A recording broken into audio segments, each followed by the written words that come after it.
One day out of nowhere, a massive tower suddenly appeared right in the heart of the city, marking the beginning of the end for humanity. People were in total chaos. They called it the apocalypse. This guy here is Jaewon. Before the world went to hell, he was just a regular guy living freely on the fringes of society, and he started climbing the tower much later than everyone else. Because of that, he didn't care for any of those so-called hidden skills or rare classes.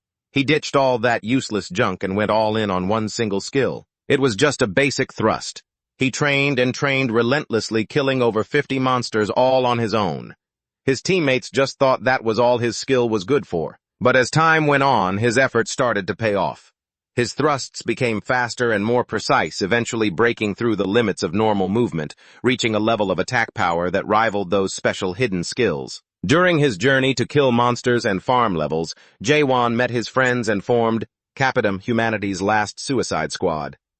On the 77th floor, the climbers found a return stone. It has the power to send you back to the past, specifically to the moment you were first summoned, while keeping all your current memories intact. You just have to smash it to use it. The return stone sends you to a past in a parallel universe, which has no connection to the current reality, and because of that, you can't be sure if everyone who uses the stone will end up in the same world. At that time, the second great tower tremor occurred outside the tower. Before all of humanity was wiped out, the climbers were forced to make a choice. Facing death. Many of them used the return stone to head back to the past, leaving this godforsaken world behind. But Jaewon's team Capitam were the ones who weren't tempted by the stone. They were determined to fight until their very last breath. Jaewon's team just kept climbing and climbing. After overcoming countless trials and tribulations, they finally reached the 98th floor. Jaewon thought everything would go smoothly as planned, but the boss on that purgatory floor was just way too tough. It spat out lava that melted their weapons and took out almost everyone on Jaewon's team. The beast slammed into him, sent him flying 8 meters and smashed him into a wall. As his health bar hit the red, Jaewon started to feel hopeless. I thought about his fallen comrades, everything they had faced, and all the things they had overcome together only to end up dying like dogs. This is complete garbage. How could I accept this? Dongwon, Jaewon's friend, slashed at the beast with his sword to draw its attention away. He shouted at Jaewon, urging him to keep going, saying he couldn't take this monster down alone. The beast shot a cold glance, spun around, and impaled Dongwon with its horn. To make it worse, it slammed him hard into the ground. Jaewon couldn't watch anymore. He rushed forward to brawl with the beast to save his friend. Suddenly, Jaewon saw a strange white light. It connected from his sword blade to the beast's weak point. Without hesitating, he thrust his sword straight into that light. The beast shattered into pieces, unable to regenerate. Dongwon was coughing, violently slumped against the cliff wall with blood pouring out. Jaewon noticed a stone in his hand. It was a return stone. Dongwon looked at him and apologized. Dongwon was always the one smiling, even in a cruel, miserable place like this tower. The smile on his face never faded, which is why the other climbers nicknamed him the Clown Knight. But for the first time, Jaewon saw that Clown Knight lose his smile. Jaewon didn't want to look at him anymore. He turned away and told Dongwon to just get lost. He walked away without ever looking back. Dongwon let out a bitter smile. The stone in his hand wasn't a return stone at all, it was just a plain, ugly rock. But perhaps Jaewon knew that already. Dongwon dragged himself step by agonizing step up the stairs. He sat by the tower window, leaned back, and let himself fall. He felt lucky just because the world had someone like Jaewon in it. Jaewon stood before the door to the 99th floor, thinking of his fallen friends. He continued to move forward. The door opened, and before his eyes was a vast, snow-white field. Jaewon panted, dodging an attack from the 99th floor boss, the ice dragon Velkisis. After trading blows for a while, Jaewon couldn't break through. The dragon was just too massive and too powerful. It even kept spouting trash talk to mess with his head. Jaewon was frozen by the cold, so he hid in an ice cave to recover and heal, even though the dragon was still circling outside. Jaewon bit down on a piece of cloth and poured medicine onto his frostbitten skin. It had been 15 days since he reached the 99th floor. Even though he had faced thousands of dangers on the 98th floor, the danger level of the 99th floor was on a whole other level. Jaewon gritted his teeth to stay quiet. Outside, the ice dragon wouldn't stop spitting, its icy breath from the forgotten lands. Even with his cold resistance maxed out, it was nearly impossible to hold on. If it hadn't been for the gear fragments left behind by the fallen climbers, Jaewon would have been dead a long time ago. He pulled his gear out to count them: the dragon-shattering sword he found on the 85th floor, the ice demon armor Dongwon gave him, and the Fire King bracelet from Han Seojin, the girl who had passed away. Jaewon gripped the bracelet tight, his mind filled with apologies. Images of the day she died flashed through his head. Jaewon remembered his conversation with the blacksmith Jay in Oedipus village. The village of Oedipus had recovered after they defeated the boss monster on the 50th floor. Although dead bodies and injured climbers were brought in every day, nobody ever gave up hope. The clerics constantly formed emergency rescue units to quickly treat soldiers who could no longer fight, and the blacksmiths in the forges were still hard at work, crafting new gear for the climbers, ready to give everything they had for the sake of humanity. Jay is probably the last blacksmith left in Oedipus now, because there is almost no one left, alive in the tower. Jaewon didn't even know what year it was anymore. There had been over 10 tremors since it all began. At some point, humans stopped being summoned to climb the tower at all. Almost everyone on Earth had been wiped out. 2 days ago, Ms. Hillen disappeared. People don't age while inside the tower. If someone suddenly vanishes from the tower, there are only 2 possible reasons. Either they went back to the past, or they jumped from the Highland Tower of the Apothecary. And Jay the blacksmith was one of the few tower climbers left. Jay looked sadly at the glowing red iron bar. One told him to teach him the skill of forging iron. Back in the present, Hwan quickly forged himself a new sword and continued to battle the ice dragon. The ice dragon said that never before had a human been able to do this alone, surviving all the way to the 99th floor since this tower was created. It admitted that Hwan was an impressive human. Jaewon laughed coldly. How ironic, the last one to acknowledge me as a monster, not a human. Jaewon gripped his sword and charged in again, but the end result was still being beaten until he was bruised and bloody. The ice dragon thought this human was truly stubborn. Try as hard as you want, but the only thing you'll face in the end is your own arrogant solitude. Hwan didn't hear what the ice dragon said. His ears were ringing like dogs barking. Hwan slashed through the ice blocks the ice dragon manipulated and kept charging forward. I didn't give up. A Chinese martial artist once said, "I don't fear a man who has practiced 100 kicks once, but I fear a man who has practiced one kick 100 times. Jaewon was exactly that type of person. I didn't have special skills.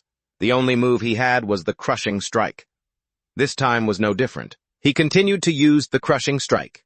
A few hundred times, the crushing strike only resulted in a small scratch on the ice dragon. While the ice dragon opened its mouth to spit again, Guan saw a strange white light just like before. He didn't hesitate, gripped his sword, and spiraled straight into where the light gathered. The ice dragon's jaw was shattered. Its tongue lolled out, and it became even more furious than before. The ice dragon spread its wings, took off, and gathered another attack, preparing to spit wildly. Jaewon rolled, trying his best to dodge the frosty spittle, but he couldn't dodge them all. He was exhausted and sat down panting heavily. The ice dragon began to mock him, saying it would take 10 people like Jaewon to even have a chance at defeating it. The ice dragon let slip a piece of information. If humanity's conquest hadn't been led by the nose by the demon dreamstone, destiny would have been completely different. What a pity. Jaewon held his breath, his eyes widening as he pressed the ice dragon. What the hell is the demon dreamstone? The ice dragon didn't answer. It lifted its foot to stomp down again. But Jaewon quickly flashed away and escaped. He got out of the door and slammed it shut. He almost kicked the bucket. If even the claws of that ice dragon had touched him, that would have been the end of him. Juan thought about the information regarding the demon dreamstone that spilled from the ice dragon's mouth. He fell silent, determined not to give up. 5 years later, he made a comeback and succeeded. I took down the ice dragon. The system announced he had defeated the boss of the 99th floor with all stats reaching their maximum. Juan sighed, sitting on the head of the dying ice dragon, closing each notification one by one. He glanced at the ice dragon to ask about the demon dreamstone. The ice dragon was about to die but didn't want to answer. It said Juan would find out everything on the final floor. The ice dragon slowly dissolved and turned into a sword. Juan picked it up and put it in his pocket. The ice dragon disappeared and a black door appeared leading to the final floor, the 100th floor. Juan didn't hesitate and stepped straight inside. Before his eyes appeared a series of screens showing scenes from inside the tower, the floors below. Suddenly a voice rang out. It didn't think Jaewon would charge straight in here. It thought he would head back to the village first. It told Hwan not to be tense and to wait a moment. A system notification appeared. Congratulations! Hwan, you are the first to conquer all the tutorial games of world number 294. Your impressive achievements have been saved in the Akashic Records. Immortal, the process recorded only to be viewed by the monarch of the perfect land. Jaewon opened his eyes wide, looking at the notification board. WTF. Before his eyes appeared a scene of a series of corpses, sinking down into the water. A strange object stepped out from the water. It had a human body but a massive beast's head dressed in a formal suit. It looked Jaewon up and down. It said he recovered faster than it expected. Hwan asked who it was. The monster swayed and introduced itself as the Demon Bastion. It couldn't believe Hwan had climbed to the 100th floor all by himself. This had never happened before. Bastion was the master of this terrifying tower. Hwan frowned at the monster. According to the notification earlier, everything up until now was just a tutorial proving the real game hadn't even started yet. Bastion praised him for being quick-witted. It snapped its fingers, projecting a series of scenes that had happened in the past for Hwan to watch. Bastion watched and commented, "So many things happened, the movie is so dramatic." It asked Hwan if he had remembered everything yet. Those feelings of pain, anger, regret, and so on. Bastion continued to ramble on non-stop. It promised to grant him a new opportunity, trying to seduce him into starting this game all over again. Bastion cuddled up to Hwan, whispering in his ear that starting life over only existed in novels. It believed that a human like Hwan, having the chance to redo everything from the beginning while keeping his current memories, was too much of a bargain. Hwan's eyes widened. He began to feel lost. This still wasn't the end. Wasn't he supposed to save the world after climbing to the top of the tower? What the hell is going on? Wen realized that from the very beginning he had been deceived by the demon before him. From the start, there was never any way for them to stop the tower tremors, and the only way they could do anything was to keep conquering the tower. But the salvation of humanity was just an empty hope. Hwan let out a breath. He looked at Bastion and seriously said he would never return to the past. Bastion laughed manically as if he had hit the jackpot. It mocked Hwan. "You're still talking about the past." Bastion looked at Hwan with disdain. It enlightened him. "There is no item in the tower or even in the perfect land that can help humans return to the past." Jaewon asked what it meant.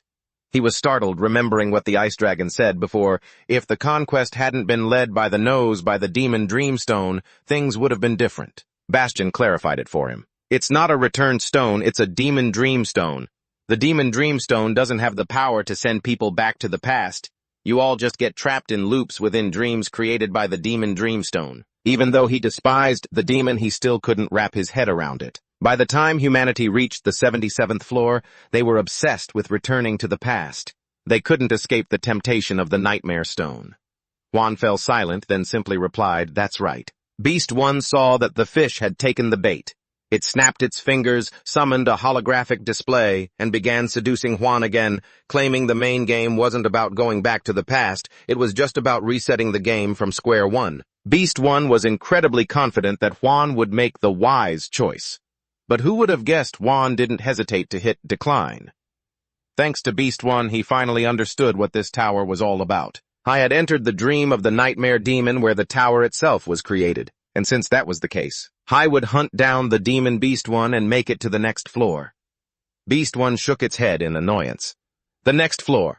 What are you talking about? This is the top of the tower, you idiot." Wayne refused to believe the demon's words. As Beast One continued trying to persuade him, Hwan fired a blast that blew its head off. Beast One sighed. Even with its head blown off, it kept on talking. It asked Hwan what he wanted, items, skills, anything, and it would grant it all. But Hwan wouldn't listen. "I don't need a damn thing," Beast One laughed ferociously as its head began to regrow. It told Hwan that returning to the original world was impossible. Beast One snapped its fingers. A series of different scenes appeared. It claimed that this nightmare tower was just a dream from the very beginning, and there was no such thing as a tower tremor. Hwan stared at the unfolding images. The world was still as peaceful and bustling as ever. It was as if no one had ever passed away. Hwan saw patients lying in the hospital, and he saw himself still lying there, breathing through an oxygen mask. Beast One said that Hwan had been in here for a century, but in the real world only about a month had passed. One couldn't land a single hit on Beast One. The gap between them was as vast as the one between a human and a dragon, and remained silent. He didn't care. He had already slaughtered a dragon once. So he picked up his sword and kept fighting. Beast One was exhausted from all the talking, but it had no choice. The two clashed, and a battered Juan returned to the blacksmith Ray. But the blacksmith wasn't there. I had to reforge his sword himself. Yesterday was the 72nd time he had challenged Beast One, and yet he hadn't managed to leave a single scratch on it. Even so, he still wasn't dead. I didn't know why, but that demon had no intention of killing him. So no matter how many days or years it took, he would keep on fighting. Beast One sat in the control room. It bit its nails watching Juan tirelessly forge his sword. It told itself to be patient. Juan was a product it had to sell, a high-end, extremely special commodity. As a ruler, Beast One had never met anyone like him since the day it was born. It was such a headache. It was a ruler raising and training a super VIP pro-tier product. For a product to fully adapt to the great land, it had to go through 2 steps. The first step was like selecting good seeds and farming, the process of finding a good product. After the game tutorial, the selected products would be nurtured through the main game. The second step was planting those selected seeds by providing water and fertilizer. But this piece of merchandise, Juan dared to refuse to move to step 2. Should it just kick him out if Juan died inside the tower? It seemed like his soul wouldn't just vanish. Beast One racked its brain. But what if Juan's soul was damaged because of the difference in power between them? Beast One got goosebumps just thinking about it. The harvesters wouldn't let it off the hook. To sell the goods, it had to find a way to nurture Juan without hurting him. Beast One tapped its fingers against the chair. It was about to become a high-level demon soon, not to mention it had to pay back the debt it owed the tower. Juan was a high-end, super special product. Even the gods who never dealt with demons had contacted it to place an order. Beast One grew angrier the more it thought about it. Just then, Juan came back flying out from a portal and attacking Beast One directly. The demon felt exhausted. "Damn it, what the hell do you want?" Beast One blocked Juan's sword strikes while urging him to start the main game. It had explained it 100,000 times already. If he participated, it would be a win-win for both sides, so why not join? Juan didn't bother to answer. He treated the demon's words like barking dogs. Juan was annoyed. It swung its hand, gripped Juan's chin, lifted him up, and screamed in his face, asking what he wanted. It had already promised to give him skills and items. Why was he so stubborn? Juan wouldn't listen. Repeating the same thing over and over, he would defeat Beast One and go to the next floor. Beast One exploded in rage. It was tired of saying that there was no next floor. Just play the main game, for heaven's sake. Juan fell silent for a moment, then began asking questions. Beast One sat down seriously, acting mysterious, and told Juan not to be too shocked. Actually, the universe was created from more than just one space. Juan wasn't surprised, he knew that already. It was basic knowledge. Those multiverse theories were all over Earth. Beast One changed its approach. Explaining more clearly, the universe was made up of a main space called the Great Land. Beast One diligently projected an image for Juan to easily understand. Earth was a tiny planet belonging to one of the spaces scattered among countless realms. And they called Earth World 294, and it was inside this nightmare tower. Climbers earn skills, items, and stat boosts to adapt to the system, and Juan has just received his chance to reach a new world. Meanwhile, demons like Beastrend act as support for those games. Juan asks it why it's doing all of this. Beastrend gives a sly grin, refuses to give any more details, and snaps its fingers. The surroundings shift again. Beastrend senses Juan's inner confusion, wondering about the countless universes out there. Why did these demon towers appear on Earth? Why does humanity have such a fate? Beastrend is incredibly confident, rambling on as if it can read Juan's mind, but Juan cuts it off. What he wants to know is why. Why would Beastrend operate something like a demon tower?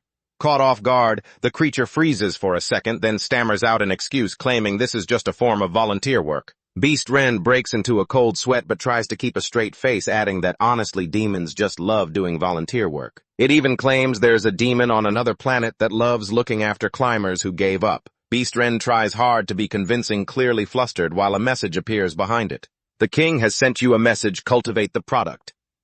Juan's expression hardens. Stop the lies. As time when Juan finished fighting and came out, he was covered in injuries. I was constantly chugging potions to heal, and his stats had absolutely nowhere left to grow. Yet he still couldn't lay a finger on Beastrend. Juan lies sprawled on the cold snow, wondering if humans are really meant to be ruled by these stats. Suddenly Juan feels a jolt. He bolts upright, wondering what that was feeling like. Something about his body has changed. Juan's eyes widen. Before him are golden dust motes. He thinks he's hallucinating, reaching out to grab the particles that keep rising, which sometimes look like gentle flecks of light. Other times they look like sugar crystals. They keep changing shape and structure, and instinctively Juan realizes these are the building blocks that make up the essence of this world. In an instant, Juan understands everything. He doesn't buy a word of what the demon says and asks, "Who is this king?" Beast Rend beams. Finally, Juan is showing some interest. It explains that kings are the rulers of the great land, those who finished the main game and moved on. Climbers usually receive advice on power from these kings, and depending on which king a player chooses, their future changes accordingly. Beast Rend tries to entice him again, saying if Juan listens to it as a demon, it will do its best to ensure Juan gets the patronage of a great king. Of course, that also depends on whether Juan is a good boy and participates in the main game. Beast Rend really is a pro-marketer. Juan accepts setting the departure from Earth for exactly 10 days later. 9 days pass. Beast Rend is still in the control room watching Juan. It sees him diligently training and sighs annoyed. This guy is doing that useless stuff again. Like a boring soldier. He just needs to wait a little longer. The day is almost here after all. Why was it so stupid back then to get tricked by those nightmare bastards into buying this piece of trash tower? Beast Rend slams the table, cursing those nightmare scumbags' families. It's a scam. Beast Rend was tricked into buying the tower after being told it was handcrafted by a top-tier nightmare and was an early-generation artifact. The tower is so old that even Beast Rend doesn't even know when it was made. If it were a third-generation tower like the ones on the market lately, IT would have a function to force close the tutorial screen without hurting the product. But this first-gen tower, it's beyond saving. Beast Rend is fuming. It can't end the game without the product's consent. So what can it do now? Being poor is a crime that even heaven can't help with. Beast Rend hopes for the best. A flicker of hope crosses its heart, and it consoles itself that this will all be over by tomorrow. As agreed, Beast Rend excitedly asks if Juan has memorized all the documents. Gwen answers flatly, done. Now just hit the yes button and we're done. Beast Rend is moved to tears. It's been waiting for this day for so long. Just as it's getting emotional, Juan suddenly pulls out his sword and stabs it. Beast Rend, confused, asks what he's doing. Juan grips the hilt, twisting and stabbing repeatedly. Ever since he started seeing those golden particles, his thrusting technique has become steady. Every time he strikes, he feels a strange lack of harmony, like something deep inside him has been awakened. Juan follows the light and strikes. He suddenly sees the light of clarity. He is overjoyed. Is this what it feels like to be alive? Beast Rend is mangled, so it summons the black iron plant from the 9th floor to tie Juan up. Its body slowly begins to knit back together. Truly impressive. It's the first time it's met someone like Juan. If he had just cooperated, both sides would have benefited. But in the end, if it doesn't get his consent, there's no way to end the game. It had given up on getting Juan's consent a long time ago. It asks him, why did you think this game tutorial would go on forever? This nightmare tower is programmed to automatically end the game 100 days after it was conquered, so you didn't need to do anything at all. Just stay right there and wait in silence for the main game to begin. Dwayne froze for a split second, but then tightened his grip on his sword hilt. He wasn't about to be fooled by this demon. In the Beast Trend, that thing was known as the Manipulation Gentleman. Having lived for 784 years and traveled between 128 worlds, the Beast Trend had been constantly continuing its disgusting cultivation alongside the races of those worlds. Bastion was completely stunned. He couldn't believe how Juan knew all of that. And that wasn't all. Yuan even knew that Bastion wanted to hand him over to a harvester known as the Dark King. Terrified, Bastion asked who in the world Juan was. Looking down from above, Juan replied that he was a product that the Beast Trend had been cultivating for 10 decades, but he no longer considered himself a product. Juan broke free from the bindings and went on the offensive. The Beast Trend was absolutely horrified, sweating buckets as it watched Juan charging toward it with ferocious intensity. The Beast Trend took a painful direct hit. It was stressed and couldn't fathom what had been happening ever since it stepped onto the 100th floor. Gwen grew even more suspicious. Was this tower just another part of the nightmare? Was it possible the Beast Trend couldn't actually kill him? He even started to doubt whether human beings were truly as worthless as, aside from these evaluation stats. Would the very fabric of this world just shatter? Then countless questions flooded Juan's mind. When he had no more doubts left, he had mastered the sword-piercing technique, and now he was using it against it. The beast. Trend kept trying to reattach its body. This wasn't funny anymore. The beast Trend bloated and began extending claws to counterattack Juan. It had to admit he had reached the second level of adaptation. To have achieved this after just completing the game's tutorial. His talent was truly extraordinary, but he was still just a mortal, retreating and trying to fight back the beast. Trend mocked Juan as he was covered in sharp spikes and bleeding everywhere, but he still gripped his weapon tightly. His stats were rising non-stop, climbing up to 9,999,999,000. The beast Trend attacked viciously, but Juan wasn't holding back either. The numbers weren't stopping there. It ticked up one more step to 10 billion. Once again, Juan saw that white light. He gripped his sword hilt and thrust it straight according to the guidance of the light. The beast Trend was hit and couldn't believe it. What the hell is this? This isn't adaptation. This is awakening. The beast Trend was beaten to a pulp lying flat on the ground. Juan looked down at it with utter contempt and told it not to look down on humans, reducing us to damn numbers to weigh and measure. Humans aren't something for you animals to just buy and sell. The beast. Trend stared at the sword pointed right at its face, and stayed dead silent, not daring to make a peep. Juan had done exactly what he said. He defeated the beast Trend, moved to the next floor, and saw the end of that world. Damn these strange creatures. The space created within the tower was slowly shattering. The light of truth pierced his heart. Juan's parameters had turned into an uncountable variable.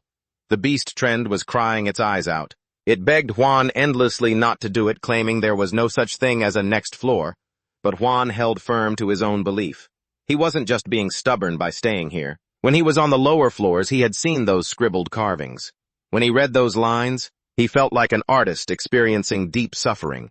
According to the carvings made by the one named Mulok, the one who created the nightmare realm.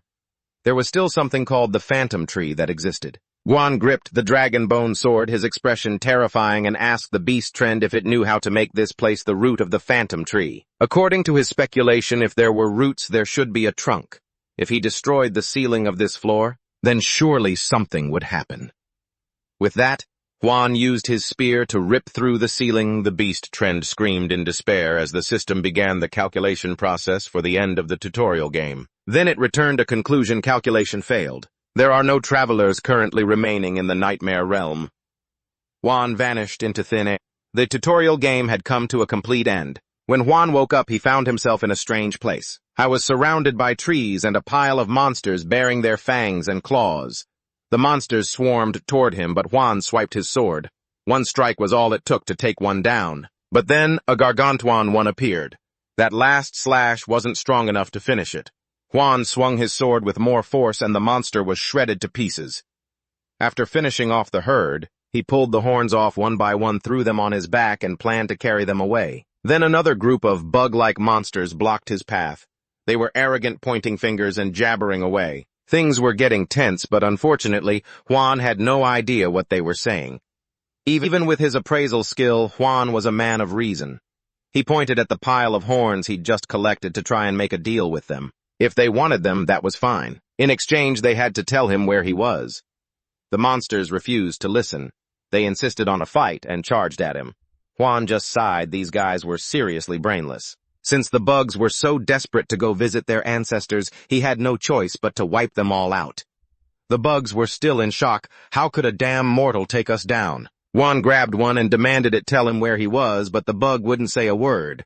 It just muttered a curse, "I'll kill you," and bit its own tongue to commit suicide. Juan sighed. I thought they were weak, but their willpower was stronger than he expected.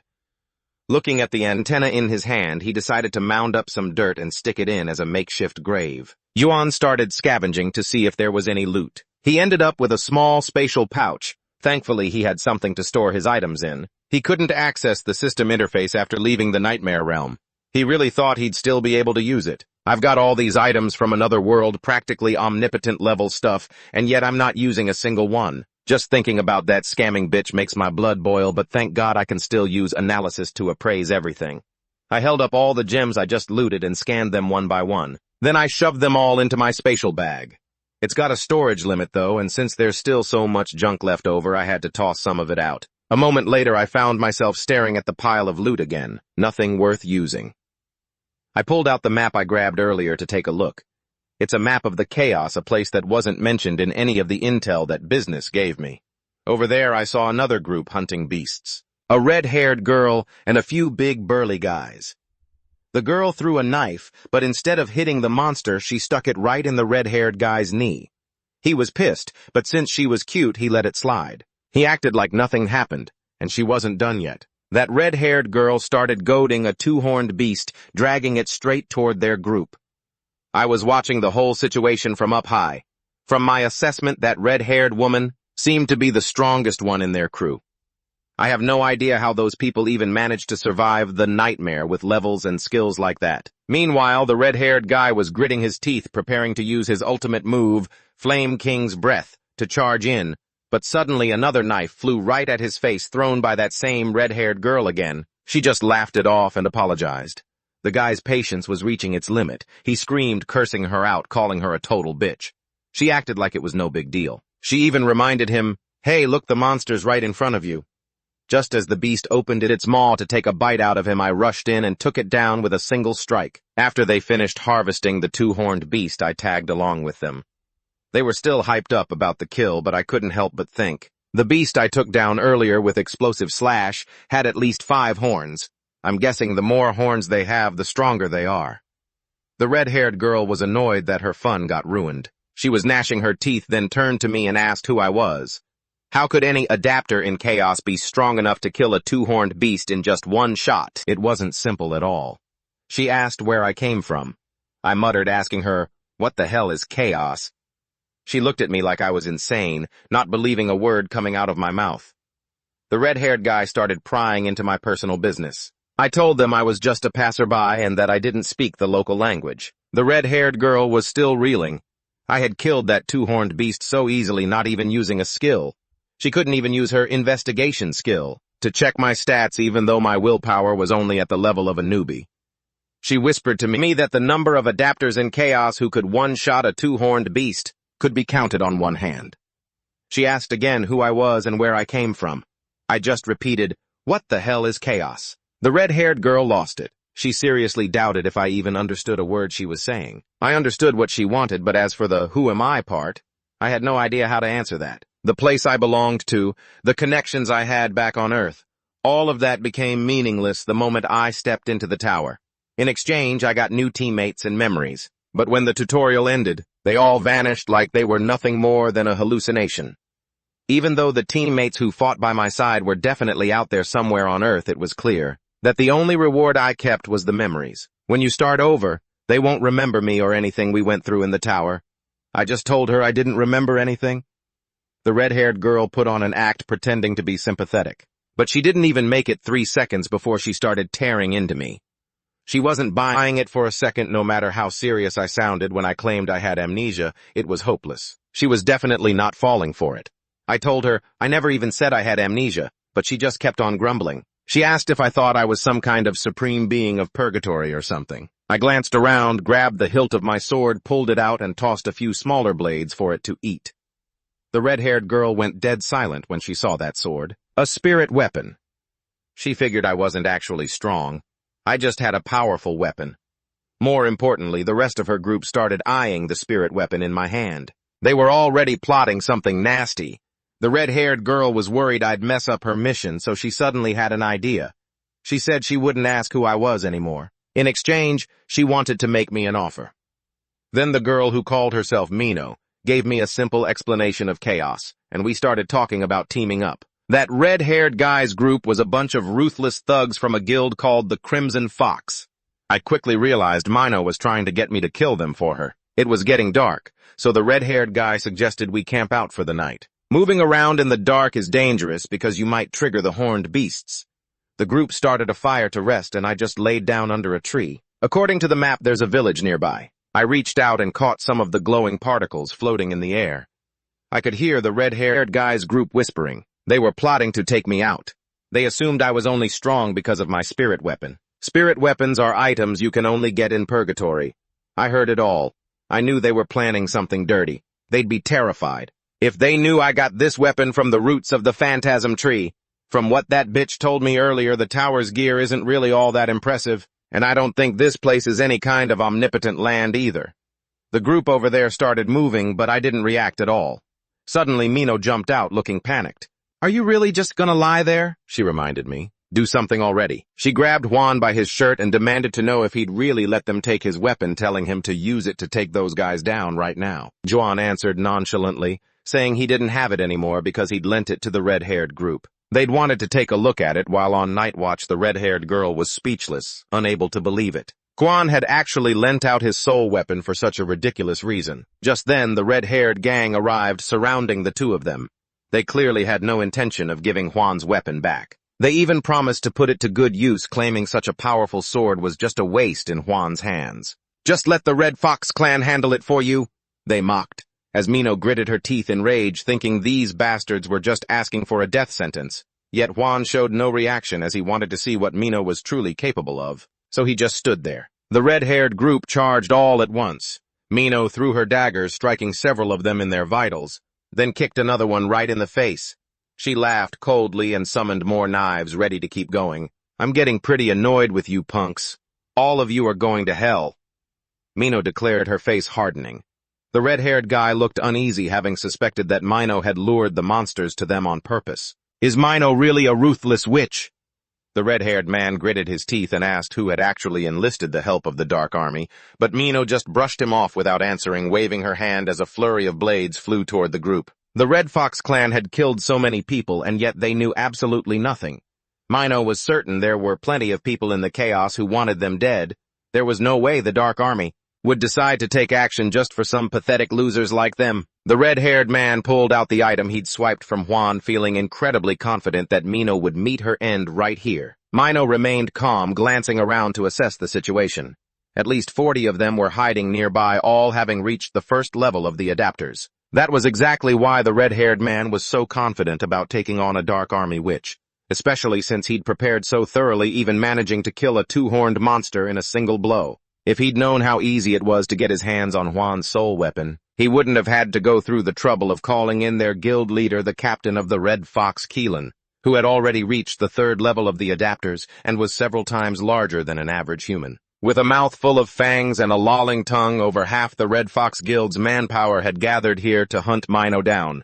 She put on a brave face, but deep down, she wasn't sure she could take the guild leader in a one-on-one fight. She turned to Juan, pulled a gem from her pouch, and tossed it to him, telling him to take it and run. She couldn't protect him. Juan caught the stone, and even though he knew it was a dream stone, he asked what it was anyway. Mino told him it was a regression stone, and that using it would help him escape to the nearest castle. It was the only one she had. Juan gripped the gem tightly. This wasn't just some stone to go back in time, it was something that could save someone in the present, if at that moment, instead of being a useless rock. What would happen if he could give this stone to young Juan? Chloe murmured to herself, asking Mino if there was a way to go back to the past. Would she go back? Mino wondered if this guy had lost his mind. Asking something like that at a time like this, Mino said she wouldn't do that. She would give her life her best shot, and if she had to die, she'd die today. She would never return to the past. Juan patted her shoulder. He told her she wouldn't die today, then pulled out another sword and faster than lightning charged in to wipe out the enemy formation. The guild leader ordered his men to deploy the 14th formation of the Fire King. The others rushed in aggressively, but Juan didn't even flinch. He used his lost charm to pierce right through their lines. He struck straight at the guild leader. The captain couldn't block it, and the blade punched through his iron armor. Juan walked past the leader and stepped right in front of the red-haired man. The red-haired guy was trembling, holding the sword out with both hands to return it. Juan took back his ice sword and gave a slight flick, and the guys trying to run away instantly evaporated. Mino stood frozen, jaw dropped, not understanding what was happening. She had thought Juan was just an easygoing guy, so she'd assumed he was just some idiot with zero defense. But that wasn't the problem. Mino had been wrong. Juan was simply too strong. Mino repeated the question again, asking who Juan really was. Juan gave a faint smile and said she already knew his identity. Did she lose her memory? I thought I was the only one who had that happen. Mino got annoyed, holding out her hand and demanding he give back the regression stone from earlier. But Juan said he dropped it. Mino started throwing a fit, unable to believe Juan would lose such an expensive item. Juan didn't care and just walked back to the campfire to keep resting while Mino kept desperately searching for the stone. Chewin sat there calmly feeding his ice dragon sword and looked into the fire saying, "You already knew who I was." "You're a human," Mino said in disbelief, collapsing to the ground. Juan asked her, "Are you human?" Mino said she was almost human. Juan clenched his fist and muttered, "Then that's good enough." Then silence returned, the atmosphere heavy and still. The next day, the two continued their journey. Mino still hadn't given up asking if Chewin really remembered nothing about his journey in the almighty land before arriving in the chaos. Mino sighed again. "I'm so jealous. 0 memories." Chewin found it baffling what could possibly be good about losing one's memory. He countered by asking how Mino even got here. Mino's expression suddenly hardened. She warned him that if he knew what he was asking about, he'd regret it. The two walked for a while until they reached the Gogan fortress, where Chewin noticed something that looked like a summoning ring. At the first level of the tutorial, the ring suddenly flared to life. Chewin's eyes widened, frozen in place, as he saw countless people screaming and weeping inside it. Mino sighed. "Looks like another batch of poor souls got summoned here. That's exactly how I ended up in the chaos." Mino looked at the desperate crowd, her eyes filled with a boundless sorrow. "Welcome to the world of the dead, the chaos. If someone dies in the almighty land, they get sent here. And if you die in the chaos, that's it. It's truly the end. At that point, you just become fertilizer for the great phantasm tree." Just then, troops started marching out of the fortress, handing out clothes and directing the newly summoned people into lines to be taken to the registration hall. Mino approached the squad leader to greet him. His name was James, and he asked why she had suddenly appeared at the northern checkpoint. Mino didn't explain why. She told James to just process them quickly so they could be on their way, but James refused. He insisted that recently they had been given orders that anyone entering the fortress must have identification papers. Mino tried another tactic. She leaned in close to James, pleading with him, and bribed him with a horn to let them pass. When James saw the valuable item, his eyes lit up. He quickly hid it away and started turning a blind eye. James then turned to demand identification from Chewin, but Chewin didn't have any. Mino intentionally refused to help. She told him to beg her if he wanted her to pull strings. Chewin didn't even bother listening. Seeing that he couldn't get in, he prepared to draw his sword. Mino saw this and panicked, breaking into a cold sweat. This guy is insane. Is he actually planning to slaughter the guards? Imagining Chewin taking everyone out with a single strike. Mino rushed to intervene. Just as she was about to try bribing someone else to get Chewin inside, someone new arrived. As soon as he appeared, the soldiers stood in perfect formation to greet him. He was a famous figure at Gogan Fortress, the captain of the cleanest checkpoint in the chaos, the captain of the northern checkpoint, the stubborn Carson. He demanded that James explain what was going on. James was terrified and didn't dare lie. He confessed that Chewin didn't have identification papers but still wanted to enter. Carson coldly recited a series of laws in the event that someone cannot verify their identity. The captain of the northern checkpoint has the authority to deny them entry. He cited the Gogan Fortress Entry and Exit Code Article 27, Section 4. This was clearly regulated. As Carson read, he activated his legal code skill, forcing all the soldiers and even Mino to their knees, but the skill had no effect on Chewin. He drew his sword and slashed, shattering the chains around Mino's neck. Carson, mid-recitation, had to stop. He couldn't believe Chewin could break through the legal code. Chewin calmly asked what was listed on the identification papers. Carson patiently explained to verify one's identity, the documents must state the organization the individual has joined. Other details, like occupation, core skill, information status, effects, criminal history, and the soul corruption rate were also required. Chewin didn't wait for Carson to finish before interrupting. "I don't need those damn papers. And I'm not verifying anything." Carson was still skeptical, wondering why the legal code hadn't worked on him. Carson waved his hand, casting silver light prison, accompanied by a barrage of other laws. According to the Gordon Detention Act Article 2, Section 6, he was going to arrest Chewin. Iron chains flew toward him, but with a single motion, Chewin easily shattered them. The onlookers stood there, jaws dropped, unable to believe what they were seeing. Chewin pointed at Mino and asked, "Can't I just bribe you like she did?" Those involved were stunned, shivering in their boots. Without waiting for an answer, Chewin tossed a horn at Carson, telling him to take it and let him through. James was drenched in cold sweat, screaming that Chewin should be executed on the spot for daring to bribe a captain. Carson waved his hand to silence James. He gripped the horn tightly, turning his attitude around faster than an ex-lover. Carson suddenly became respectful, bowing to Chewin, messenger of the Whisperer of Night. Mino was subjected to the soul-scanning machine. The result showed a corruption rate exceeding 15%. Needs to be treated as soon as possible. Chewin didn't have a clue what this soul corruption nonsense was. Soul corruption is a chronic disease that everyone living in the chaos suffers from. The soul slowly decays just by existing here, and once that corruption reaches its limit, you're executed. Now it was Chewin's turn. Carson pressed the device to his head. The machine returned a result corruption level immeasurable. Everyone around was shocked. The screen showed 0%. Carson smiled faintly. He handed the magic stone back to Chewin, warning him not to give such things away so easily. Mino and Chewin were allowed through the gate. James was confused. Why did Carson just let them go? Carson asked him in return if he even knew what the magic stone was used for. He took off his glove, revealing his hand. The one holding the spirit stone had turned black. Only members of the Six-Leaf Guild could use magic stones. They were the only ones who could possess these crystals and avoid corruption. Although Chewin didn't look like a member of the Six-Leaf Guild, Carson had witnessed him use the crystal without any ill effects. It wasn't that Carson believed in Chewin, but he believed in his soul. When Carson assessed Chewin's soul corruption level, the machine glitched. As far as he knew, the measurement device never failed.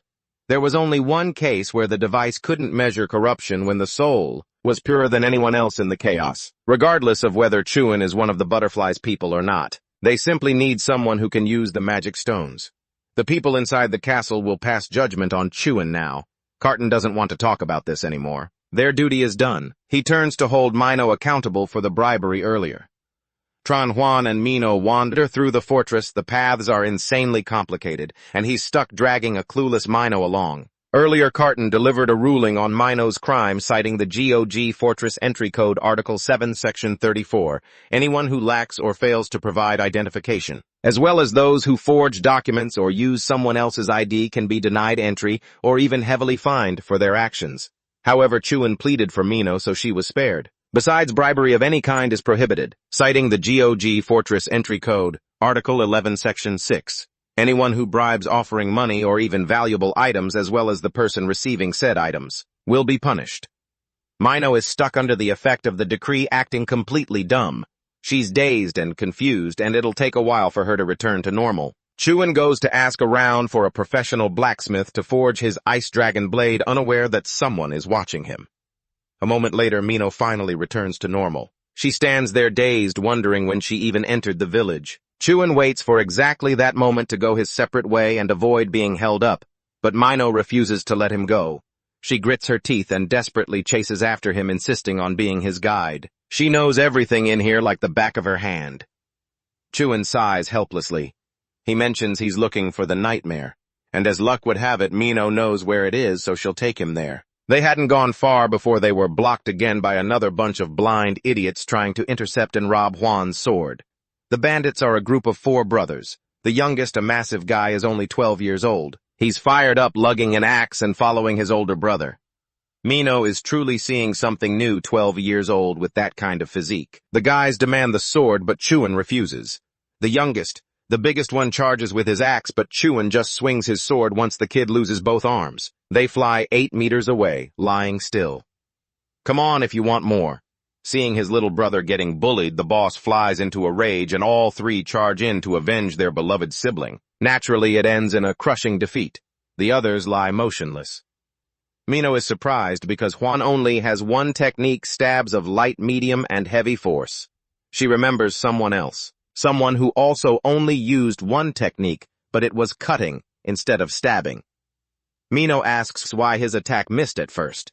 Chewin was aiming for the roof because I saw someone using stealth skills over there, so he fired a warning shot to scare them. He thinks that's perfectly normal. Mino is speechless.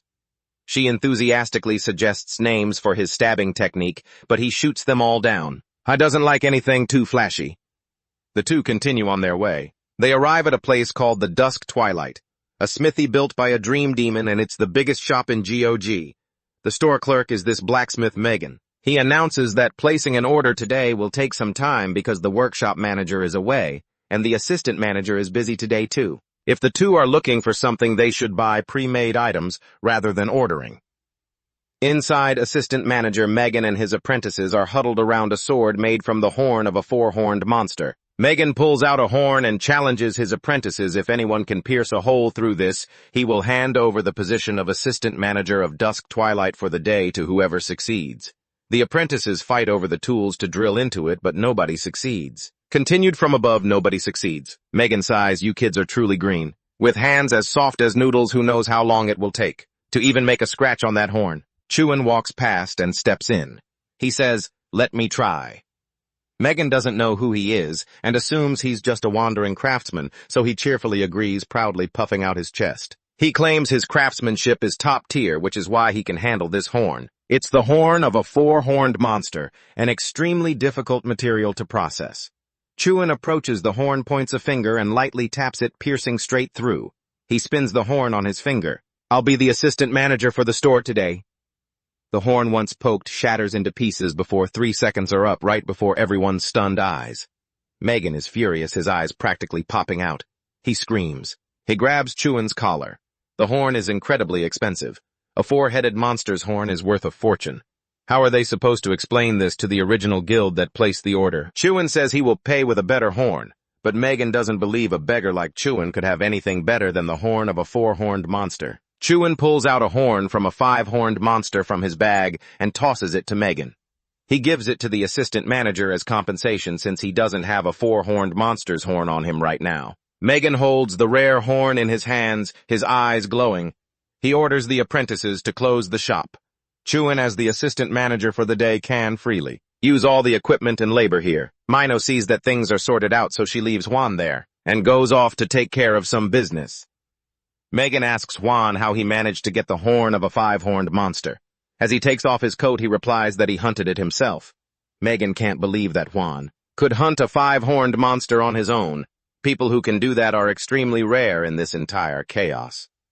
Chuan puts on an apron and says he needs a scabbard, but he has never made one before. Megan thinks he misheard him. Chuan is using a Gonix horn to make a scabbard. Just how legendary must that sword be? Chuan pulls out the Ice Dragon sword. Megan takes it, still thinking it's a replica. Replicas are rare because they are made by dream demons, but he thinks Chuan should still make a new sword regardless. Even though the replica is beautiful, the sword in Megan's hand suddenly begins to vibrate. He startled and dropped it. The sword bared its fangs and bit into the five-horned beast's horn.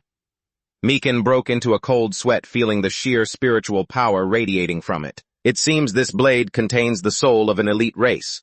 After devouring that, the Ice Dragon sword is showing signs of evolution. Looking at the physical changes, this is a major transformation. Once it finishes evolving, its user will need to give it a new name because when a spirit sword undergoes a major evolution, it loses its original name. Chuan cheated the Ice Dragon sword, saying if it kept eating without permission, he'd call it the Gluttonous Blade. He pulled another horn from his bag and handed it to Megan, wanting to see how the master refined items. Shape it however you want. Entrusted with the task and under pressure equal to his own, Megan would now show him the legendary blacksmithing skills of the Twilight at Gordon Castle. The castle commander, Dohan, was just having some tea. I was listening to his subordinate's report, the very same invisible guy Chuan had spotted earlier. The subordinate hadn't even processed what happened, only knowing that when he woke up, he was lying unconscious on the roof. Having lost track of Chuan, the castle commander mused that to detect a third-stage adapter's stealth skill, one would have to be at least a fifth-stage adapter. He ordered his men to find Chuan, even if they had to tear the city apart to do it. The subordinate obeyed and left. Dohan sighed, his head throbbing. He clenched his fists, silently praying for Castell to hold on a little longer. Elsewhere at a tavern, a large screen was playing a video of some guy clearing the 99th floor solo. The young man's face was blurred and the crowd was buzzing with speculation. Nobody knew what happened to that guy. Rumors claimed he had run away and abandoned his duty to cultivate himself. The public dismissed the video as a fake. How could anyone possibly clear the first-generation tower alone? Suddenly, the door swung open. Mino walked in, looking stunning enough to turn every head in the room. She headed to the bar and sat down. A drunk guy tried to approach her, but one death glare from Mino stopped him cold. He didn't dare utter a sound. Feeling agitated, Mino ordered a drink and downed it gulp after gulp. Once tipsy, she started complaining to the tavern owner about Chuan. "That man, he's such a headache." The owner sighed. "Stop acting like a drunk, Mino. You can have any man you want. Why get hung up on a guy like him? Mino remained furious. Thinking of Chuan just made her blood boil. He destroyed everything in his path, swinging his sword like he didn't give a damn about the rules of this place. And the things he says? Mino felt sad. Chuan made her feel like she was nothing. Everyone here worked so hard, but Chuan just appeared out of nowhere looking down at her, looking at them like they were fundamentally different. Every time she saw that look, it drove her crazy. Gay patted Mino's head, trying to comfort her and advising her to stay away from Chuan. If you get tangled up with him, you might actually lose your life. Just then, a golden pigeon flew in and dropped a letter from Carton into Mino's hand. She had a bad feeling about it, but as she went to open it, someone snuck up behind her. Startled, Mino quickly reached for her weapon. Before she could fight, the person grabbed her hand and held it tight. He glared at her. He didn't mind getting physical, but he was busy today, so he'd save it for another time. He asked Mino to do him a favor. Meanwhile, Mikan had collapsed onto the ground. He trembled, looking at the five-horned beast before him. How could he possibly forge a sword like this? How could a sword even turn into something like this? Chuan grabbed him by the collar, telling him to pull himself together. We're in the middle of a refinement. If you're going to help, do it properly. Mekan gasped for air, ready to give up. He couldn't even touch it. This horn was leagues above his level of refinement. Chuan placed his hand over Mekan's eyes. It's not about the level, it's about perception. Mekan first stage awakening. Doubt the strength, shatter the true nature by questioning the world.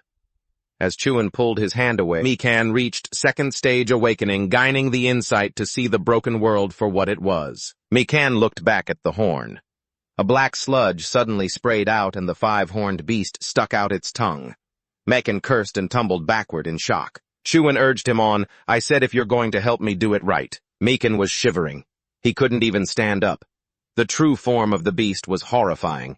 Had he really been applying his amateur skills to a monstrosity like this? Mekan thought he must be dreaming. He frantically looked around and scrambled toward the door, desperate to wake up from this nightmare. Chuan sighed and clicked his tongue, but didn't stop him. Mekan threw the door open, crying for help, only to find a crowd of skulls waiting on the other side. He froze, paralyzed in fear. The skulls questioned him, have you finished the refinement? The foolish have no right to witness this place. Mekan trembled violently. He stared wide-eyed, wondering how he could possibly exist in a world like this. Why was he destined to die here? On the other side, Chuan was fighting the beast alone, and before long he took it down. Mekan wailed in despair, tears and snot streaming down his face as he sat there muttering to himself. Some things in this world are futile no matter how many times you try, like a mortal trying to catch up to the arts of a nightmare or trying to overcome the laws of nature. Mekan was too old to handle Ganap's horn. He lit a cigarette, his arrogance and bravado completely gone. Chuan didn't come here for him. He came to find the manager of this nightmare smithy. His manager hadn't been seen for a very long time. I is the only one who can help Chuan right now. But he's so pathetic that Chuan doesn't really care. He just told Megan that as long as he can craft a scabbard, that's enough. Keep going. Megan refused, saying he had already tried everything. Chuan disagreed, telling him he could do it. If he just tried 100 million times more. Megan let out a dry, hacking laugh, thinking, typical youngster. In Juan's eyes, it looked like he wasn't trying, but he had honestly given it his all. He had tried his absolute best while watching Juan work, though he wasn't sure if Juan believed him or not. Megan had mastered all the skills related to forging, and he could now say with complete certainty that he could repair any weapon in the nightmare with a 99% success rate. But after achieving that success, Megan had a different thought. Perhaps he hadn't been aiming for that 99% success rate at all. Instead, he had been trying his hardest to run away from that 1% chance of failure. Juan stood up, admitting that Megan was harder working than anyone else, and asked if he knew the principles behind the work that required the processing skill. Megan replied that he knew. The nightmare's processing skill was one of the original skills, something that had existed from the very beginning, like fire and water. How could a human explain the origin of the world? And even if one could, what would be the point of explaining such things? But Chuan argued that Megan was using a skill without truly understanding what he was doing. Megan fell silent, stubbing out the cigarette in his hand. According to Chuan, he guessed the principle involved reinforcing the hammer and chisel with spirit power and refining that force to suppress the horn. He pointed to his apprentices. If the principle were that simple, why couldn't they use it? Megan was stunned.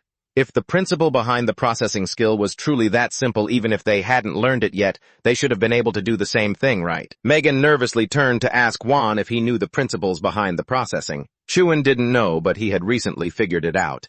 He touched the horn, and instantly the outer shell turned to liquid and dissolved into golden dust. He told the others to take a closer look and tell him what they saw. Megan looked at the golden particles separating. His own extraordinary efforts had condensed the wall of the world as much as he could see. There was nothing wrong with his hard work. If he couldn't accomplish anything after all that effort, then the one at fault wasn't him, it was this world itself. Megan seemed to grasp the truth. He recalled the past back when he was an apprentice. He didn't know why he ruined everything. The method he was using was the nightmares method, not a human one. There was no method for humans, and as a human he couldn't transcend the forging level of a beginner. Megan had once tried to push past human limits to be like the nightmare, but he still couldn't. He was desperate, not knowing what to do. Resist the world. This was a realistic world where humans achieved results proportional to the effort they put in. What was wrong with getting used to this place? Chuan continued to open Megan's eyes. This world was deceiving him. He couldn't do the things he was actually capable of. He might be old, but he could still fight. Chuan encouraged Megan, look closer at the horn. Don't rely on the system. Instead, look with your own eyes. Megan followed his lead, continuing to look deep inside. He saw the shadow of Chuan rushing forward. He wondered, did Chuan always live by witnessing the world like this? A world without skills or interfaces. A transparent world with no exceptions. How could a person live like that? Unless they were crazy, that is. Megan gripped the chisel tightly in his hand, shouted and slammed his hammer down. Chuan left the twilight. He asked Mino why she was following him. She was planning something again, right? Mino approached him, half-joking, saying she planned to kill him. Chuan showed no reaction. He asked coolly what she would gain by killing him. A life of luxury with the countless spirit stones that he possessed. Mino shoved a bundle into his chest, telling him to take it. It contained some clothes. She didn't want to use other people's stuff for free. Mino asked again. He couldn't meet the nightmare. So what was he planning to do next? Megan had shown him how to meet them. He would find them, ask about the great phantom tree, and find the path to the abyss. Mino didn't understand why Chuan would do such things. Even if Chuan got lucky and succeeded in reviving the abyss, the ones known as the Strong of the Abyss wouldn't just sit by, and he would never be able to return. Chuan said he wouldn't be returning. Mino was stunned, and suddenly she snapped. She screamed, questioning how he dared to do something so earth-shattering. What right did he have to just do as he pleased without caring about anyone else's opinion? Mino went on a rant. She couldn't digest the truth that Juan didn't see the people here as human beings. She and the people here were human too. Even if they weren't as strong or brave as he was, they were definitely human beings. Chuan stared at Mino. He could see the thoughts in her heart. Someone was threatening Mino not to break the covenant. If she did, the hostages wouldn't live any longer. She had to lure and lead him to some specific place. Chuan blinked, finally catching on. He could sense that the person following him from across the street was one of them, and to save the hostage he would have to take a risk. What is the point of life in a place like this? Even if he saves the people here. Time and time again, the truth remains the same. What unfolds before his eyes reveals that this world is shaped by the wealthy. With information under their control and people selling their souls for a higher paycheck, he would use this time to eliminate that guy and go find the nightmare. Mino grabbed Chuan's clothes tightly. She shouted that from now on, they were going their separate ways. How on earth could she work with someone like him? Mino said her piece, then jerked away and stormed off. Chuan stood there stunned. Now he couldn't help but wonder why Mino seemed so human. Still, he kept an eye on the movements of the group hiding nearby. They would be heading back to report. The plan to draw out the nightmare had gone up in smoke. After their falling out, Mino returned to the tavern. She pushed the door open to find tables and chairs overturned. A group of men was waiting inside, holding the tavern owner Key hostage. The leader was Elder Zeum Qianbang, the eldest of the Jania brothers. He stared at Mino, asking why she had come alone and what happened to their deal. Mino summoned a bunch of daggers, determined to fight back, and hurled them at the group. The elder's men used a dark technique, sending shadow figures rushing to attack Mino. She nimbly dodged their strikes but couldn't avoid the elder's slash. Mino was wounded and collapsed. The elder looked down at her with contempt. This place was sealed off by a barrier that muffled sound so no one would ever know what was happening in here. Enough of that useless screaming. Bring her over here. The elder grabbed Claire by the hair and yanked her up, telling Mino to stop playing games. They knew there wasn't a single black soldier in this part of the GOG fortress, so don't even hope for reinforcements. By the time anyone came looking, Mino and Claire would already be dried-up corpses. Mino didn't give up. She used her ultimate technique, the Akram daggers, throwing them all at the elder. But he just swiped his sword and shattered them with ease. Mino was getting beaten to a pulp by the elder. That was when she thought back to Juan's question earlier. If there was a way to go back to the past, would she do it? Mino felt hopeless and resigned to her fate. She wanted to go back to the past. She wanted to live. If she just followed him, would she be able to witness this world collapse? The elder's sword was about to descend when a powerful force stopped it. They say the protagonist is always the one who shows up at the last minute. Quan had appeared like a god. He tossed the bundle of clothes back to Mino, saying they didn't fit. Seeing their target had arrived, the elder's men grinned.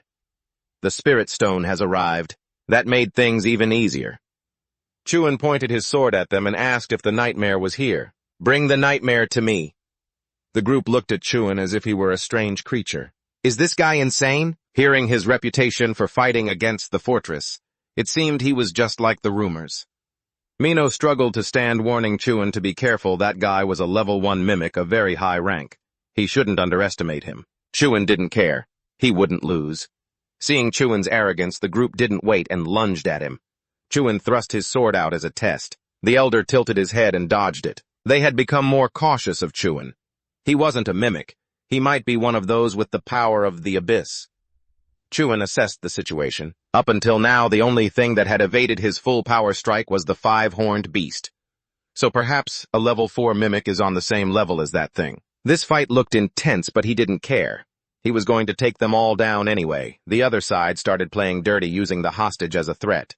Come at us if you're so good. Claire didn't care about her own life. She screamed for the two of them to attack. Before she could finish, one of them slapped her across the face. Mino was extremely worried, telling Claire to wait a second. Mino turned back to Chuan, begging him to save her. Chuan gripped his ice dragon sword. I didn't understand why Mino was asking him for this. He had been here from the start to find the nightmare. He just needed to destroy everything in his path, whether it was an enemy or a hostage.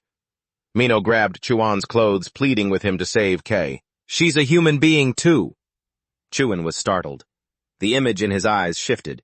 He saw Claire decisively shouting and urging him to attack anyway. Chuan gritted his teeth and raised his sword, firing a beam of blue light into the sky. It caught the attention of the Cotton military. Chuan had broken the tavern barrier and was quickly surrounded. Cotton stepped inside and asked what was going on. Chuan pointed at the elders group, accusing them of breaking the law. He didn't know the details, but he guessed they were violating the GOG criminal code. Chapter 276, Section 4 or something like that. Chuan was playing the victim and shifting the blame onto the other group. They were planning to use this tavern as a base to destroy the world by conspiring with nightmares. Kate understood everything. He recited a series of laws. Based on the GOG Criminal Code, Chapter 174, Section 4, and Chapter 124, Section 6, for the crimes of illegal destruction of private property within the fortress and kidnapping of residents, the elders group will be arrested. So he planned to use this tavern as a base of operations to destroy the world by conspiring with nightmares. Kate finally put it all together, and he started rattling off a list of laws again. Under the Google Criminal Code, Chapter 174, Section 4, and Chapter 124, Section 6, for the crimes of illegal destruction of private property within the fortress and kidnapping of residents. The Council of Elders is hereby under arrest, sensing things were going south. The elder tried to retreat without a permit. Cotton wasn't having it. He launched his silver chains and pinned the elder's 2 henchmen down. The elder wasn't giving up just yet. He lunged at Cotton, but Cotton blocked the blade with an axe, cracking the enemy's weapon in the process. The elder stumbled back. Before the elder could swing again, Cotton lashed out with his silver chains, binding the man's hands tightly. Helpless and cornered, the elder collapsed and surrendered. But this old guy was stubborn as a mule. He pulled something hidden from his sleeve and threw it behind Cotton. A sphere shattered, releasing a cloud of toxic gas, and the elder and his men seized the chance to flee. They bolted out of the tavern, though one of them inhaled the fumes and passed out cold. Waiting outside was none other than the elder of the Desire Demon Society. Sarong asked him, "Is the cruel witch really that much of a problem?" He ordered the others to capture her alive for him. The elder explained that it wasn't just the witch they had to worry about. There was also a guy who was a real pain with those chains. Chewin helped Mino out as they stepped outside.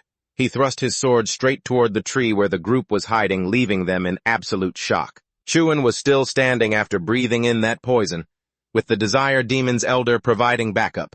Chewin had to face all three of them alone. He slammed his horn weapon into the ground. He really didn't want to resort to this. It's honestly kind of embarrassing to have to rely on a prop's skills. The moment the horn hit the earth, it released a terrifying, oppressive aura. The elder and his goons were so petrified they nearly wet themselves.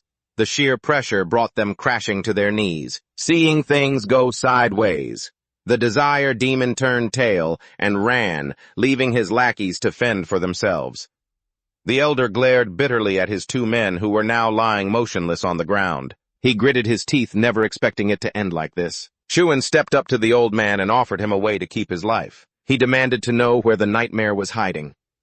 The elder gritted his teeth and stayed silent, thinking that even if he spoke, it would be useless if that person found out he was dead anyway. Even without a word, Chewin could read the old man's thoughts perfectly. The elder pulled a spirit stone from his body and bit into it. Nobody usually eats those things, because they don't want their souls corrupted, and they definitely don't want to die. But after biting into the stone, the elder began to change, transforming into a massive monster. With long, grotesque limbs, he started attacking innocent bystanders. The elder still had a shred of consciousness, left seeing the world for what it truly was. Is there really any dignity to be found here? What was he so afraid of? He could have been this free all along. Why didn't he do this sooner? The elder suddenly shuddered when he felt Chewin's gaze. He lashed out, unable to accept that a mere human was still standing in his presence. Chewin coldly assessed the elder. He couldn't identify who the creature was even with his analysis skills, but he didn't care anymore. He raised his sword and charged straight at the monster. The head flew off, rolling on the ground, and the elder began to dissolve. Chewin sheathed his sword and turned away. He needed to find someone from the ruins of the bar to track down the nightmare. Mino sat in a corner, warning Juan not to come closer. Cotton on the other side wasn't doing much better. I was severely wounded. Mino grabbed Juan's clothes tightly, begging him to kill her while she was still herself. A trail of black energy began to spread across her body. Chewin stood frozen, holding Mino. In his eyes, she was still human. He couldn't understand why he felt such hesitation whenever he looked at her, or why he couldn't just brush those feelings aside. Juan gripped the hilt of his sword. Regardless of anything, he felt that emotions were unnecessary for the path he had chosen. He shouldn't be wavering. Suddenly, Clay grabbed Juan's hand, stopping him. He told him it wasn't too late to save them. Mino and Cotton were rushed for treatment, but the healers just shook their heads in despair. There was nothing they could do. Not if the corruption process kept moving forward. Suddenly, the Gogan network blared an emergency warning. A small group of demonic ghouls had appeared inside the fortress. Panic broke out. People were running everywhere, and many had already been corrupted and turned into monsters. Amidst the chaos and slaughter, Claire sat beside Mino, speaking softly to Chewin. She had heard Mino mention him many times, that he judged the world based on his own intuition. While stubbornly clinging to his humanity, Claire understood people like Juan very well. She had seen them before. People are brought to this place by design. It wasn't because of stupidity. They did it because they had no other choice. It wasn't that the people here lacked courage, but what were they courageous for? High ideals, fighting for justice. Claire guessed that Chewin was the type of person who chased after such things. She couldn't understand his way of thinking because she lacked that kind of courage. But there was one thing she knew: Chewin was dangerous, and he had to leave this place. Because everyone finds hope whenever they look at him. If he stays, the people here will only fall deeper into despair. Chewin fell silent, thinking of many things, of his old friends, of the many who had fallen, and of Mino. Over on the other side, Cotton wasn't doing any better. They tried crushing the beast's horn to purify his body, but it had no effect. The corruption process was still ongoing, unstoppable. Chewin stepped forward, grabbed Cotton by the collar, and slapped him twice, trying desperately to wake him up. Chewin had something to ask Cotton, but as he slowly opened his eyes, he had the same request as Mino. He begged Chewin to kill him. At this moment, Chewin was the only one who could do it. Catherine still wouldn't give up. She muttered the law. According to the Gogan Special Regulations, Article 1, Clause 4, anyone who is corrupted must be eliminated. Chewin gripped Catherine's collar. Such stubborn loyalty. If he had had a few people like Catherine, he wouldn't have been stuck in that damn tower for 45 years. The system's warning echoed. Soul corruption has reached 94%. Transformation into a ghoul will begin soon. Suddenly at that moment, Commander Yahello of the Special Ghoul Execution Unit walked into the tent. He was an S-rank simulator. Yahello drew his weapon, repeating the law, according to the Gogan Special Regulations Article 1 Clause 4. He moved to execute Cotton, the commander of the Northern Defense Line. Mino's sword was about to strike, but Chuan caught it with one hand. Yahello told him to move aside. I had to deal with Catherine. She would soon become a zombie, and a horrific disaster would occur if a fifth-rank traveler turned into one. They were here to prevent that. Before everyone's surprised eyes, Chuan took out the Gonic horn, crushed it, and fed it to Cotton and Mino. Because Mino's condition was so fragile, the transformation process accelerated rapidly. Soul damage has exceeded 95%. Transformation will begin immediately. It can no longer be stopped. Yahello moved to draw his sword to slash Mino, but Claire blocked him. Panic-stricken, she demanded they call the miracle doctor Yahello. He could use the death severance to cut away the corruption. Claire was held back by soldiers. Yahello refused to call the doctor, saying he was busy dealing with something important in the inner city. He cannot be requested to come here. For such trivial matters, no. Yahello told Chuan to move aside. He could no longer yield. Chuan's face darkened. He drew his own sword, stating that he would be the one to end Mino, because that was what she had asked him to do. Mario and Claire were still screaming. Chuan pointed the tip of his sword at Mino. A series of golden lights flared, and before Chuan's eyes everything turned into a blank white space. An old man with a long white beard sat beside Mino. The old man was startled by Chuan's appearance and backed away. In that moment, Chuan used his skill to inspect him, but it had no effect. He thought this old man was the root of the damage. Mino might live if he killed him. Thinking was doing. Chuan lunged with his sword to attack the old man. The man drew his own sword to counter, but the blade in his hand shattered. The old man was so heartbroken he practically jumped out of his skin. He was none other than Yahello, the despairing miracle doctor. Even Yahello was shocked by Yahello's appearance. Wasn't he supposed to be the fortress leader? Why was he here? Yahello couldn't care less about that. A beautiful young lady is about to kick the bucket here. I have to save her. Who cares about the fortress? Yahello pointed at Chuan and cursed him out. You damn brat! Because of you my death severance was completely interrupted. And the death severance can only be used with a sword made of three-horned beast material or something better. Suddenly, Yahello's eyes caught the sword at Chuan's waist. His eyes lit up and he squirmed around Chuan, admiring the blade. Chuan held him back and asked, if he lent him this sword, could he save Mino? Yahello was extremely confident, claiming a 10 billion% chance. Without hesitation, Chuan handed the sword to Yahello, who shivered with delight as he took it. He felt an incredibly mystical energy. A sword just like its owner. Yahello swung the sword and a white light emerged. But after swinging it for a moment, the old man ran out of breath and collapsed to the ground. He lacked soul energy. He couldn't even catch his breath. The world Yahello created began to crumble, but he no longer had the strength to stand. Chuan took the sword back. Yahello knew what he was planning and warned him not to do it. He hadn't even mastered his own world yet. How can you hope to imitate my ghoul cleansing slash? Chuan gripped the sword tightly. He wasn't trying to rip it. I was just going to imitate him. Yahello tried his best to stop him, but he couldn't. Chuan gritted his teeth, gripped the sword tightly, and began to draw his strike. This was the first time he had ever raised his sword to save a life. Chuan silently recalled the image of Mino. She was a stubborn clown. Even though she was an assassin, she was also quite vulnerable. She was deeply loyal and very trusting. Chuan added the final touch to complete the portrait of Mino. She began to regain consciousness. The necrosis slowed down, and the demonic transformation stopped. XE worriedly rushed over to check on her while Bino wept profusely. Chuan remained silent, showing no expression. Yahello praised him, saying he seemed a bit less narrow-minded now. Your mental maturity just jumped from 5 to 10 years old, he added. Chuan could use the demonic cleansing mark. It wasn't just a standard skill. Not every simulator user could learn it in such a situation. Perhaps Chuan was also an awakened. An awakened is an anomaly that can bypass the system's rules, a small group of humans who possess powerful, miraculous abilities. By rejecting the simulation, awakened possess enough power to completely disrupt the power hierarchy of the chaos even across the great continent. Very few are called awakened. Yahello suddenly became urgent. Yahello had previously said that if someone else could use the demonic cleansing mark, they could save the person in charge. Suddenly, someone stepped into the tent. The newcomer was dressed entirely in black. He was the captain of the Dark Guard, a level 5 simulator user. The captain walked past the others and stopped in front of Chuan. He knelt respectfully, greeting him as the special envoy of the blue pyrite flower. He invited him into the castle. Chuan was escorted to meet the commander of Jurin Fortress. The two sides met, exchanged brief introductions, and got straight to the point. The commander asked if Chuan was truly the special envoy of the blue pyrite flower. He denied it immediately without batting an eye. Yahello asked how Chuan had the demonic gems, as they were proof of identity for members of the Blue Pyrite Flower Society. If he wasn't a member, where did he get them? And how could you use them without your soul being damaged?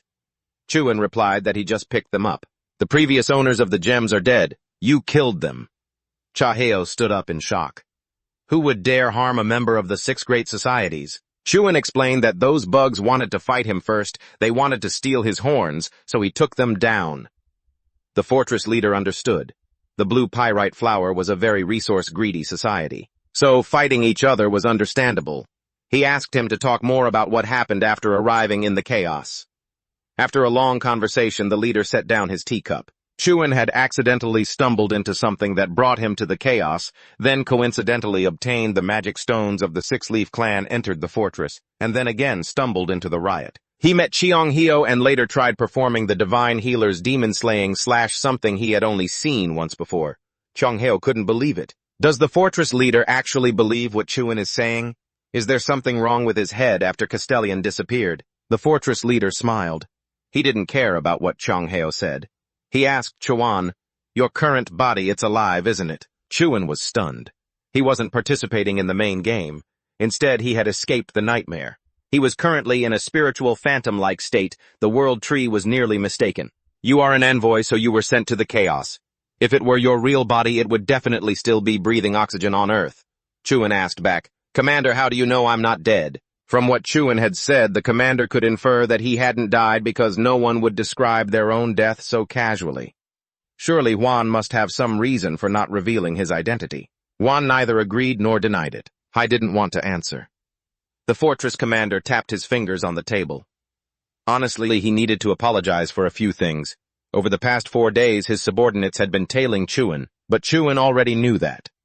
The guy on the roof he had scared off was also one of the commander's men. Chuan's strength exceeded everything he had predicted, so tracking him was very difficult, but that didn't mean it was completely useless. The leader displayed all the investigative information on Juan from the past few days. Danger level SS. Combat strength undetermined. Financial damage estimate approximately 380 million. Hearing that, even Cheongheo blurted out, "You're insane. I don't know if you're a hero or a criminal. You're not even human." Fortress leader Jurin laughed out loud. Some would call Chuan a hero. Others would think he was crazy.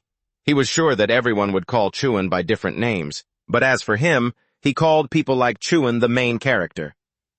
Main character. Chuan didn't understand a thing. Is this a webtoon or what? What main versus supporting?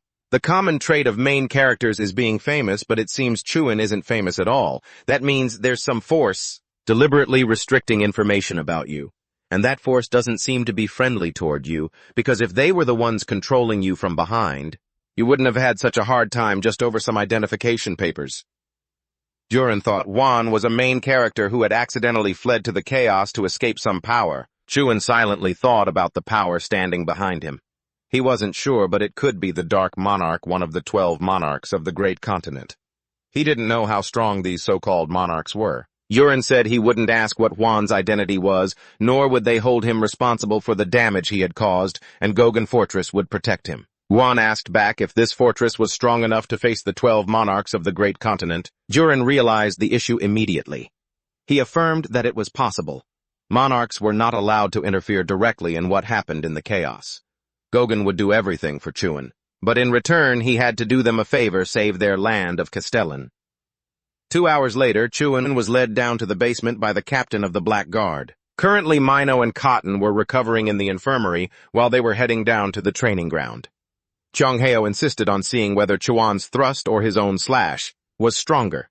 Chongheo set a condition: if Chuan could defeat him, he would answer any question he wanted. Chongheo was extremely confident. I believed that being defeated was definitely impossible. The two fought for a while, and Chongheo was struck so hard he was driven into the ground. He demanded to fight again. Chuan sighed. The result was clear. Let's stop here. Xionghyong still stubbornly refused to give up. He insisted that he hadn't even used his ultimate technique yet, claiming that if he did, Qianwen would definitely be dead. He was just going easy on him. Qianwen was speechless.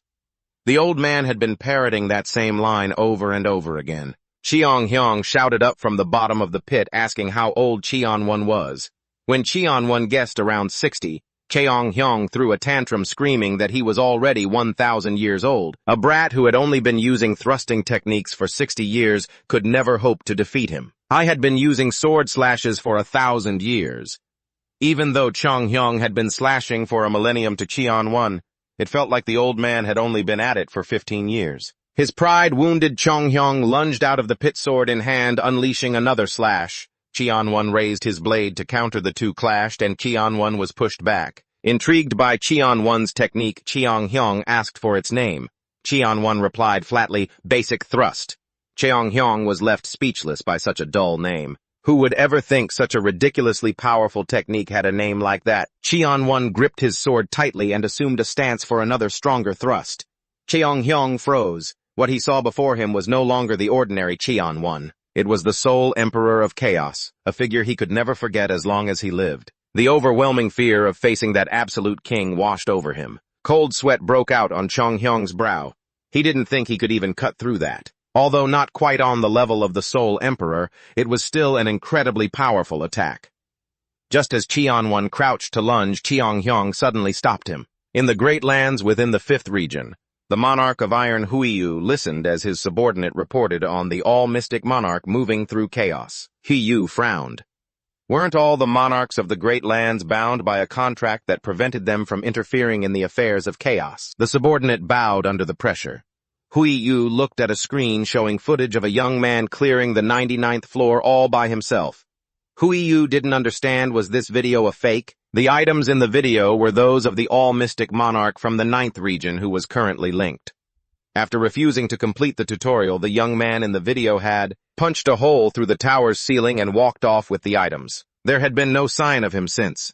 Huiyu found it impossible to believe. Wasn't there a demon guarding the 100th floor? Yet that demon had been taken out. Huiyu received further intel that the all-mystic monarch had been meddling in the affairs of chaos for a long time. One of the 10 sects of chaos had been in frequent contact with the all-mystic monarch. Huiyu pondered for a moment, then ordered his subordinate to send a notice to chaos. He summoned 10 elite golden grade warriors and a 5th-rank traveler. He wanted to go see for himself what was happening. Thinking of chaos, Huiyu grew worried about Chonghyong. That old man could have lived a long life if he didn't have such a blunt personality. Huiyu hoped Chonghyong was all right. Meanwhile, Xionghyong was being played like a fiddle by Qianwen. Even though he felt like he was about to meet his maker, the old man still wouldn't admit defeat. How could Qianwen be capable of such things? After mere dozens of thrusts, Qianwen calculated that he had performed the move about 10 billion times. Chonghyong couldn't believe it. That would mean no eating or sleeping, followed by 8 thrusts per second. Who could possibly do that? Qianwen explained he could thrust 100 times per second, and that movement wasn't limited to just swordplay. Chonghyong's eyes widened as if he had just remembered something. The sharp foreign energy he had felt since first meeting Qianwen wasn't actually energy, nor was it just fighting spirit. It was killing intent and the ambition to purify the world. This was the ultimate thrust. Chonghyong realized Qianwen had turned himself into the thrust, and he was still piercing through this world, even at this very moment. Qianwen stood up. He wasn't lying. He really had performed the thrust 10 billion times. Qianwen held up a piece of paper and asked if Chonghyong remembered it. It was their contract written before the duel. The loser would fulfill one wish for the winner. Qianwen's request was simple. He just wanted honest answers to his questions. That was all. As the two left the training room, Qianwen asked what a master's tower was. Chonghyong plodded along, explaining that the things that created the towers were nightmares. Those towers were ranked from F grade to S grade.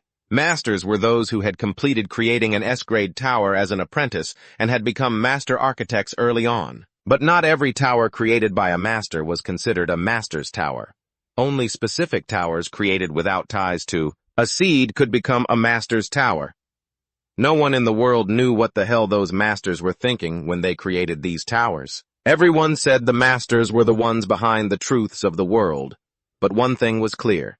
Every so often an awakener would appear. From among those who cleared a master's tower, Cheong-hyong was also someone who came from a master's tower. He hailed from the fourth tower of the Master Melville, a tower known as the Moby Dick of the world. A giant white whale appeared on the first floor of the tower and relentlessly hunted humans. The current difficulty of that tower sounds like a joke now, but for Cheong-hyong at the time it was a catastrophe. Many martial artists from the martial arts kingdom lost their lives. The fact that he managed to clear it was truly a miracle. Cheong-hyong guessed that Cheon-won must also be from a master's tower. He asked who the master of that tower was. Cheon-won replied that it was Mulak. Cheong-hyong froze when he heard the name. He never thought any awakener could clear Mulak's tower. He knew Mulak because he used to travel with him. The two of them wandered far out to the edge of town, ending up at Chuan's beer joint. As he stared at the meat skewers on the plate, he fell silent, and Cheong-hyo seemed to grasp what he was thinking. It's strange that food even exists in a world where people never feel hunger, Cheong-hyo said, taking a gulp of beer. He looked down into his glass, adding that the chaos world was once meant to be a place of pure blessing. It was supposed to be a sweet sanctuary for souls exhausted by the wars of the great lands, a place where everyone could finally reclaim their own lives after being freed from the fighting. Warriors could lay down their weapons and singers could sing of peace instead of war.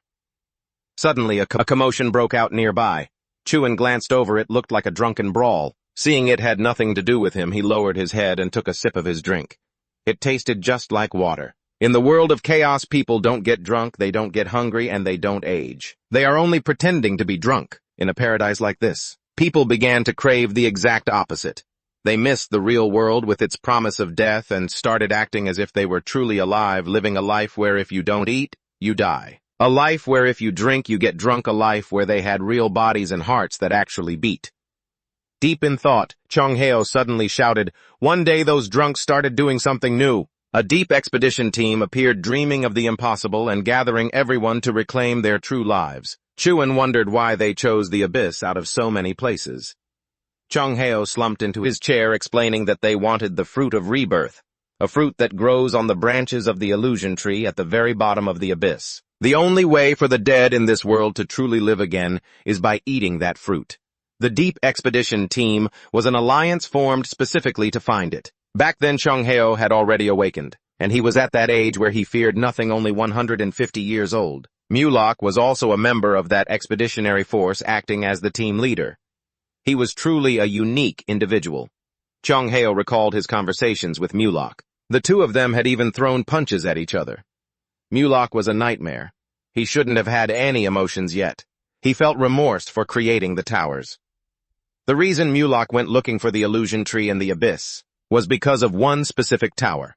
That tower put an end to all that nurturing. That was why he joined the expedition. Cheong-hyo didn't know what happened to the expedition afterward. He had only made it to the entrance of the abyss before he fell behind, but Mulak had reached the peak of the illusion tree, and the fruits began to fall from the branches. Thanks to that, every member of the expedition was able to return to chaos with fruits in their hands. Chuan suddenly felt that something didn't add up. If Cheong-hyo had gotten the fruit of rebirth, then why was he still here in chaos? Just then, Clay arrived with more food and scolded Cheong-hyo for getting the story wrong. The expedition had failed. They only succeeded in the part where they picked the fruit. Cheong-hyo sadly recounted that when they returned to chaos, the kings and tribal leaders of the almighty lands were waiting at the exit because they lacked the courage to enter the abyss themselves. So the 4 city lords and 10 high priests, all members of the expedition, fought back, but they were no match for those bastards. There was such a massive gap in power between them and the kings and tribal leaders, and so their fruits were stolen. Those bastards used the stolen fruits to keep resurrecting themselves every time they died.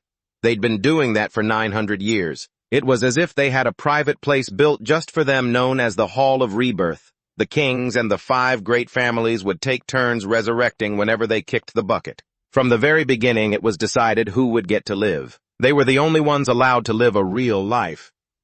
Chuan blinked, finally understanding it all.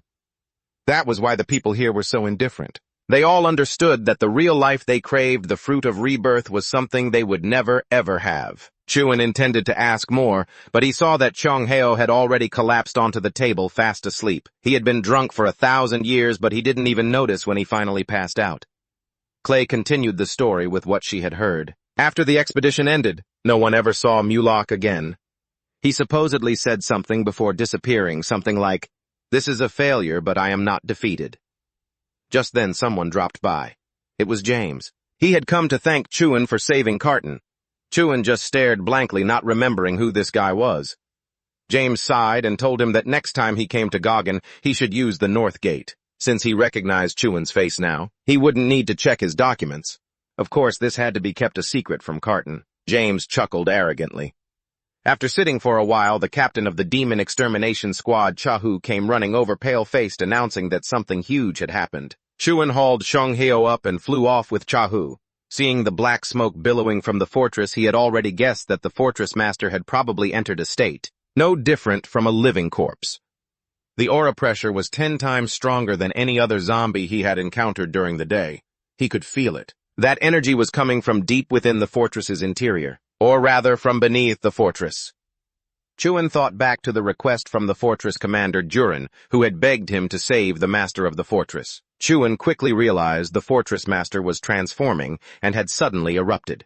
Usually this only happened once a week, but today things had taken a turn. Chahu reminded Chuan, just to avoid any misunderstanding, that the fortress master was a good person. Before struggling with this transformation, that person was a living legend, for he was one of the original companions. Along with the divine healer, Yahello was skeptical of Chongheo during the Deep Abyss expedition, suggesting that Chewan could perform the death slash instead, since the old man was already asleep. Chewan hesitated. He was only mimicking Chongheo's techniques, and his version of the death slash wasn't as refined. Things would have been different if he'd been trained by the master himself. The black smoke pouring from the castle grew even more intense, and just then the commanders of the Fallen Tower and the Tower of Despair appeared to block their path, having received orders to let no one enter the castle. The only divine will they acknowledged was the forbidden heaven, not the corrupted master of the fortress inside. The two commanders lunged from above. Yahello shouted at Chewan to dodge, then stood his ground to face both of them alone. Chewan let out a calm, "Oh, he's pretty good," he remarked. Yahello parried a hammer strike with one hand while holding his sword with the other. Shocked that someone from the Forbidden Heaven cult had infiltrated the fortress, he then forcefully deflected their attacks. He warned the two to think carefully, claiming the fortress master would surely forgive them if they retreated now, but the commander of the Tower of Despair just sneered. "You call that thing rooted deep in the underground a master? That guy can't even control his own power, and he can't distinguish between good and evil. That's not the paradise we want to serve." The commander of the Tower of Despair retorted, asking Yahello if he was seriously still going to follow that thing. Even after seeing the reality with his own eyes, Yahello remained firm in his belief that the fortress master would make a comeback. The two didn't waste more words, and the fallen tower commander seized the opening. He swung his hammer at Yahello from behind, catching him off guard, sent flying 8 meters, his hair disheveled and clothes in tatters. Yahello coughed up white fluid. Those two were only fourth-step travelers. In theory, it was impossible for them to be defeated. How could they possibly overpower a fifth-step traveler even if they were ganging up on him? I couldn't even track their speed anymore. This wasn't just some normal improvement. Something was dangerously off. Yahello started to yell at Chewan. "Chewan, get out of here!" But he was cut off as Chewan tossed Chongheo aside and said, "Leave this to me," as the fallen tower commander asked Chewan one more time if he could really pull off the death slash. Chewan didn't deny it, but he didn't confirm it either.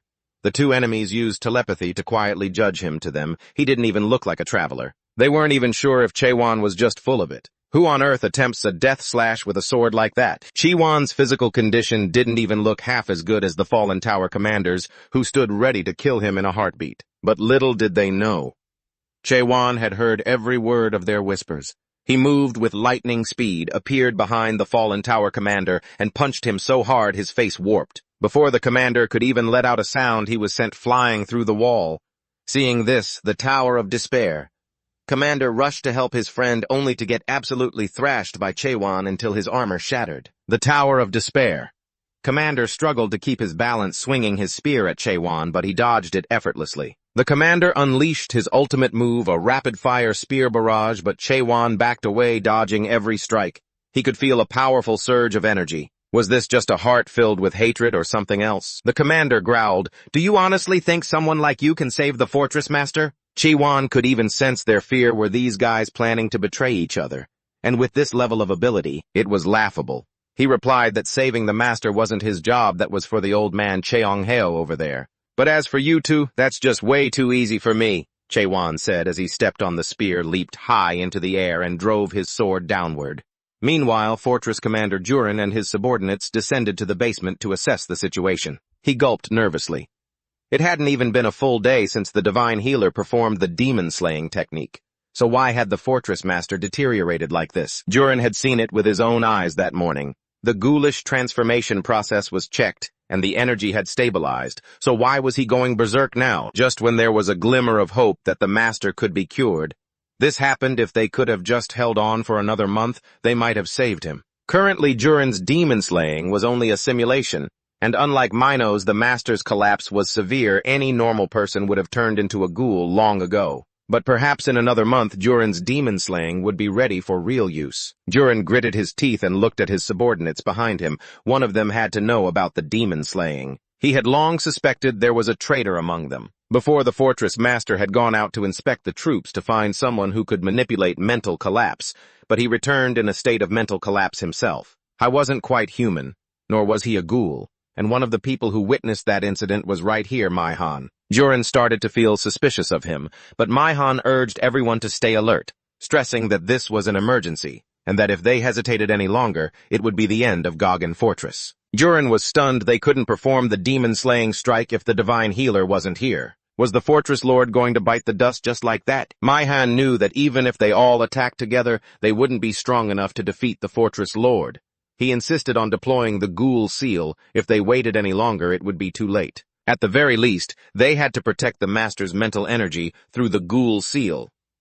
Maihan stared down Jurin, pressuring him to make the call. Just then, the captain of the Dark Squad walked in holding some sort of box. Jurin froze, unable to believe that the Dark Squad captain, a member of the command faction, was actually a traitor, and that the box he was holding contained the Dark Crystal. Maihan questioned Jurin, asking why he had been hiding and hoarding such an important item. "This is the future of Gogan."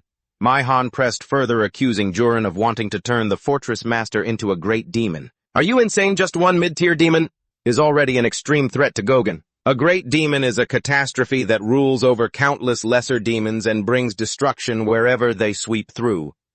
Jurin clenched his fists, unable to argue back. The fortress master was going insane, and the saintess was nowhere to be found. Maihan's logic was sound, yet Jurin still felt uneasy. Performing a demon-sealing ritual wasn't something just anyone could do. The dark crystal used to seal demons was a secret technique of the Six Butterfly tribe. Surely Maihan wasn't planning to bring one of them here. Maihan told Jurin not to worry. He had already summoned people who had learned the technique. These people weren't from the Six Butterfly tribe, but at least they could perform the seal. Jurin watched as a group of people in black cloaks filed in. Oh crap, it's all over, Jurin thought. If the demon-sealing ritual was performed like that, the fortress master's spiritual energy would be trapped within the dark crystal.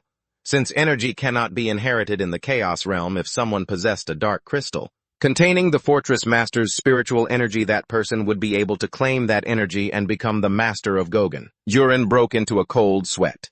If Gogan fell into the wrong hands, they were doomed. Jurin watched the black-cloaked figure take the crystal out of the box, unable to believe anyone other than the Six Butterfly tribe could hold a dark crystal. Except for Chuan, Jurin remembered the fortress master's words from before and turned pale. The one who could manipulate spiritual collapse had appeared. Had the fortress master's spiritual collapse starting 6 months ago, and his madness today all been part of the outer commander Maihan's plan? Panicked, Jurin hurriedly ordered his subordinates to stop Maihan, but no one listened. Jurin knelt down in despair. These people had all betrayed them. He couldn't do anything, and he felt truly guilty toward the fortress master.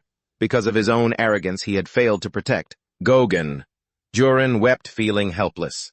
Suddenly, the ceiling above collapsed, scattering the people below.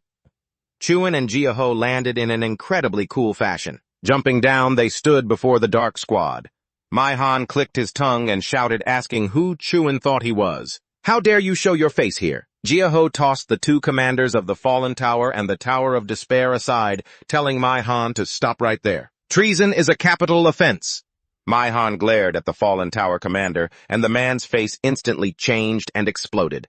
Manhwa, feeling extremely confident now that the evidence was gone, asked what he had to fear. Yahello was boiling with rage. He ordered his subordinates to take up arms and fight. This was a rebellion. If the demon sealing ritual proceeded, everything Manhwa had planned would come true. As Yahello moved forward, his subordinates pointed their swords at him. They had defected to the Forbidden Heaven Society. They demanded that Yahello stand still until the sealing of the fortress master was complete. Yahello roared at the cowardly traitors. Chuan remained calm, assessing the situation. He negotiated with Duran, saying he had agreed to save the fortress master on the condition that the city of Gogan protect him. But Gogan has broken its promise to me. This place can no longer protect me, so the terms of our deal must change. Chuan loudly declared he would save the fortress master and kill every last traitor on the other side. In exchange, you must give the Saintess Cheongheo to me, and I will lead the conquest of the abyss once more. Everyone here will help me do it. Everyone was stunned to hear this. Manhwa found it ridiculous. He had heard rumors of someone who could kill a Danya corpse in one blow and thought it was a lie. But maybe it's the truth after all. If that was the case, he would have to go all out to kill Chuan. Manhwa ordered his subordinates to rush in and swarm Chuan from all four sides. Chuan suddenly activated his Leaf Village ninja mode. He pulled out throwing stars and fired them everywhere. With his superior skills, he shot them like he was launching pigs. The enemy formation shattered and the cocky guys in front were turned into members of the disabled club. Others rushed in, but Chuan realized they were attacking him relentlessly. He sighed. Why are you guys so eager to kiss the dirt? Chuan used his ultimate strike, thrusting towards Manhwa. The old man blocked it with his sword, but he had miscalculated. He couldn't fully stop the blow, so Manhwa diverted the strike. It blasted into the wall right next to the fortress master. Manhwa was sweating bullets. If he had stubbornly tried to block that hit completely, he would be dead right now. The others used telepathy to discuss what to do next. If they couldn't continue with the demon sealing, they would have to execute Plan B. They had to use the dark cloud even if it meant massacring everyone in Gogan. Chuan heard it all. His face darkened as he pointed at Manhwa, startling the old man. I knew the old man was the manager of the outer city of Gogan and the great elder of the Forbidden Heaven Society. He didn't know why they wanted to cause the soul to collapse, but Chuan knew one thing. I really love people like this. Because of people like this, I can easily destroy this world. Chuan hoisted his sword and a massive surge of fighting spirit erupted, which Manhwa and the others immediately sensed. The sheer intensity of the move forced the enemy to mobilize everything they had to block him. Chuan pointed his sword straight at the sky and a brilliant pillar of light formed above. He unleashed a barrage of attacks, downward blasting Manhwa's forces to bits. Duran's eyes lit up with something like hope as he thought of the fortress master's words. The people of Gyeonggi need hope. A great hope that keeps you from faltering no matter what you face.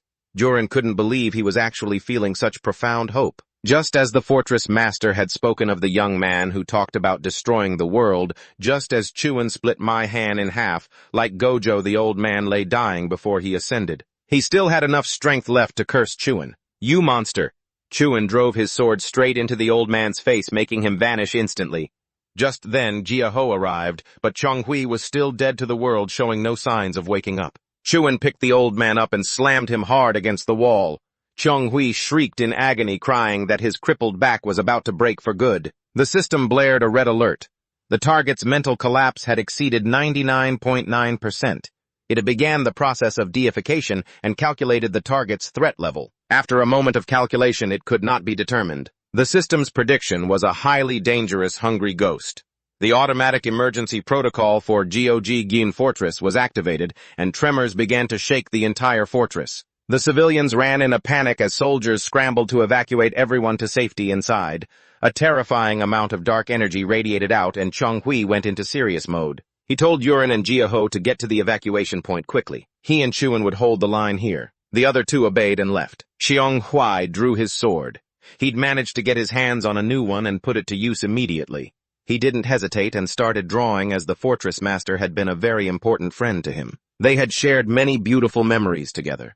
As Chiang Hui drew, he explained to Chuan that engraving those forgotten memories was the purpose of the severing blade. If their minds were filled with memories, at least they could overcome the worst-case scenario. While Chiang Hui was drawing, he noticed a group of black shadows appearing behind the fortress master. They cackled. Looking at Chiang Hui with horrific eyes, he began to tremble.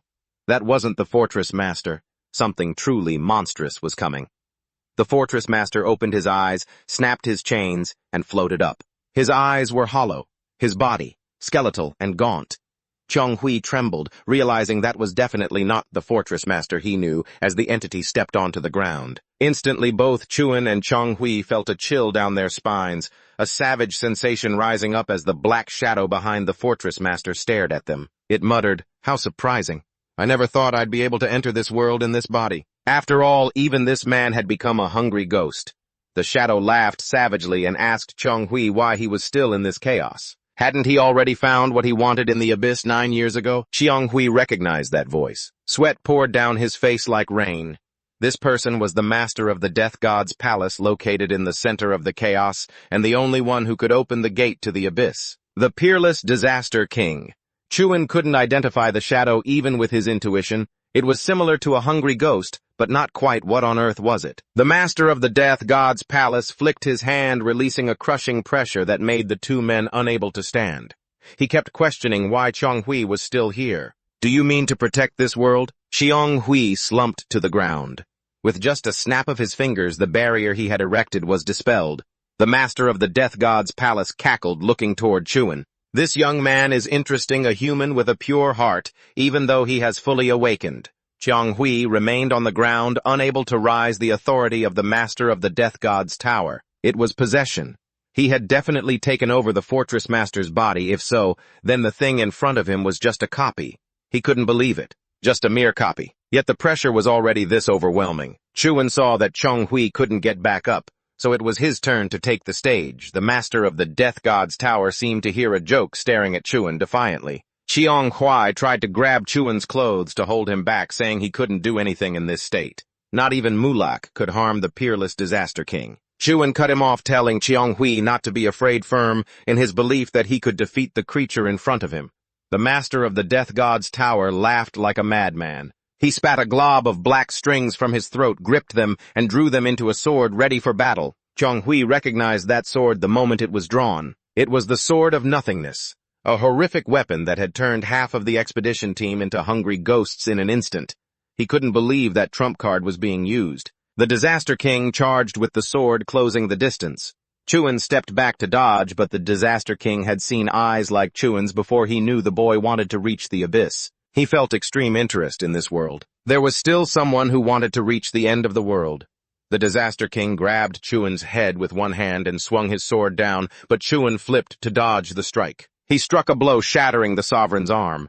As he stepped back to keep his distance, he rubbed his face where he'd just been grabbed, stunned. I thought he had severed the sovereign's arm, but in less than 3 seconds, that same arm lunged out to grab him again. Thankfully, his reflexes were quick, and he managed to dodge. Still, he was grazed on the bicep, losing a chunk of flesh. Grip tightening on his sword, he spun around and slashed the Abyss Sovereign in half. But the old monster didn't even flinch. The severed body parts floated in the air, nearly reconnecting. The Sovereign planted his sword in the ground and resumed his preaching. Falling is by nature a sickness of time. A single scratch from the void sword and centuries will never pass. That soul cannot withstand the passage of time. It will wither, decay, and become a ghoul. The wound on his arm began to rot and fester, so without a second thought he swung his blade and severed his own arm. The Sovereign let out a cry of surprise. He hadn't expected Juan to so easily slice off a portion of his own tainted soul. Iron will indeed, but that alone is not enough. The old man spat out a mess of other blades which erupted from his body and shot toward Chuan. Seeing them heading for Chong Ho, he stood in the way, knocking the incoming swords aside. However, 2 blades pierced his remaining arm and leg. Without hesitation, he yanked them out. I hacked off the rotting flesh from his own limbs. The Sovereign lunged forward, sword in hand. Chuan raised his blade to parry, but the force of the collision sent Chong Ho rolling away, tumbling into the distance. If this continued, he wouldn't last much longer. No matter how many times he used doubt, he couldn't find the weakness of the thing in front of him. Those strange, yellow, sticky-looking objects kept flickering before his eyes, preventing him from focusing. He recalled Chong-Ho's earlier words. Every awakener possesses a unique domain. A domain is created from a keyword received upon awakening, something like a deep desire or an emotion. A powerful awakener can bring many beings into their own world. Chuan gripped his sword tight. He decided to take one final gamble. He knocked the sovereign's blade aside and backed up a step. Chuan unleashed his moon eye. The surrounding space shifted, turning a deep, burning red. This was hell itself. He had always lived in a world just like this. A netherworld forged from helplessness and rage. A blood-red eye appeared in the sky, staring down at the sovereign. The old man was truly impressed. It was the first time he had seen a man's idealized world. Just as the sovereign opened his mouth to spit again, Chuan lunged from nowhere, moving at extreme speed to shatter the old man's jaw. The sovereign unleashed a mass of vines to bind Chuan, pressing his face right up to him and licking him. Chuan just kept surging toward him, unsure how to end it all. The sovereign grabbed Chuan's face and smashed it into the ground. The rock shattered, causing a massive tremor. The sovereign stepped onto the chest of the motionless Chuan. It's been a long time since I've met someone who refuses to let go of their hatred like you. He pulled another void sword from within his body, aiming it at Chuan, ready to strike. Just as the blade was about to touch him, he suddenly opened his eyes. He swung his sword, cleaving the sovereign in two. The old man's eyes widened, clueless as to what was happening. Chuan took off his coat. Now his fun was just beginning. The sovereign's body tumbled across the floor. Even now he was utterly confident that Chuan couldn't land a single blow. He began to knit his body back together. This time it was even bigger and more monstrous than before. The sovereign swung his sword at Chuan, but he dodged. The old man whipped his other arm toward him, sending Chuan flying into a wall. He coughed up blood. The sovereign lunged again, but Chuan reacted in time. He snuck behind him and thrust his sword forward. The old man stretched his head to dodge, laughing wickedly. He had been observing the creations that formed this world. They all try to climb to the top of the tree of illusion to satisfy their curiosity. He knew that Wan, too, was trying to find his own answer about this world. He asked what question was bothering him, but Chuan didn't answer. He kept parrying and striking while the sovereign droned on with his one-sided monologue. The old man kept guessing at what answer Chuan was seeking. Meanwhile, they clashed violently. The sovereign clearly had the upper hand, and Chuan couldn't understand what the hell this guy was barking about. He realized the situation. I was certain he had been through this before. I thought back to that monster big trend. Suddenly, Chuan realized that what he was fighting was a clone connected to a host. He took a breath and thrust his sword straight through. It shredded the sovereign to pieces. The old man kept rambling, incredibly confident in his ability to regenerate. He opened his maw to bite down on Chuan, but he seized the opportunity and leaped high. His hunch was correct. He saw the guide thread just like before. If this thing was just a clone, there had to be a connection point to the host. Chuan gripped his sword tightly and drove it straight into that spot. The sovereign's eyes bulged. No way, this was a lethal technique.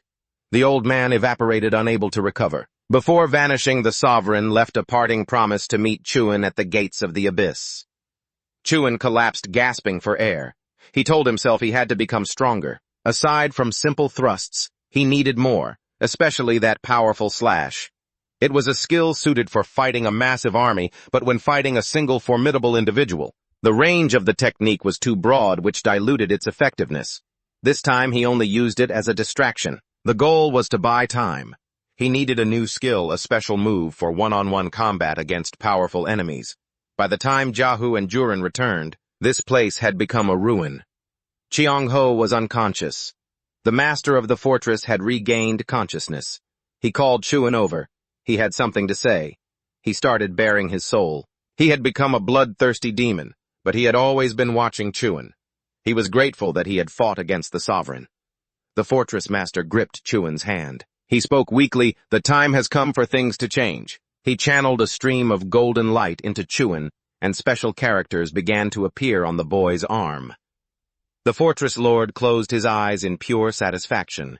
He felt a strange familiarity with Chuan. He could sense warm memories within him.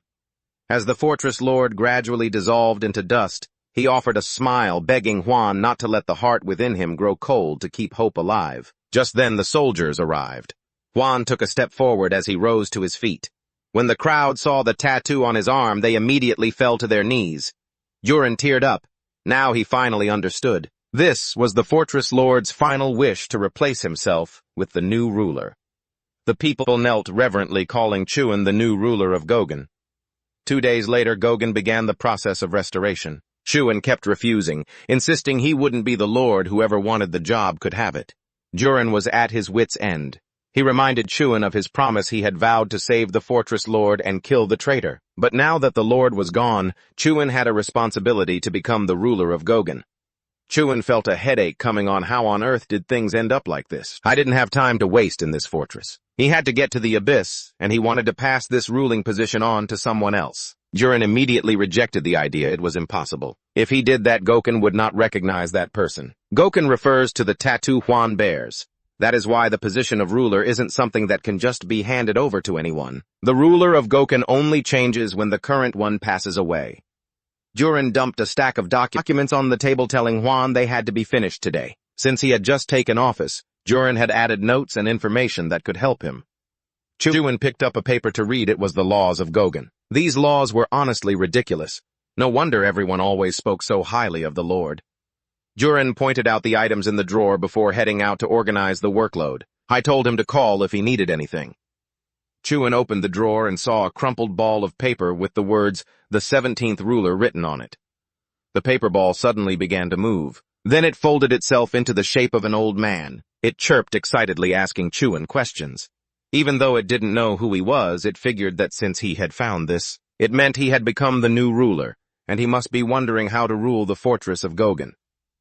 Chuan stared at the paper ball as it chattered on incessantly. He broke into a sweat. Paper magic. Is this a paper doll made of spiritual power? The paper ball kept talking without pause, instructing him that the ruler's only job is to seek joy, a good ruler is one who has plenty of fun, and so on. Leave the fortress security to the surveillance department and leave domestic and foreign affairs to the specialized committee. The Lord doesn't need to do anything. That's the tradition from way back. According to data compiled by the paper ball, half of the rulers worked themselves to death, which led to exhaustion of the soul and body. None of them lived long lives. This advice wasn't just for Chuan, but for the sake of Gogen. It hoped he wouldn't be greedy. Don't try to change anything. Don't burn yourself out. Everyone here knew that. This world is very difficult to change. That's why Huan tried to maintain things and change them just a little bit at a time. Don't decide based on the majority's stance. Do everything according to your heart and your own will. This was the painful lesson from the old lord, which it repeated over and over. I beg you, don't be greedy. Don't try to change what you can't. The only good ruler in the chaos is a ruler who does nothing. The paper ball finished speaking and turned back into a simple ball of paper. Chuan fell silent. He was beginning to understand what a ruler was in this place. An existence that shatters the hope of survival. An existence that prevents the change that has been suppressed for generations here. Seeing him silent for so long, Jurin asked what he was thinking. Chuan had made a decision. He would destroy the position of the ruler of Gogen. Jurin didn't understand what he meant. Chuan asked again, "What is a fortress?" Jurin thought the question was a bit foolish, but he answered seriously, "A fortress is a castle, and a castle is a military structure built to protect allies from enemies." Chuan asked another question.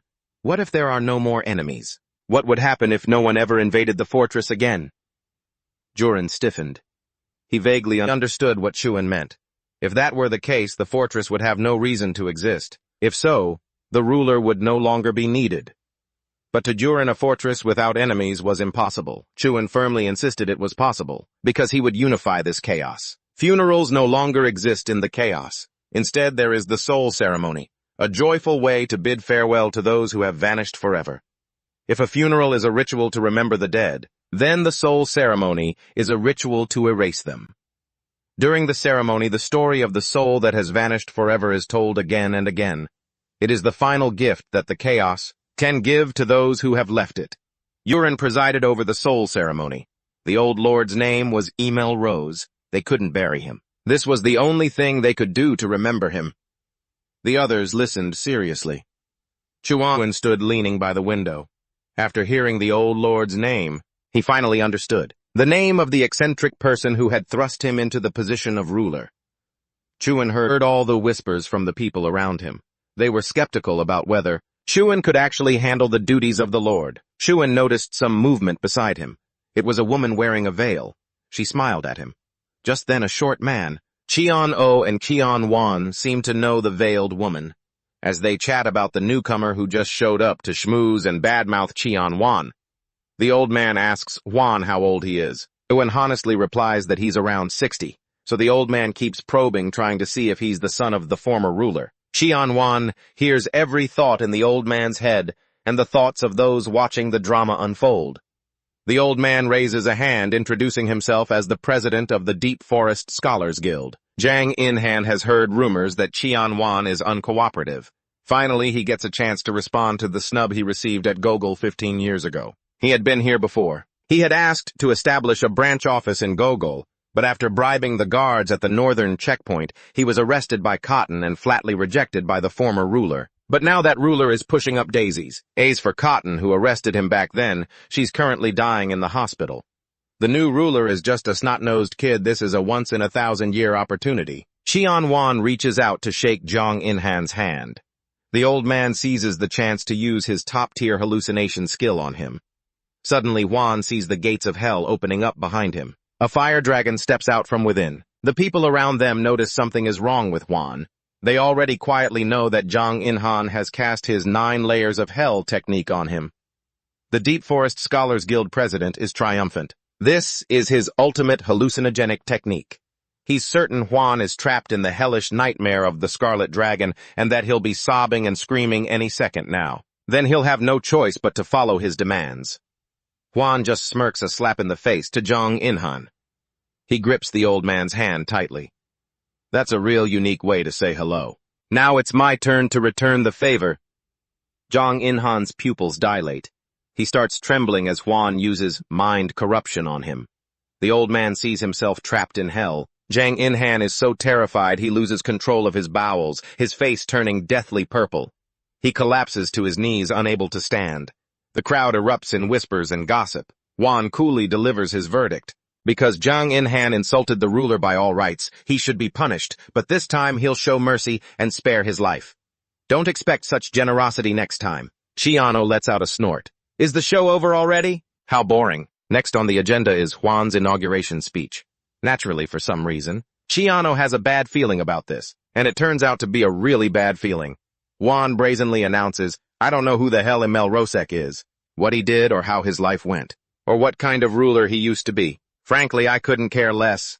I know you're all unhappy with me. You probably think I'm just some snot-nosed kid with a weak spirit, becoming the ruler purely by luck. Although to an extent that's true. I really had no intention of this. I just suddenly became the ruler. You aren't happy with me, and I don't really want to be sitting in this seat either. So how could anything good come from this? After thinking about it for 30 seconds, he found a solution. He tells them whoever can beat him in a one-on-one duel will become the new ruler. The crowd is stunned into silence at first. A moment later, a pioneer slams the table. It's the president of the South Sea Guild, Cayman. He asks Huan if there are any other conditions. Juan adds, the time limit is 1 month. Anyone who challenges me and loses will become a member of the Deep Abyss expedition team. We depart in 2 months. The crowd is left dumbfounded. Juran completely trusts Qian-Wan. He protected Gogol from enemies and was recognized by the city lord. Even before, when Huan spouted nonsense about destruction or uniting the chaos, even when Qian-Wan took the stage and made everyone feel like something was off, Juran decided to wait and see what he would do. He believes Huan wouldn't do things without a reason. That's Juran's faith, but the reality is harsh. Early in the morning, Jiahe bursts into Juran's office with bad news. He rushes to Huan's room, face full of rage, asking how many unfinished tasks he has piled up. But the person he needs to find is nowhere to be seen. Only Cotton, despite being covered in injuries, is sitting there processing documents. Juran is furious. Where did that kid sneak off to now? Meanwhile, Huan and Qian-O are in the basement smashing statues. Huan came up with a new move and is getting into position to show it off to Qian-O. Qian-O applauds. Guan's posture is looking a lot more solid than usual. Watching the movement of his sword, he guesses Huan has been influenced by his sword techniques. Qian-O suggests a super cool name, the Piercer. Huan looks at him with utter disgust. Qian-O snaps, he's had enough. He's a divine doctor. yet he's living under the thumb of an arrogant brat like Juan. Juan plays the deaf-mute act and lunges at Chiano with his sword. He dodges frantically, cursing Juan's ancestors. The kid has no respect for his elders. Juan's strike misses the old man. It pierces the wall behind him. Someone comes crashing down from the other side. It's the president of the Thunder God Guild, Gi Undong. He's currently unconscious. Who knows what the hell happened? Apparently, while the Thunder God Guild president was playing dog, sniffing around to find Juan, his dog instincts led him right into this basement. Jundong arrived with the sole intention of challenging Chi-Wan to a one-on-one duel to take the top spot, not caring in the slightest if people called him a coward. To him, an assassination attempt or a head-on fight were one and the same as long as he took his opponent down. Suddenly, Jundong felt a massive tremor and peered out, realizing all the intelligence he had on Chi-Wan was completely inaccurate, so he brashly charged out to challenge Chi-Wan, fueled by the firm belief that he would win. Cheong-hee sighed, wondering why a guild leader like Jundong would stoop to sneaking attacks like that. Without an ounce of shame, Chi-Wan didn't even pay him any mind and told Jundong to get on with it. Jundong sparked with electricity, channeling his inner Pikachu as he lunged forward, brandishing his blades with extreme confidence as he unleashed his ultimate Thunder God descent, firing a massive electric orb toward Chi-Wan. But before he could do anything else, Chi-Wan slipped behind him and flattened him into the ground. Once beaten, Jundong immediately acted meek, eagerly sucking up to Chi-Wan and promising to keep his word. From then on, he followed him. Jundong hailed from one of the 5 great families of the Great Land, and it had taken him exactly 100 years to reach this place. Or to be more precise, Jundong was a slave of the Jun family, and the other comrades who had stormed the tower with him all became part of the family as well. They spent the rest of their days together, but one by one they were either sent to the battlefield or died as slaves just like that. Jundong had served the Jun family for nearly 100 years, and most of the comrades who became his underlings had already kicked the bucket, but miraculously Jundong had survived. Through the trust he had built up over those 100 years, he finally attained the status of a retainer. But on the very day he reached that position, for the first time in his life, Jundong decided to defy his fate, knowing he couldn't go on living like this forever. Jundong betrayed all the trust he had spent so long accumulating. In those 100 years he had succeeded. He stole a highly precious secret technique from the Jun family, and the high-level skill he acquired that way was the Thunder God art. Once he mastered it, every cell in his body was purified, allowing him to tap into the full potential of the technique. And of course, because of that, he was hunted by the Jun family for 25 years before eventually being beheaded, only to be summoned to the Chaos Realm, and thanks to the Thunder God art, Jundong had managed to claim the 9th rank out of the 10, so he couldn't accept that someone who hadn't even lived for 100 years like Chi-Wan was the one ruling over the Chaos Realm. Furthermore, the divine healer. Cheong-hee knew despair better than anyone due to his time in the Deep Abyss expedition team, yet he just smiled and laughed at Jundong. I told him he should count himself lucky. Lucky that he met Chi-Wan before he truly learned what real despair felt like. Nearby, Chi-Wan remained focused on smashing the stone statue. Jundong pouted, still bitter, as Cheong-hee patiently explained that a week before Jundong arrived, Gogen was almost completely taken over by the Golden Heaven sect. I didn't know how they had managed to get the Gogen forces to join their side, but he had a feeling they had been preparing to topple Gogen for a long, long time. However, Chi-Wan had pulled Gogen back from the brink of collapse and defeated the Poison King lurking inside the former city lord. Jundong was shocked, accusing Cheong-hee of failing to tell him these things sooner. Cheong-hee shot back that Jundong had jumped the gun, attacking people without even waiting to hear an explanation. As the two bickered, someone else showed up. This person was a tall, dark, and burly man who wanted to challenge Chi-Wan next. He was Gong Huang, the leader of the Fire King sect, and he was accompanied by a leader from the South Sea sect. But he insisted on fighting first. Chi-Wan slung his sword over his shoulder, not wanting to waste time, and told them both to just come at him at once. I was busy perfecting his swordsmanship and didn't have time to mess around. The Fire King sect leader sneered, gathered his momentum, engulfed himself in flames, and charged at Chi-Wan. But Chi-Wan effortlessly dodged with a simple sidestep. Cheong-hee shouted from the sidelines, telling them not to burn the place down. On the other side, the two closed in with their swords, and while the Fire King sect leader remained confident, Chi-Wan didn't even react, simply punching the Fire King leader's blade. Then he spun around, gripped his sword firmly, and delivered a light thrust that sent the Fire King leader flying 10 billion meters, leaving a deep crater in the wall. Next up was the South Sea sect leader. Surrounded by water, ice, and snow, he stood ready to fight. Chaewon sighed, annoyed, first lightning, then fire, now water, wondering if this guy was actually any stronger than the last. Chaewon rushed in to initiate the attack. The South Sea sect leader calmly blocked, and Chaewon noticed that this guy was somehow different. He didn't just blindly aim for him like the others. I tried to control Chaewon's movements. The South Sea leader swung his blade down, and Chaewon leaped up to strike from above, but the leader stepped back to dodge. He had realized that if he had taken that last hit, he would have been ground into dust by now. Before going all out, the South Sea sect leader sheathed his sword, conceded, and agreed to sit down and discuss the Deep Abyss expedition.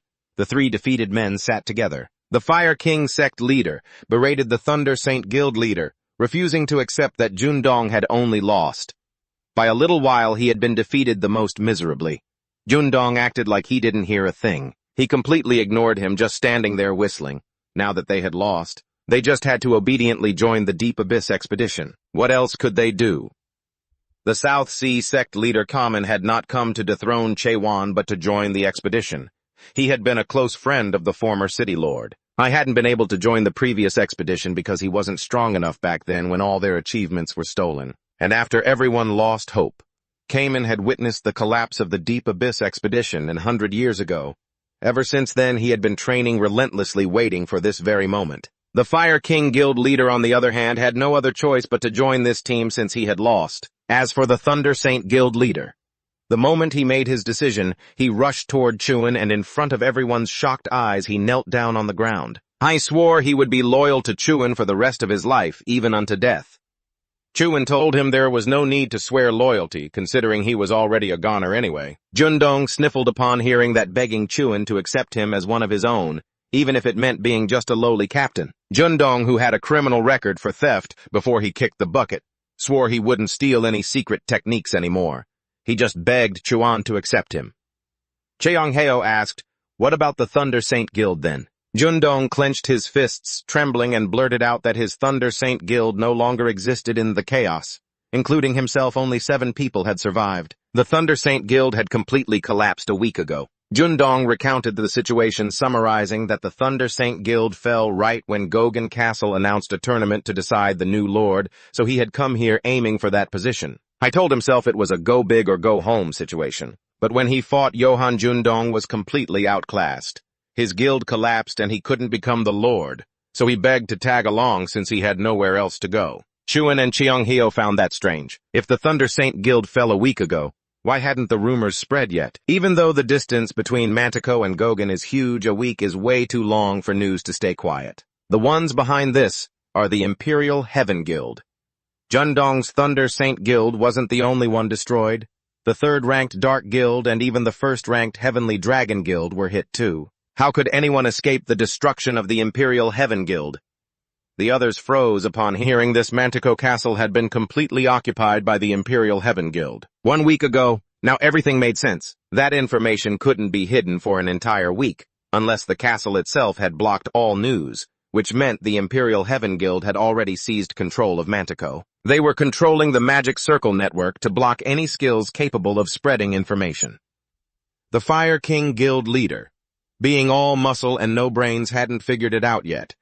3 out of the 10 guilds in the chaos had been defeated simultaneously, and the culprit was the 10th-ranked Imperial Heaven Guild.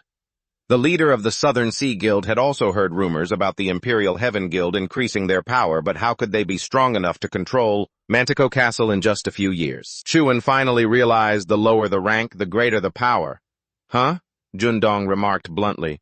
You're a lord and you're only just realizing that now. Chuan, annoyed at being called out, gave him a death glare.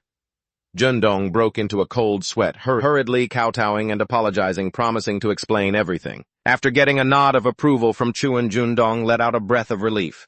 He was still alive. He began to explain in the chaos. There are 4 great castles, Gogen, Mantico, Riot, and Garuda, and 10 guilds that manage them. Those 10 guilds aren't truly equal. They are ranked 1 through 10, with rank 1 being the strongest. There is a huge difference between the weakest rank 10 and the top 3. Yet Jundong's rank 9 Thunder Saint Guild, the rank 3 Dark Guild, and the rank 1 Heavenly Dragon Guild were all defeated by the rank 10 Guild, and Mantico Castle has been occupied too. Jundong gritted his teeth. He wasn't sure what kind of support the Imperial Heaven Guild had received, but he was certain someone was pulling the strings. Chuan fell silent. At first he only thought, the Imperial Heaven Guild were just normal people who possessed nightmares. They had tried to take over Gogan, but their first target was Mantico Castle, and they had succeeded. They were taking over the castles one by one. Their goal was probably the same as his, to control the entire chaos. He wondered if the nightmares were influencing their objectives. That much this time. But for sure the mastermind was at Mantico Castle.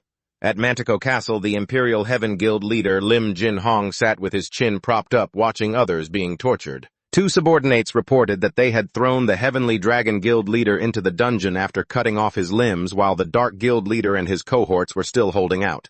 The Imperial Heaven Guild leader pulled out a throwing star and spun it. He spun it, then threw it at someone lying helplessly below. He bit into an apple spit flying everywhere and asked if they had caught the Thunder Saint Guild leader yet. The subordinate hesitated and replied, "Not yet." A throwing star from Lim Jin Hong immediately pierced the subordinate's arm. The subordinate knelt begging for mercy. Lim Jin Hong chewed his apple with bulging cheeks and asked the other guy if he had found Jundong's hiding spot yet. The other subordinate replied that he might have gone to Gogan. Lim Jin Hong rested his chin on his hand, thinking. He hadn't expected the guild leaders to start forming alliances right after he took Mantico. Recently, he had also heard that a weirdo had appeared in Gogan, and that guy was rebuilding the Deep Abyss expedition team by taking back the position of the Lord of Gogan. He didn't expect that someone with such thoughts still existed in this chaos. The number of troops sent to Gogan was smaller than at Mantico, but Elder Mai Han was still working his heart out there. While he was consolidating the foundations, Lim Jin Hong felt ashamed to face the legendary monarch. He ordered the screen to be projected. The image displayed was Chuan. He leaned in close to get a good look, and suddenly the guy looked familiar. Just as he was focusing, a message popped up. It was a message from the legendary monarch. Lim Jin Hong muttered a curse, demanding compensation again. Why did he keep hounding him? Lim Jin Hong tapped his fingers on the armrest and turned to ask his subordinates. Does anything about this seem absurd to you? Word on the street was that Chuan alone had taken out all the elite subordinates he had sent and was even planning to unite the chaos. Lim Jin Hong gave a dry, raspy laugh and threw another throwing star, with a swift strike to the face. Lim Jin Hong sent his subordinate crashing to the ground, trembling and slowly fading away. Rising from his imperial seat, he thought, Chewan has truly lost his mind. What should they do about the guild leader of the Holy Thunder Guild who fled to Gogan recently? Even though that guy has lost everything now, he had heard that all the leaders of the top 10 guilds were gathering in Gogan after hearing news of the former Lord's ascension. They were clearly aiming to seize the position of Lord. Gogan, these small-timers aren't even a threat, he mused. To Lim Jin Hong, Chewan becoming the Lord was actually fine. His plan to unify the Chaos region aligned with his own interests. It would likely benefit his future goals. His plans for what was to come. But sooner or later, Gogan would be devoured by the hungry ghosts anyway. Lim Jin Hong grew frantic. A truly monstrous presence had appeared near GOG about a week ago. He was certain it was the solitary emperor, even though that guy's presence had vanished quickly. The most terrifying things weren't just that, because the connection between the hungry ghosts was gradually being completed. From now on, the people in GOG will slowly and clearly start to understand why the solitary emperor is considered such a terrifying existence. Meanwhile, Chewan was still sitting in the strategy meeting. The leader of the Fire King faction speculated that the one backing the Heaven Imperial Guild must be one of the monarchs of the 12 Great Lands. Yungyang immediately countered that it was impossible. According to the agreement, the monarchs had no right to interfere in chaos. But to back one of the 10 guilds of chaos, that person would need at least the strength of a monarch. The Fire King Guild leader gritted his teeth.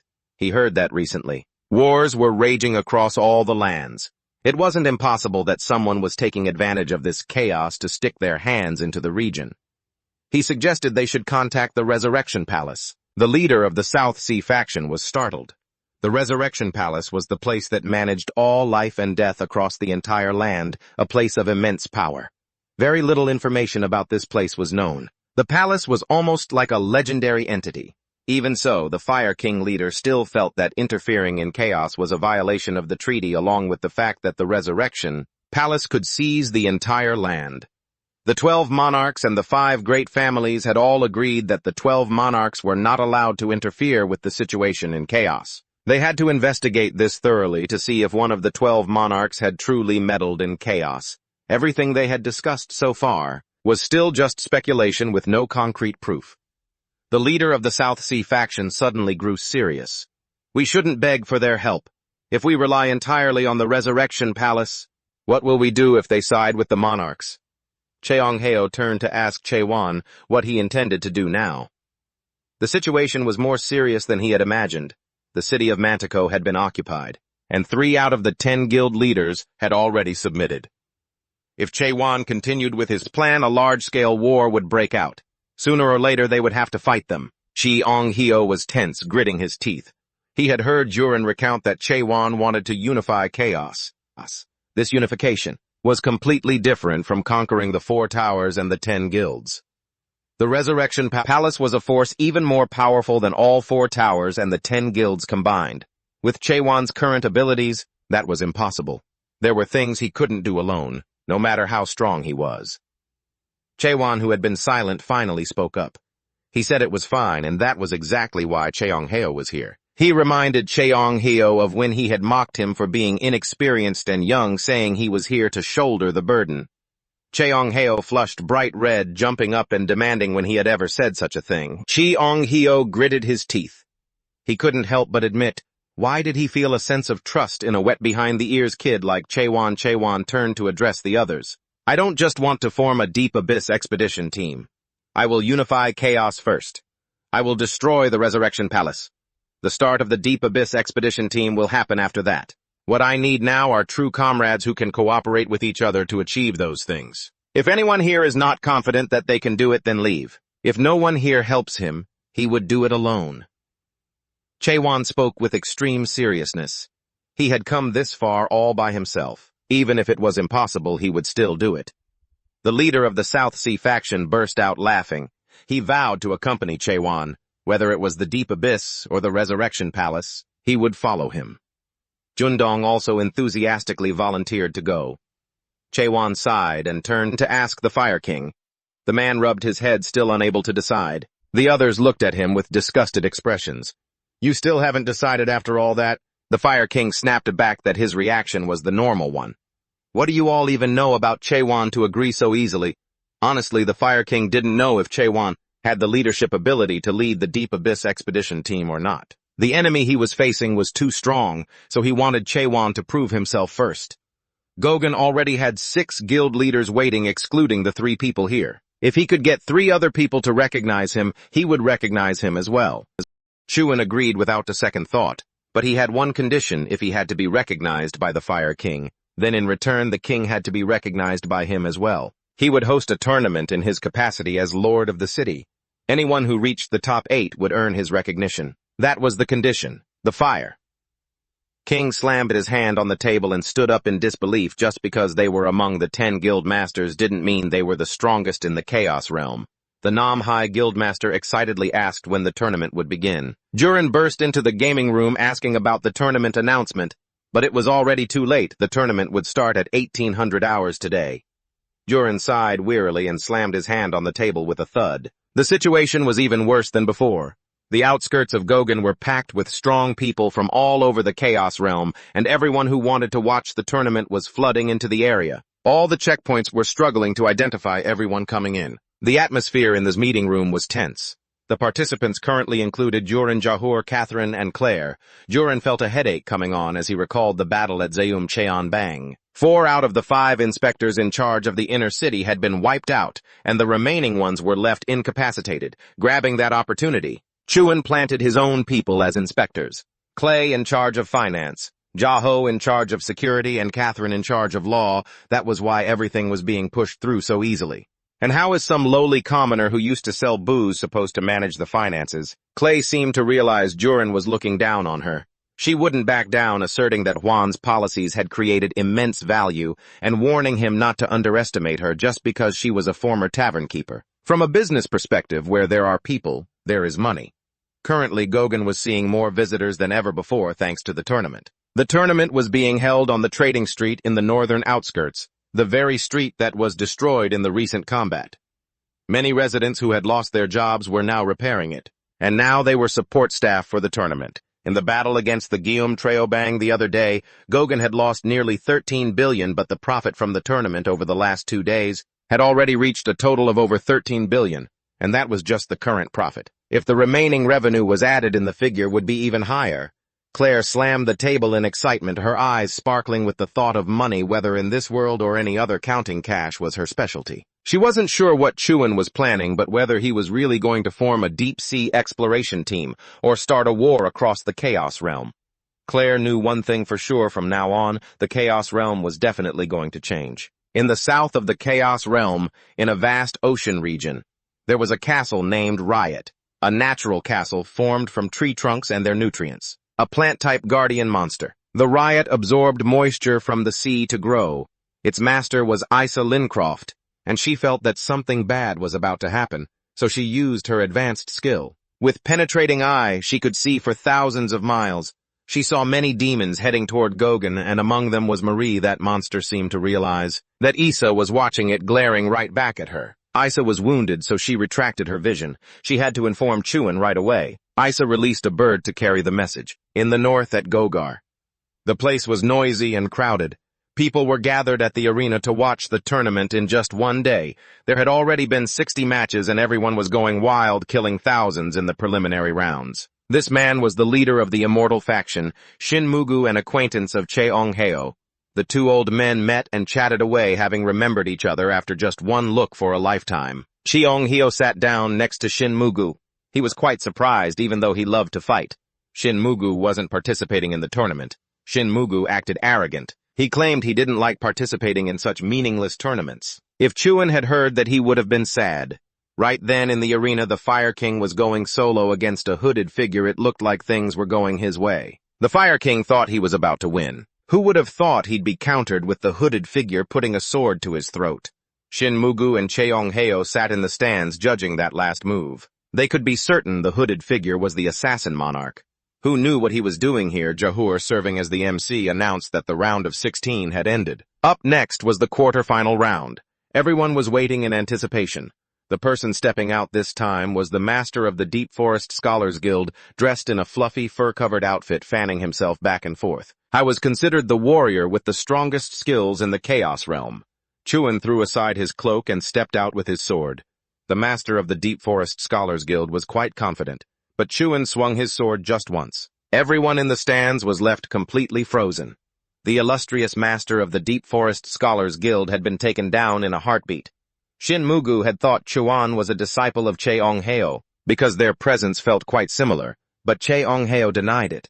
How could a monster like that be his disciple? The master of the Deep Forest Scholars Guild tried to get back up, gritting his teeth in frustration. He hadn't had an opponent in the quarter-final round, and only later did he realize that empty spot was the Lord's spot. When he found that out, he let out a sigh of relief. The reason he had agreed to participate in this annoying tournament was because he wanted to make that stubborn Lord understand that since ancient times there were always those who gave others hope, leading those who seemed lost to find a purpose in life. However, those impossible hopes inadvertently caused them to fall into utter despair, hurting 100,000 times more than before. So he came here to trample on that hope, before turning it into that very despair, just like what he had been doing for the last 400 years. Because of that, he could not fall here. He couldn't afford to lose to the Deep Forest Scholar Guildmaster. He was already panting before the fight even started, and if he conceded now, all his hard work would go down the drain. For 400 years, the Deep Forest Guildmaster had been up to his old tricks again. Ignoring the jeers from the crowd, he slyly proposed switching to a mental strategy game, but Juan couldn't care less. He just asked, "How do you want to play?" The Guildmaster waved his hand. The terrain shifted and a system notification popped up. "Welcome to the world of strategy." The Guildmaster smirked to himself. In hell, he was the absolute master of this game. This was just a simple game. Rumor had it that Nightmare was inspired by a game from the frontier, and even the top strategists from the mainland loved it. When skimmed through the rules, it was much easier than he expected. The main scenario involved a clash between 3 races, and the core objective was to devise a strategy to destroy the enemy's base by gathering resources and training troops in real time. Juan actually knew a game with the exact same rules. This frontier game was definitely a knockoff of a game from Earth. He had played it millions of times. Inspired by my foot, it was a total rip-off. The two entered the Lost Garden arena. Juan took the human faction while the Guildmaster chose the Nightmare faction. The Guildmaster was triumphant. Juan chose humans, the weakest of the three. What a cocky newbie. Nightmare units got stronger towards the endgame, and they could even win with early game rushes, or mid-game. The Guildmaster planned to send his workers out to build a foundation, then overwhelm Juan with sheer numbers to take the win. The Guildmaster's plan looked perfect on paper, but it fell apart in seconds. As soon as the match started, Juan went on the offensive, and he was even using his workers to fight. The Guildmaster was fuming. He was shocked Juan's units were already building watchtowers at his base. He was just standing there like he owned the place. Juan's units drew their bows, picking off the Guildmaster's nightmares one by one. Juan used his high HP workers to surround the towers, preventing the Guildmaster from destroying them. He couldn't let it go on like this. He tried to defend, but it was hopeless. He couldn't even gather enough materials to build his structures. Juan stood there calmly with his arms crossed. This was a super common tactic back in Korea. Almost everyone knew how to deal with it. Pros who used this trick would always get chewed out for it. The crowd went wild, cheering him on. The Guildmaster's jaw dropped. A newbie actually knew this strategy. It was like he'd been stepped on by a predator. He shouted, criticizing Juan. By tradition, you're not allowed to attack in the first 10 minutes. Those first 10 minutes are for building and gathering materials, Juan retorted. Does the rulebook say that? If it doesn't, then I'm playing just fine. There was nothing the Guildmaster could do. He was so bitter he couldn't even get a word out. He collapsed, gritting his teeth. How could anyone be this unreasonable? No matter what, he couldn't outplay him. It was impossible. He couldn't grasp Juan's true power, and he couldn't win. The Guildmaster thought, perhaps this is the moment I've been waiting for these past 400 years. Helpless, he conceded once the match ended. Shinmu and Cheongheo jumped down from the stands. Cheongheo used to think Juan was just some guy who only knew how to stab people, but he proudly stroked his beard, taking credit for Juan's new spiral slash technique. It was partly inspired by his own moves. Saying Juan was only interested in stabbing was wrong. Juan had no idea what a spiral slash was, but he suddenly remembered that was the name that Cheongheo had randomly given to his technique. He didn't like that name at all. He decided to call it Fatal Spiral instead. Juan glanced at Shinmu and asked if he wanted a spar. The concept of respecting one's elders didn't exist in Juan's dictionary. If it's a fight, you fight. If you clash, you clash. Besides, this old man in front of him wasn't weak at all. No need to be polite. This was the first time since the deep exploration collapsed 900 years ago that Shinmu had seen Cheongheo talk so happily. 900 years ago. Mullock was the captain of the deep exploration, and all the hopes of chaos were placed on him. But in the end, all that remained of him was a symbol of hatred. Shinmu didn't know how Juan compared to Mullock, but based on that match he could tell Juan was extremely strong. If judged solely on potential, he might even be stronger than Mullock. But he didn't know if Juan's personality would let him go far. He couldn't sense any strong moral justice in him. Juan was the complete opposite of Mullock, who was mature and composed. And that killing intent. Shinmu couldn't help but shiver. He felt like someone was staring right through him. He turned around but saw nothing. Shinmu used telepathy to talk to Cheongheo. He had realized Juan was an awakened, and his power was no small thing. Perhaps he had already passed the third stage of awakening. The MC announced that the next quarter-final match was about to begin, asking everyone to take their seats. Yuan stepped onto the arena floor. He didn't want to stand around wasting time anymore. Let's keep fighting. There were 6 people left on the arena floor. If you excluded the South Sea Guildmaster Kaiman and Jundong, the other 3 were strong, especially the muscular woman with the chain scythe. Johor tried to stop Juan, saying it wasn't his turn yet. The crowd started buzzing and taking pictures. Juan grabbed the mic from Johor and announced he had seen all the fighters' strengths and knew exactly where they stood. He was already bored of just watching from the sidelines. How was going to change the rules of this tournament? Suddenly someone jumped out to stop him. It was Saintess Jagurium, the guildmaster of the Holy Guild. She wouldn't accept changing the rules. Juan hadn't even finished. He intended to scrap the one-on-one rule entirely. I'll take on all 6 remaining fighters in this arena by myself. Bring it on. I Chuan promise to hand over my title of City Lord to whoever manages to take me down first. The crowd froze for a moment after hearing that. Then the mob erupted in cheers and excitement. This was their chance to witness the true strength of the Gogan City Lord. One fighter in the arena burst into laughter. Staring straight at Chuan, he said, Things are about to get interesting. After making his announcement, Chuan tossed the mic back to Yahello. He scanned the crowd. In truth, what he needed most right now was their trust, and trust grows as relationships become more intimate. But that kind of bond takes time to build, and he didn't have that luxury anymore. There was only one other way to earn their confidence. In a situation like this, it's all about showing overwhelming power. A beautiful young woman leaned in close, staring at Chuan, and boldly declared that he was exactly her type. She figured it would be a waste to kill him right here, so she decided to back down and turn to leave. Before walking off, she muttered just loud enough for Chuan to hear, warning him that he was about to face a tough challenge, and that person would appear very soon. Right after that, Jundong also happily asked to withdraw, reasoning that he couldn't beat the city lord right now anyway.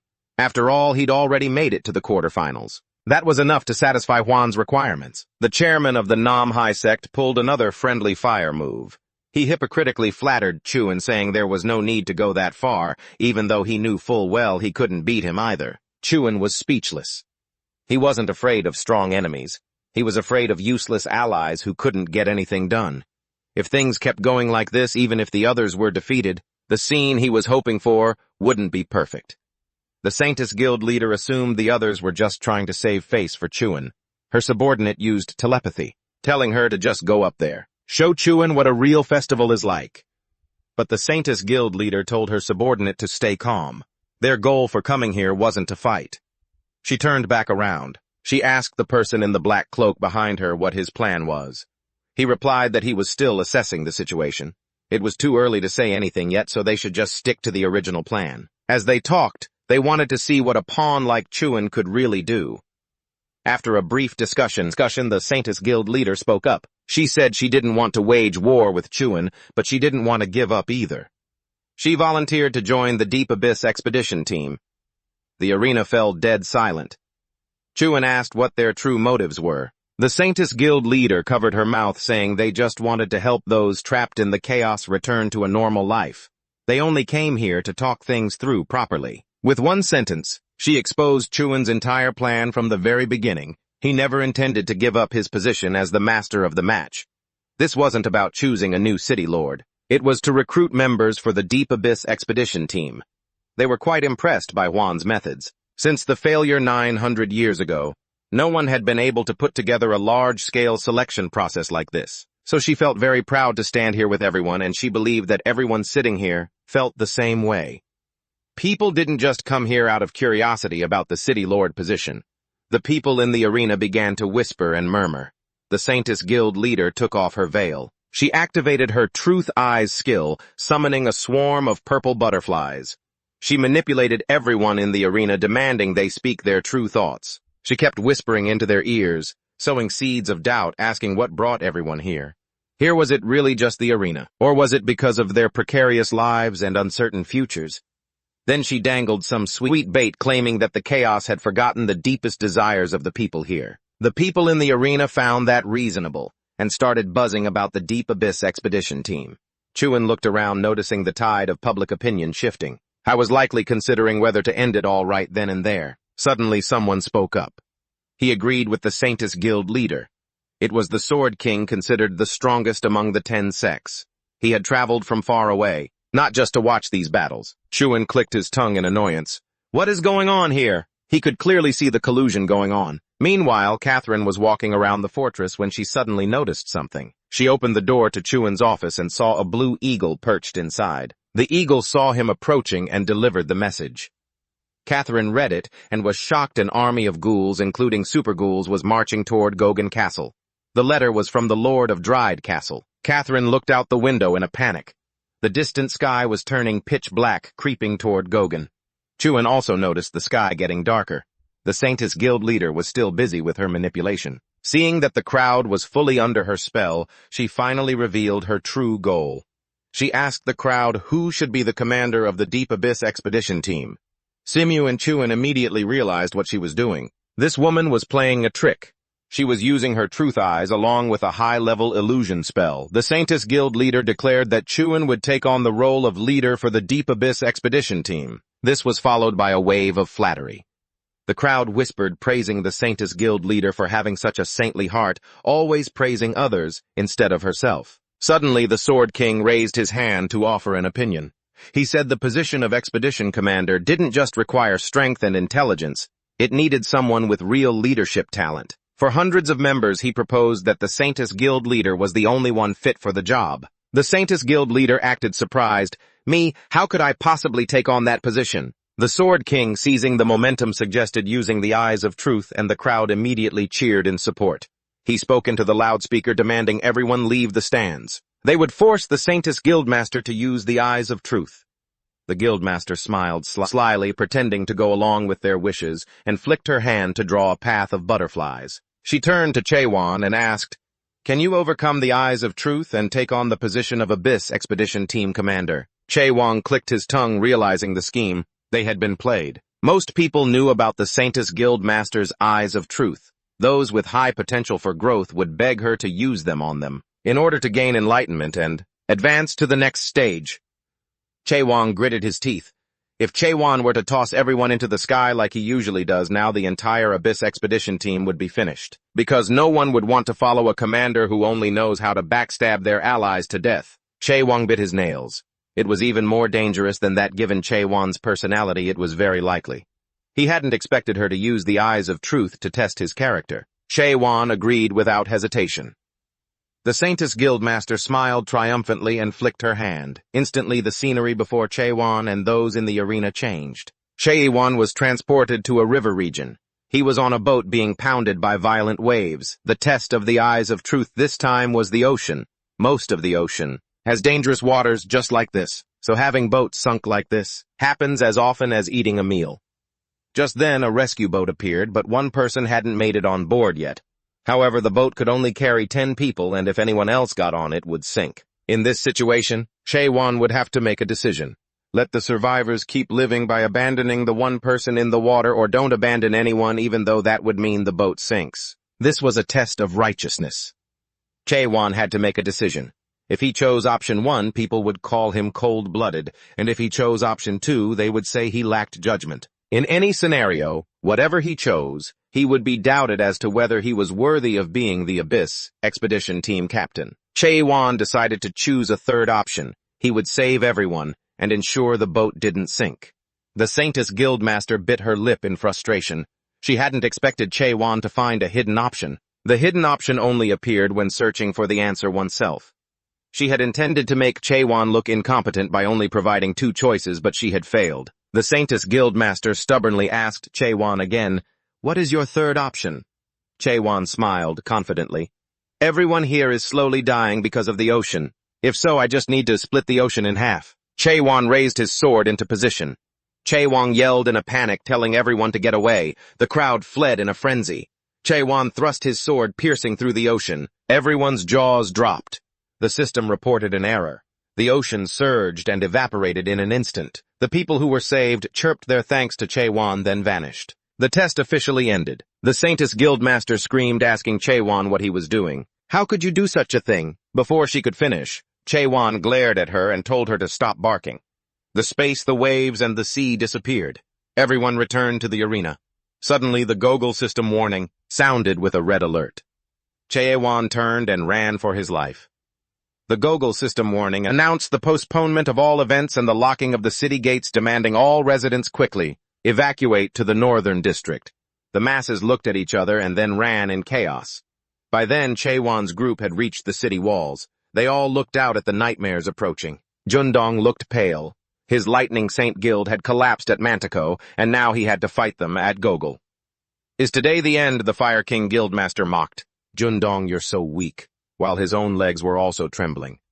Chaewon mused that not even in his dreams could he have imagined that now a brat not even 900 years old would be the leader of the chaotic Limitless. The Southern Sea Saintess, the Fire King, and the Lightning Saint Six, out of the 10 guilds of the entire Chaos world, had all gathered here. I couldn't believe he was seeing something this insane. Chaewon turned to ask Shinu if he remembered what happened 900 years ago when they went to the dead man's temple. The situation now was similar to back then, but this time it seemed much more serious. When the mid-level nightmare appears, the low-level nightmares gather. When the Great Nightmare appears, the mid-level dead gather. And at Gogol, the peerless emperor has appeared, the culprit who forced the cities to build such high walls. The thing bringing disaster to the chaos world is heading toward Gogol. Another great nightmare. A Magritte nightmare slowly descended upon Gogol.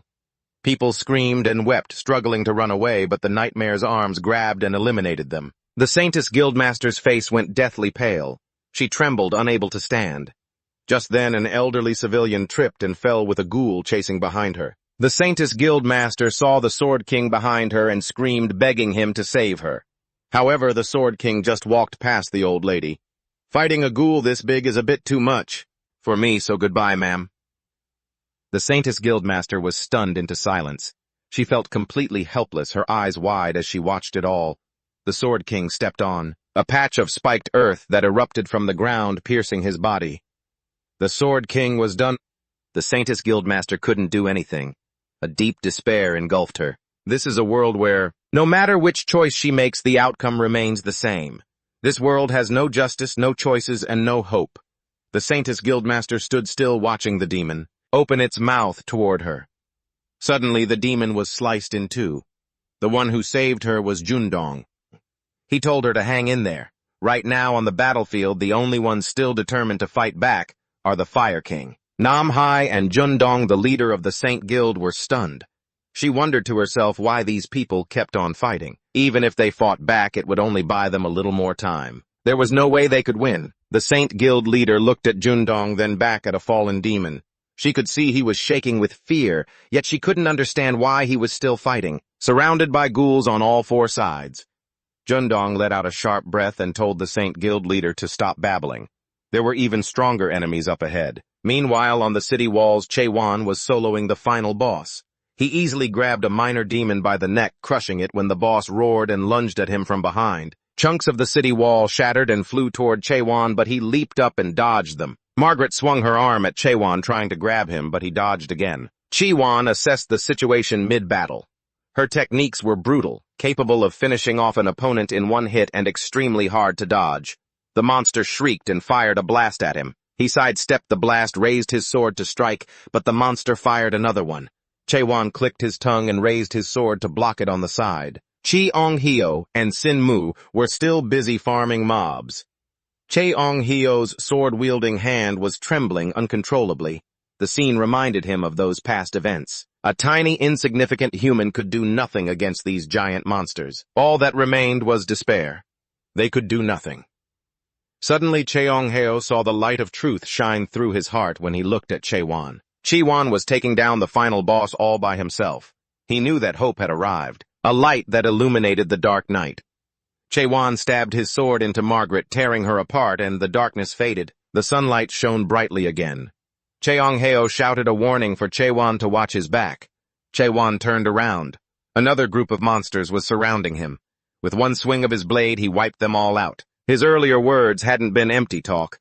He said he would split the ocean, and he had done it. The group who had been skeptical were now fully convinced. Sin-mu's team decided to join forces with Cheong-hyo. The 5 guild leaders lunged forward to attack in unison. Right at that moment, the leader of the Deep Forest Scholar Guild, who had been defeated earlier, also appeared to join the fray. Each of them slashed away with incredible vigor.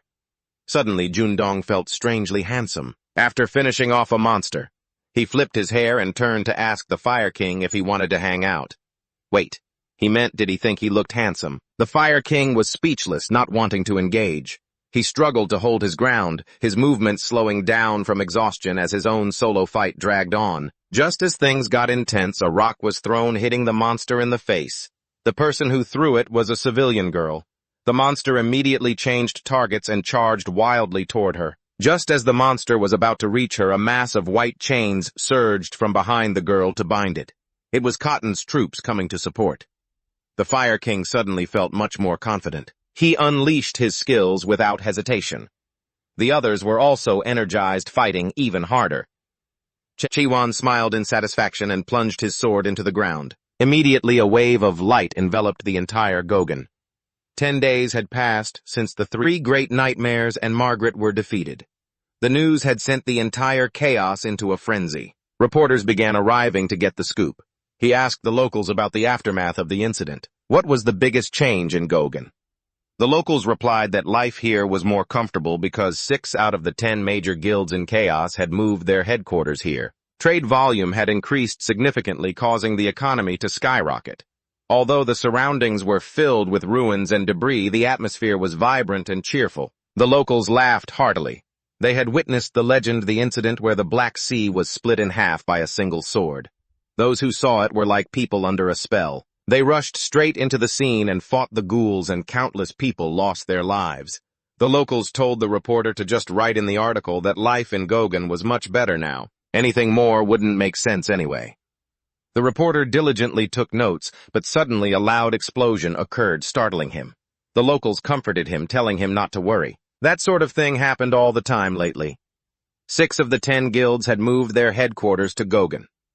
The reporter frantically scribbled, wondering if all 10 guilds were going to fight each other. The locals chattered, saying that was true, but the reality was that Che-Wan was handling the whole lot of them by himself. As soon as the words left their mouths, the other guild leaders were sent flying into the sky. The reporter's jaw dropped. Che-Wan stood calmly, leaning on his sword. "You guys still need a lot more training," he said. Back at the Royal Heaven Guild, the leader angrily threw a glass of water at his subordinate's face. He couldn't believe that the superdemon Margaret, whom he had sent to attack Gogen, had kicked the bucket. The Royal Heaven Guild leader shook and clenched his fists. "This is impossible. That thing was as strong as a level 9 simulator on the mainland. It would take someone at the general level or higher to go up against it. There were only 3 superdemons in all of Chaos. How could it be taken down so easily?" The Royal Heaven Guild leader yelled at his soldiers to go and investigate clearly. He leaned his chin on his hand, deep in thought. 4 days later, the news that the northern fortress of the Royal Heaven Guild had been destroyed spread everywhere. Meanwhile, inside Gogen, Che-Wan was criticizing the guild leaders for being too weak, wondering what they had been doing for the last 100 years if they couldn't even take down an ant. He pointed them out one by one. Jundong was only good for his legs. That was the only thing that was still fast. The Deep Forest Scholar Guild leader was strong but as slow as a snail. The Fire King took too long to think and could never land a hit. The Saint Guild leader had good skills, but she had absolutely no combat experience. Namhai was the best of the bunch with a solid foundation and no major weaknesses in any of his abilities. But that means there's no strength at all, and the common problem that every single person, every AI falls into is this: no one has ever truly put in the effort to achieve results. Chang-Ho stood by, nodding in approval, remarking that he had hit the nail on the head. Chi-Wan turned around and slapped Chang-Ho in the face, saying that if he's lived for 1,000 years and is still this weak, he's got no room to talk. Chiang-Ho winced, hating to admit it, but Che-Wan was right.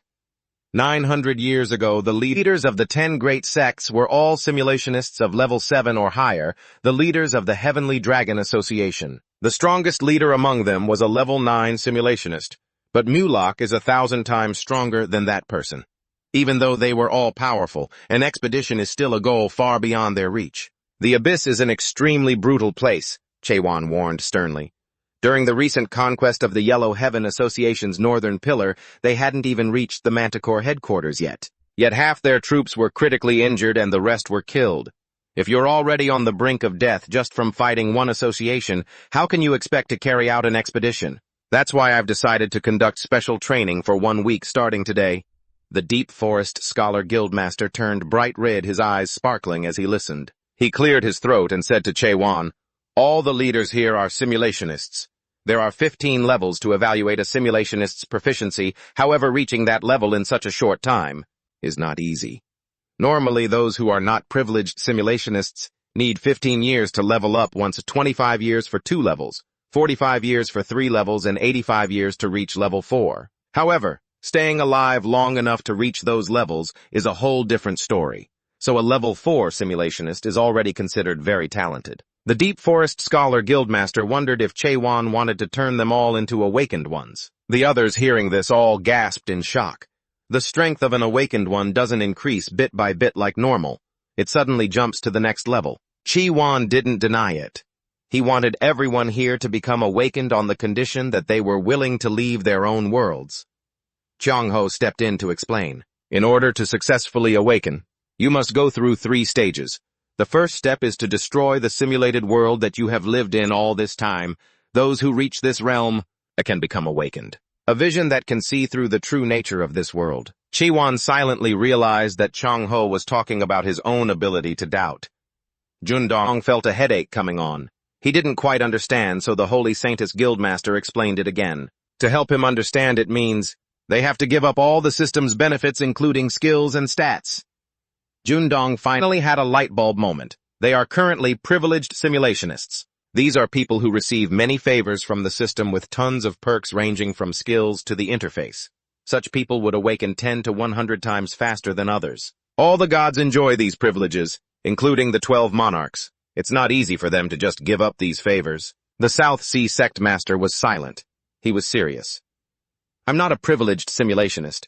If I can get stronger, I'm ready to give up all these skills or whatever world this is. I'm in. He only wanted to keep his hatred for the monarchs.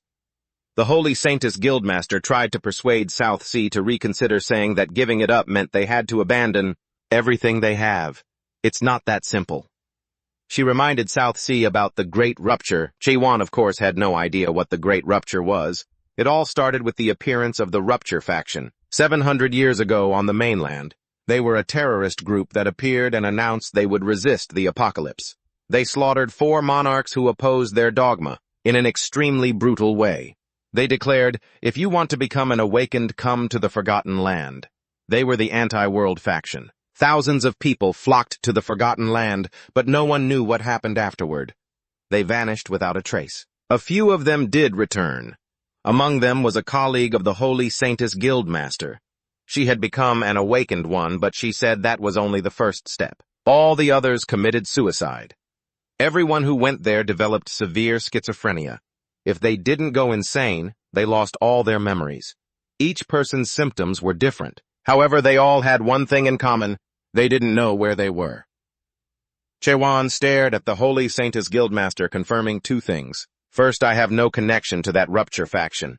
I know you're suspicious of me because I'm an awakened one. Second, as you said, awakening is very dangerous, which is why I'm asking for everyone's consensus. The Holy Saintess Guildmaster asked what he would do with those who didn't agree to awaken. Chiwon replied that he would also make them stronger by upgrading their simulation proficiency. Rising to a higher simulationist level within 1 week is impossible, because they don't have enough time, but I can do it. Chiwon turned around and told them to follow him. The group moved to another building.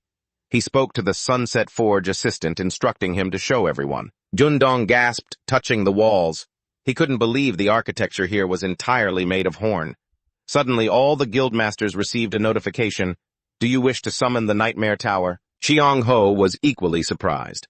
He couldn't believe Chiwon could create a Nightmare Tower. The group of guildmasters was transported to another space. Everyone was in awe. I can't believe we're standing here to conquer a Nightmare Tower. Chiwon stopped the overly excited members and said that from now on, all training sessions would take place here. Time here flows 100 times slower than outside. One day out there will be approximately 100 days in here. That means 1 week outside will be equivalent to 700 days in here. So you will have about 2 years to train. However, the speed of soul decay will be inversely proportional to the time dilation. The density of time distribution will become much more intense. This leads to the rapid exhaustion of each person's soul, all to prepare them for what's coming. If a person's soul degradation exceeds 80%, they'll be forcibly logged out of here right into the jaws of the monsters waiting outside. So there's no need to worry too much about this degradation. John looked at Chiwon with admiring eyes. He had thought the guy was cold-blooded and ruthless, but it turned out he cared about them so deeply. He promised to follow Chiwon forever. Chiwon divided the group based on who wanted to undergo awakening and who didn't. If you wanted to move to the right, those who only wanted to upgrade their simulator level moved to the left. A moment later, the guild leaders, the Saintess, the Worm, the Fire King, and the Scholar stood there. Deep in the forest, they clashed intensely. Just as Chiwon predicted, the only one who wanted to awaken was the guild leader Kamen. The Saintess guild leader was still skeptical of Chiwon. She wondered how he planned to upgrade the simulator levels for those who weren't participating in the awakening. Here, it isn't easy for simulators like them to level up. To do that, they must achieve a certain level of enlightenment or master advanced skills to enhance their own abilities. Chiwon stated calmly that it wasn't a difficult problem to solve. He didn't need any secret manuals. From this day forward, the 4 of them would become each other's teachers. Sinmu stood to the side, nodding in approval. It was a groundbreaking idea to have them teach one another the skills they had already mastered. These guild leaders with their sky-high egos would never have thought of this themselves. But here, everyone was fighting for the title of the strongest, bickering like cats and dogs. Over on Keeman's side, he was practicing the same move over and over again. 10,000, 100,000, or over 1,000,000 times he had lost count. Beside him, Chaewon kept urging him to pick up the pace. Keeman couldn't help but doubt, would he really get stronger like this? Chaewon was getting tired of repeating himself. He told Keeman that he surely must have felt it for himself by now, right? Keeman admitted he wasn't exactly a natural-born genius, but Chaewon knew he was different from those other guild leaders out there. For those with innate talent, becoming a superpowered simulator is one thing, but Keeman's persistence and effort to the very end are what bring him to the threshold of the elites. As one of the strongest with his indomitable spirit, Keeman wouldn't lose control when faced with the ultimate questions. It's not just talent. It is sheer willpower that leads to true awakening. Chaewon fully believed Keeman could do it. That's why he wanted Keeman to trust him and keep accelerating. Keeman gripped his sword tight and continued thrusting without pause. Outside the tower, the beautiful girl from before was lounging, enjoying some wine as she watched the Tower of Nightmares. Seoha felt contempt for those foolish humans. They still thought they could change something, even though centuries had passed. Why, she turned to the person behind her and called them Master. Surprise, surprise, that person was Chong-ho. He asked what this girl Seoha was planning to do here. Seoha smiled thinly, not the least bit worried, and told Chong-ho to go back. Many people were waiting for him. Chong-ho refused, insisting he would not go back because I would never cooperate with unscrupulous monsters like Seoha's lot. Would he fight for humanity? Seoha moved closer to Chong-ho, claiming she belonged to the Rift Guild. Chong-ho bowed his head. He had already recognized the filthy face of that guild. The Rift had vanished since the great disappearance long ago. Now the remnants were just a powerless bunch who had lost both their essence and their purpose. Seoha burst into laughter. She couldn't help it. She couldn't believe those words came from one of the people behind the great disappearance like Chong-ho. She brushed past him. I didn't directly participate in that event, but he didn't stop it either. Chong-ho just stood there and watched it all. However, Seoha was actually very grateful for that, because after all, if it weren't for Chong-ho, she wouldn't be who she was today. Seoha gleefully recalled the past many people in the Rift had tried to awaken. By using the method Chong-ho had taught them, they were still swinging swords at each other, killing one another hundreds and thousands of times. Out of them, only a tiny fraction could survive and swing their swords billions of times.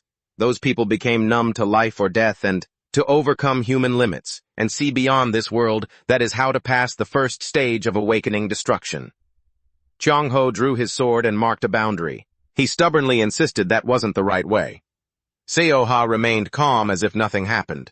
Chong-ho wasn't even a fully complete awakened simulator.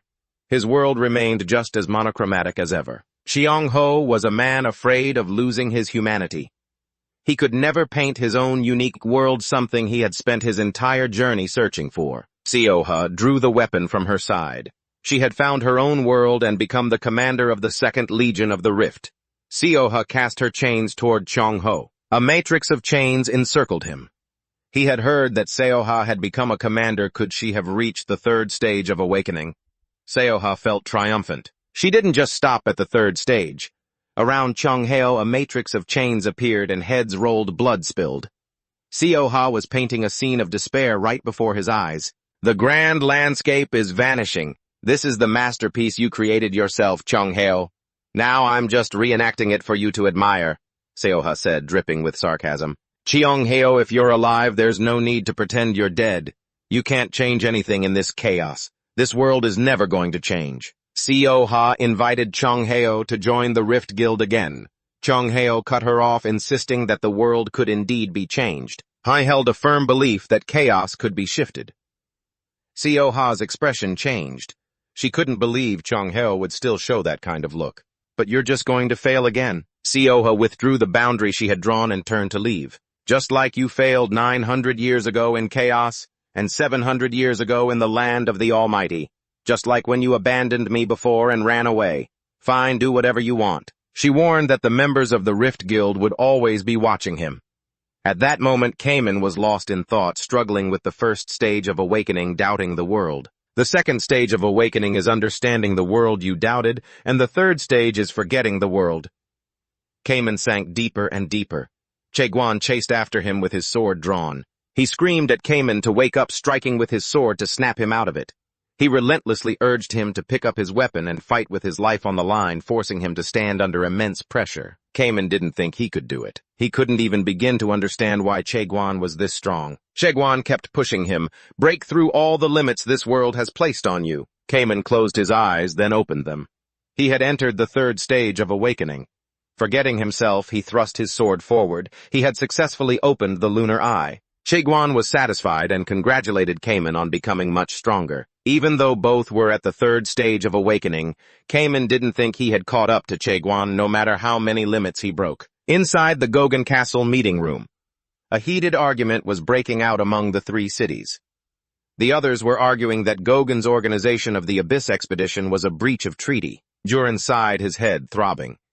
The reason he gathered everyone today was because of the Heavenly Prohibition Guild's accident not to argue about this. The Lord of Golden Phoenix City, Kim Hwangbang Tuyet, an 8th stage emulator, spoke up, demanding a fair selection for the new commander of the Abyss expedition team. The Lord of Mythical City, Isa Lincroft, agreed.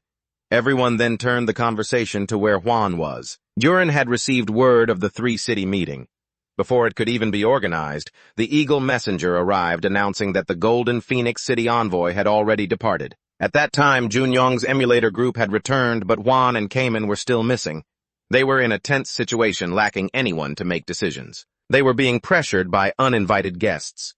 The Lord of Golden Phoenix City refused to accept that a kid who had only lived for 55 years was leading the Abyss expedition. Hai wouldn't accept handing over the chaos to Chaegwan either. Junyong couldn't stand the Golden Phoenix Lord's barking anymore. Boldly, he held his sword to the man's throat and told him to shut up. The others drew their swords ready to fight. Junyong's group refused to back down. They didn't want to change the expedition commander. Both sides were ready to clash. The Golden Phoenix Lord challenged Junyong to make the first move. Junyong was no pushover. He didn't need to be told twice. Junyong lunged with his dagger, but the Lord dodged it with his eyes closed. I kept attacking, circling his opponent. The Golden Phoenix Lord had to admit the kid was fast, but he was still no match for him. It wasn't until Junyong flew up and crashed down with incredible force that the Lord was forced to use a skill to block it. The boy had made him suspicious. Junyong was only a 7th stage emulator. With this kind of power, he should have been much higher.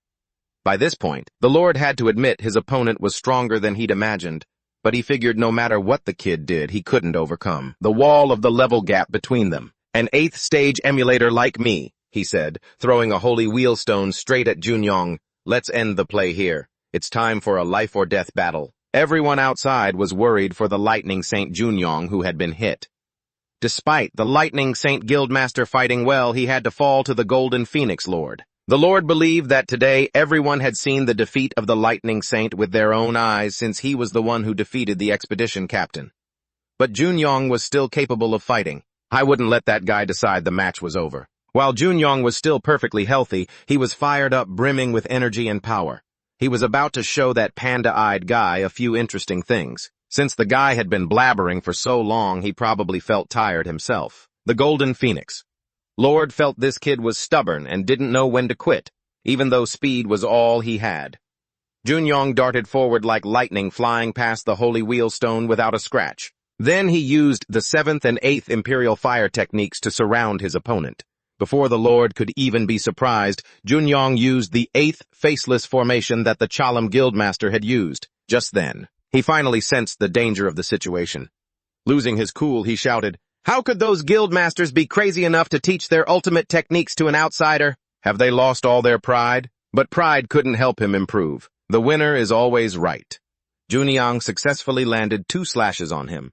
If this is all he wanted to show, then he had better start fighting seriously now. No sooner said than done. The Golden Sparrow Lord began to amplify his power.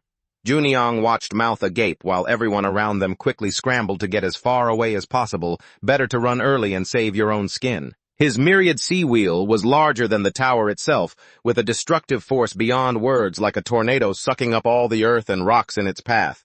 "Where are you, huh? Thunder Saint, come on, take this hit." "Who's calling me? I'm right here." The Thunder Saint was completely unscathed, having pierced straight into the center of the vortex. He declared that playtime was over and told the Golden Sparrow Lord to admit defeat before getting taken down. Jun Young, with his cloud-piercing sword, shattered the myriad sea wheel. His blade stopped less than 1 centimeter from the Lord's forehead just until Shinmu arrived and stopped him. This match should be over. Shinmu hoped he wasn't trying to use the Golden Sparrow Lord's horns. After all, that was an ultimate weapon meant for fighting evil spirits, not for use here. The Golden Sparrow Lord clenched his fists, frustrated by his failure against the Thunder Saint. Shinmu announced, "Ka Huidong has lost to the Thunder Saint.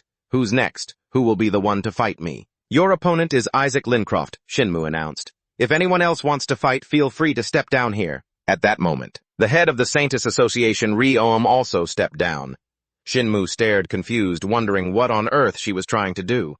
Ri-Ohm nonchalantly replied that she was switching sides. The two of them couldn't understand women. What was she actually plotting? Her reason was simple. She saw this side was stronger and had a higher chance of winning. Just then, a mysterious figure stepped out, declaring himself as his opponent. It was the king of the Chunin Alliance, a Stage 9 simulator. However, his appearance here was highly irregular. It shouldn't be possible, as he had gone missing after the Three Lords Conference. Shinmu was furious at his presence, for Chun was the one who had slaughtered countless spirits in the chaos 900 years ago and stolen the resurrection heart. He had no right to return here. Chunin calmly said, "Don't be so narrow-minded, old friend. Everything that happened is in the past anyway. Now let's fight. I've missed you so much." Truly best friends who haven't seen each other in ages are always full of longing. Shinmu asked through gritted teeth if he was really serving under the Iron Monarch. Under the command of the Iron Monarch. Chunin confirmed it was true. His subjects were very lenient with martial artists, and the fifth fortress was basically a miniature underworld. Shinmu seethed, thinking, Hoyo must be finished. To think he'd accept trash like this. Chunin noticed his old friend. "You seem to still be angry about what happened back then." Hoyu forgave him quite easily, but he did not. "I didn't forget to tell Shinmu not to be so cold to other martial artists. Haven't we all been through so many good times in the past?"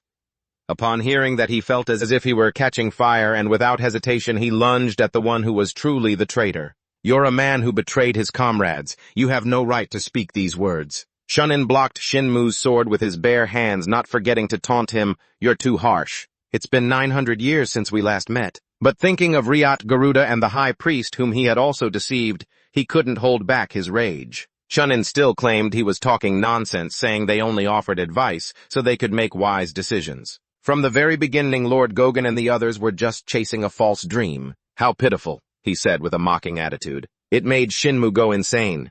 He demanded that this bastard shut his mouth. Shinmu turned to look at Isaac Lincroft. Isaac Lincroft had a complex look in his eyes. Suddenly, a voice rang out from behind. "Do not waver, Lord. Your decision is correct." Isaac Lincroft remained silent. The person who had just appeared was the messenger of the Iron Monarch. "Hye Yang."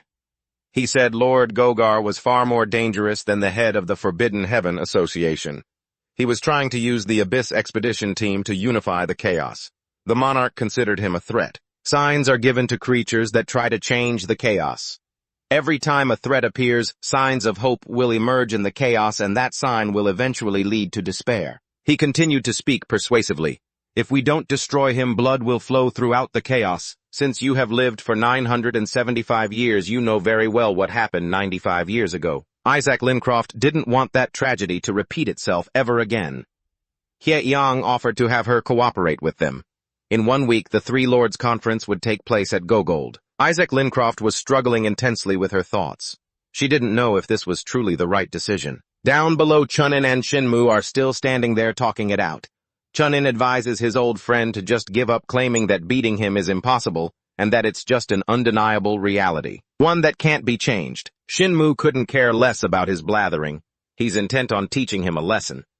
However, his opponent isn't a pushover. He blocks the blade with his bare hands, looking completely unbothered. Between people of different tiers, there is already a massive clear gap in power. These two are at Tier 8 and Tier 9. The difference is obvious. It's like they belong to two different worlds. Chunin scoffs at his opponent, telling him to come back. "Come back when you've reached Tier 9 to challenge me," he says, while casually running a hand over Shinmu's six-pack.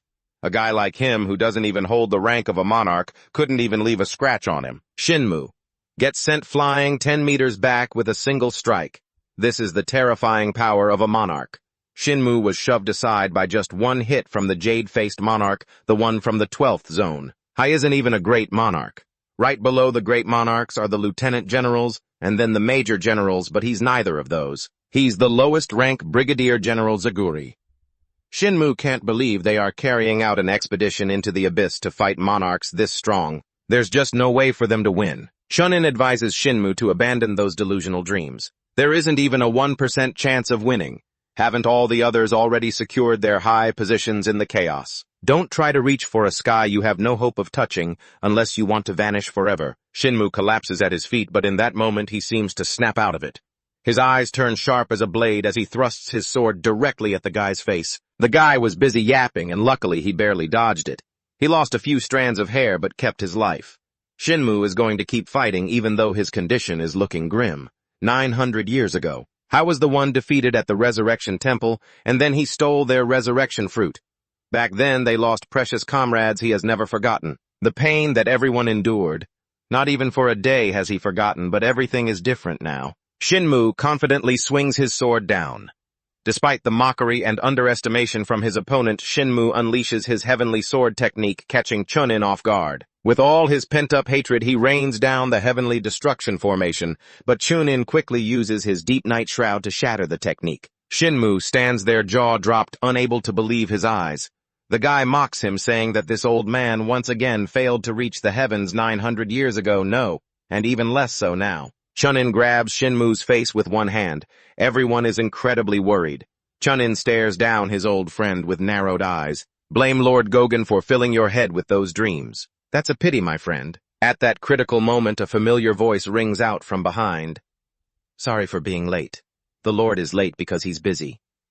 That familiar blade, who else could it be but Kaiman? Now he'll be the one handling things here. Jurgen is anxious. Where on earth could the Lord be? Is there anything more important than this right now? The Hell expedition is about to be wiped out before they've even done anything. Kaiman tells the commander to stay calm as he's here now. Shinmu is disappointed and urges him to leave. You're no match for this guy Bang Chunin. Kaiman reassures him, telling him not to worry.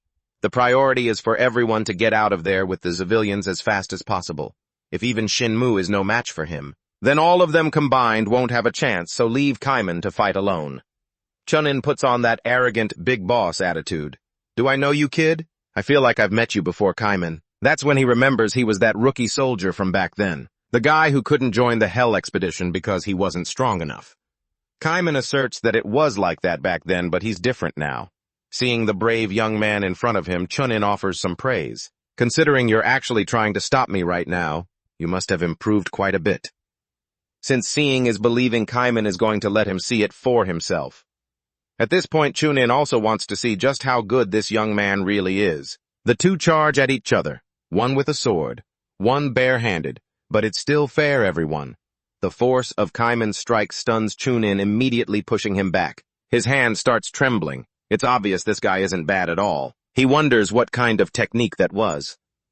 Kaiman grips his sword tight and says, "This attack is weaker than a piercing strike, but much stronger than a normal one. It's called a full-force thrust. Hai demands his opponent give it his all for this fight. Otherwise, he's going to lose to him." Chunin thinks Kaiman is being way too arrogant. Where does he get the confidence to think he can kill him when he's just a weakling? Countless hands with sharp claws emerge from behind him. They swarm Kaiman, who struggles to dodge their attacks. He thrusts his sword through one and confidently declares, "You are going to die right here." Chunin smirks, thinking this guy really doesn't know his place. Kaiman's eyes shine like stars as he remembers that moment. Chunin held out his hand, congratulating him on reaching the third round, while Kaiman asked the city lord if it were truly possible to grow stronger in just 2 years. The city lord calmly replied that time on the second floor flows differently than on the first floor where the guild leaders are training, asking if he really thought he could swing his sword 10 billion times in just 2 years. At that moment it was as if Kaiman's willpower ignited. He quickly unleashed the ocean domain, and Chunin realized his opponent was an awakened, having heard the city lord was one as well. But he never expected another one to appear. Facing the terrifying power of the sword and Kaiman, he still boasted, claiming these cheap tricks wouldn't fool anyone. Kaiman ignored his nonsense, lunging like a beast to deliver a critical strike. Chunin was swallowed by the power of his sword, and the rain of blades fell. The game was over. Shunin struggled to stay on his feet. Just one more decisive blow and he would be pushing up daisies. Suddenly, the Saintess appeared, stopping Cayman from taking his life as the city lord had warned her about this. She predicted that one day, this purple-haired woman would betray everyone, and she demanded that the Nam High Guild leader retreat. No matter how strong he was, he could not stand against the kingdom after only 2 years of training. She claimed this young man only knew how to risk his life without thinking of the consequences, but there was no such thing as only 2 years. He had been training for exactly 200 years. Enough talk. Take a hit from Cayman's executioner tornado and see if you can still run your mouth. This tornado was far too terrifying. Anyone caught in it would be crushed to dust, and Simu couldn't believe Cayman had actually won. Could the city lord have foreseen this? That must be why he sent him here instead of going himself. He wanted Hondon to stand on its own 2 feet rather than relying on him after the battle ended. It had become the headline of the press, and the envoy Issa Lincroft was also reading the news. Just then Cayman appeared and said, "You are the only envoy who changed her mind." So Cayman was the one who convinced her.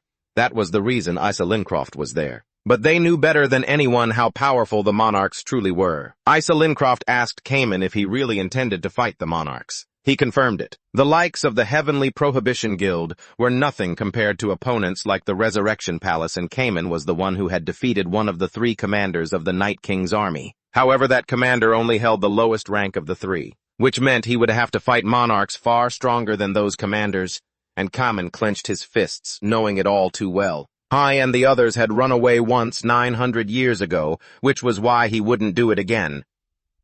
Issa Lincroft saw that this young man was a simulator. I was always anxious because Cayman wasn't a strong simulator.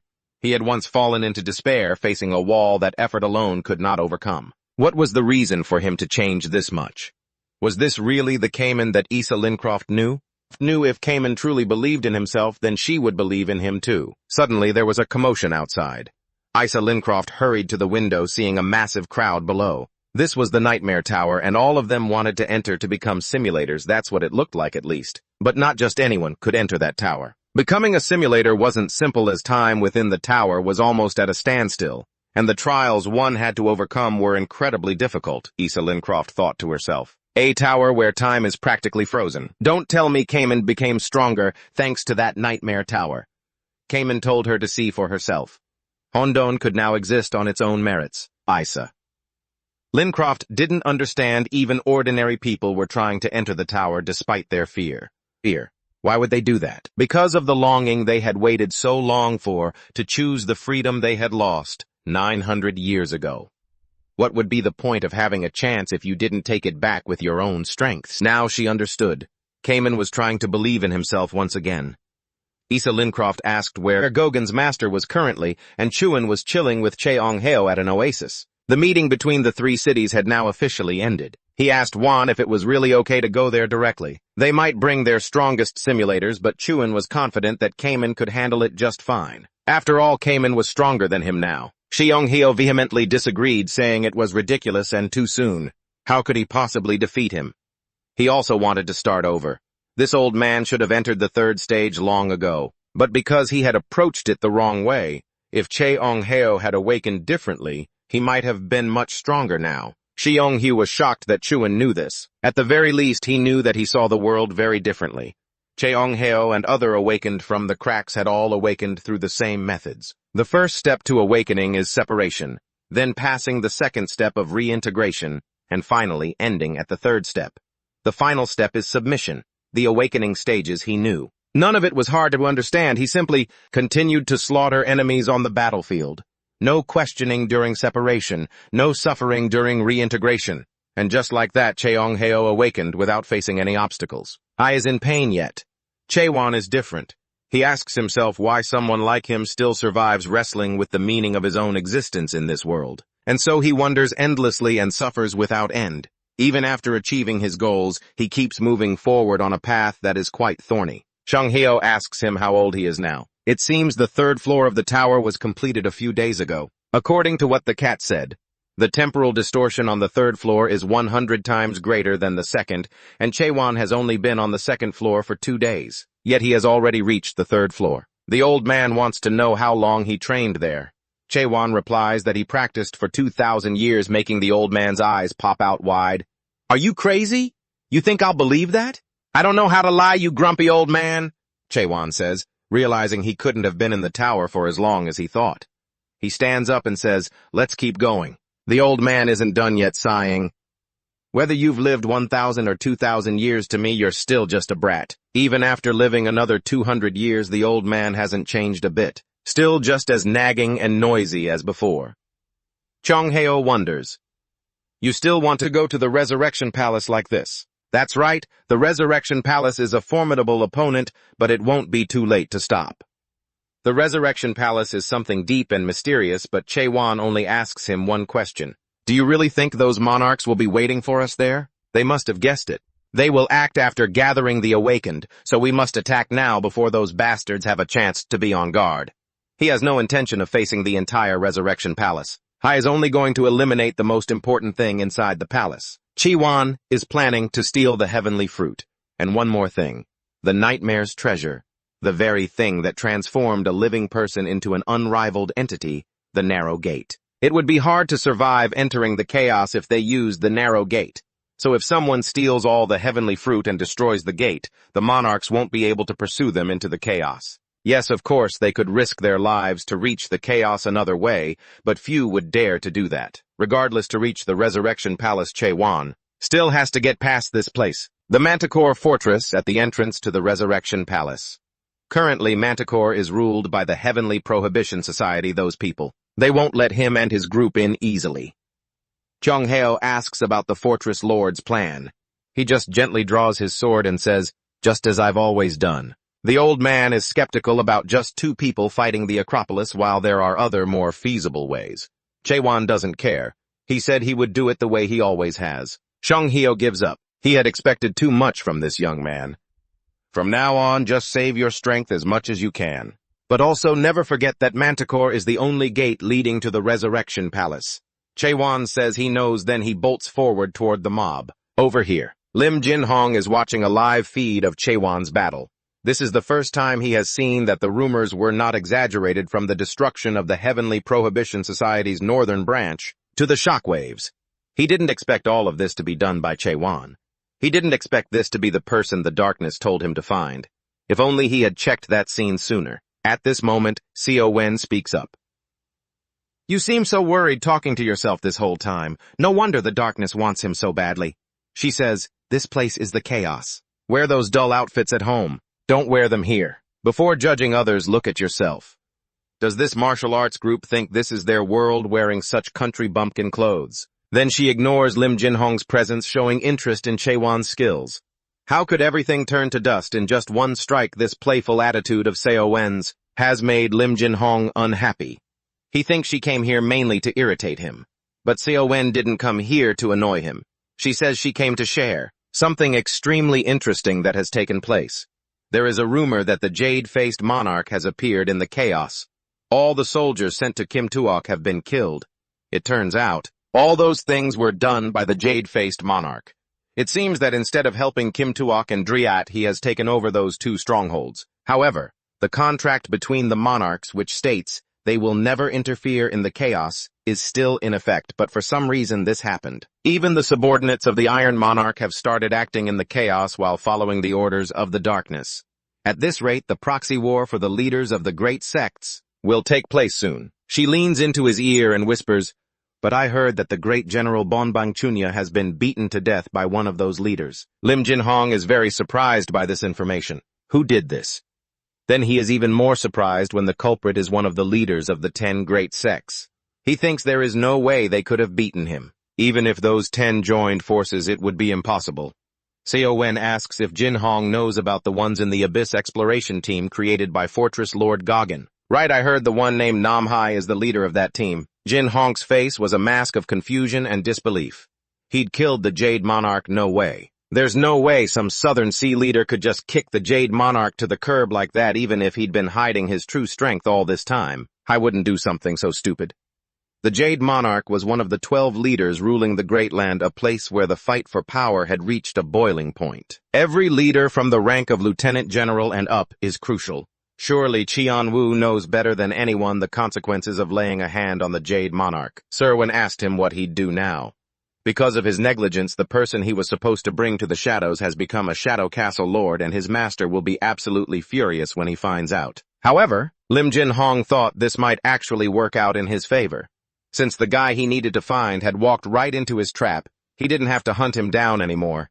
He'd already sent the ghost soldiers the monsters, sir. Win created to harness the power of death over there. It shouldn't be a problem. Meanwhile, Qian Wu had already wiped out that bunch of riffraff, but Qian Wu felt like something was off. No way. The Heavenly Prohibition Association is using that army to fight the entire chaos. Actually, he wasn't entirely wrong, as another group was walking this way, full of hostility. Qian Wu stared at the mummy-like monsters in front of him. What in the hell are those? How do they possess that kind of demonic energy? It felt like he was staring at death itself. Suddenly a voice called out from above. Are you the trailblazer everyone's been talking about lately? No. Qian Wu looked at the guy with a gaze that wasn't exactly friendly. I didn't expect to meet the star of all these rumors like this. As they spoke, they descended. Even the desperate divine doctor was there. Qian Wu was puzzled. Who is this guy? They were acting like they were old, intimate friends. He raised his blood-red sharp blade and declared, I'm the one who collected horns for the medical clinic and handles the transport of victims. Has this old man finally lost his marbles? That's when it hit Qian Wu. This guy is Hansel, the warrior of justice, a bodyguard of Gauguin. What the hell is he doing with the Heavenly Prohibition Association now? The old man said Hansel wasn't on the same wavelength as the Heavenly Prohibition Association. Henry was furious at those words, offended that he dare say such things. I had no idea what Henry had been through in Gauguin 100 years ago. Back then, Gauguin fell into a war with a sect called the Blood Marshal sect, a sect that no longer exists. All 50 soldiers, including the commander of the Southern Gate expedition team, were lost forever due to an assassination by the Blood Marshal sect. Only one person survived. Only Henry was left. He had sought out the divine doctor as his last hope, begging him to make him stronger. Someone from the martial world like the doctor surely had a way. Qian Wu understood the sadness and loss of the weak, but in the last 1,000 years in this chaos, he had seen countless people like that. Qian Wu had swiped away the hand that was clinging to him, begging. He couldn't just accept everyone's requests. Henry still remembered those words clearly. Work hard until you become stronger. But to him, working hard was a luxury. Most people in chaos couldn't put in that kind of effort. But Henry had worked incredibly hard. He trained to protect the justice he'd upheld his whole life, and he trained to shatter that very faith. As he spoke, he removed the cloth covering one side of his face. His appearance left Qian Wu in disbelief. The weak warrior of justice had died 100 years ago. Now Hansel is the vice president of the Heavenly Prohibition Association. He gripped his blade and said, Gauguin Castle Lord, I hear you only use a sword. Let's do this. He brandished Vulcan's fang and charged forward with a martial technique. Qian Wu's eyes were sharp as a knife. He nonchalantly poked through the red monsters and tapped against his spear. Hansel was caught off guard by the castle lord's power and skill. The subordinate behind him suggested the vice president fight alongside the others, so he immediately ordered his soldiers to attack. They swarmed from all sides, but all they met was death. At home, Jin Hong was watching the live stream, unable to believe his eyes. That guy was slaughtering the ghouls with such ease. He'd reached the monarch level, so he could probably win if he attacked with the ghouls, but if he faced him head-on, who knows how many casualties they'd suffer. If they all lost, his entire plan would go up in smoke. Lim Jin Hong turned to Serwin, but she immediately snapped, Stop bothering me, I've already done everything you asked. She had finished researching the ghost stone, created the dark clouds and the ghouls too. Finally, she sighed and suggested that this time the two of them would swap the Gauguin Castle Lord. The legend who blazed his own trail, the one who achieved the impossible, earning all those titles in just 1 month. Of course, Hanser hates every bit of it. Even after living for 200 years, he's still just a guest, while Huan became the city lord in barely a month. He just can't accept it. Hanser launches his attack with bitter indifference. All his efforts have gone unrewarded. A terrifying surge of power slams into them head-on. It triggers a massive explosion. Hanser grips his weapon tight. This is the power he gained by casting aside his faith and trampling it underfoot, the power born from his own desperate struggle. He loses his mind, transforming into a literal demon. Chuan calmly says, Stop. I wonder, is everyone in the Chaos Realm like this? A henchman watches in disbelief. He can't believe this guy just obliterated half of the vice-captain's body, even if he is just a level 9 simulator. He orders the entire army to attack. Focus everything on that city lord. Buy time for the vice-captain to heal. Chuan unleashes his power. A blue light flares from his sword, growing into a glowing orb that sweeps across everything.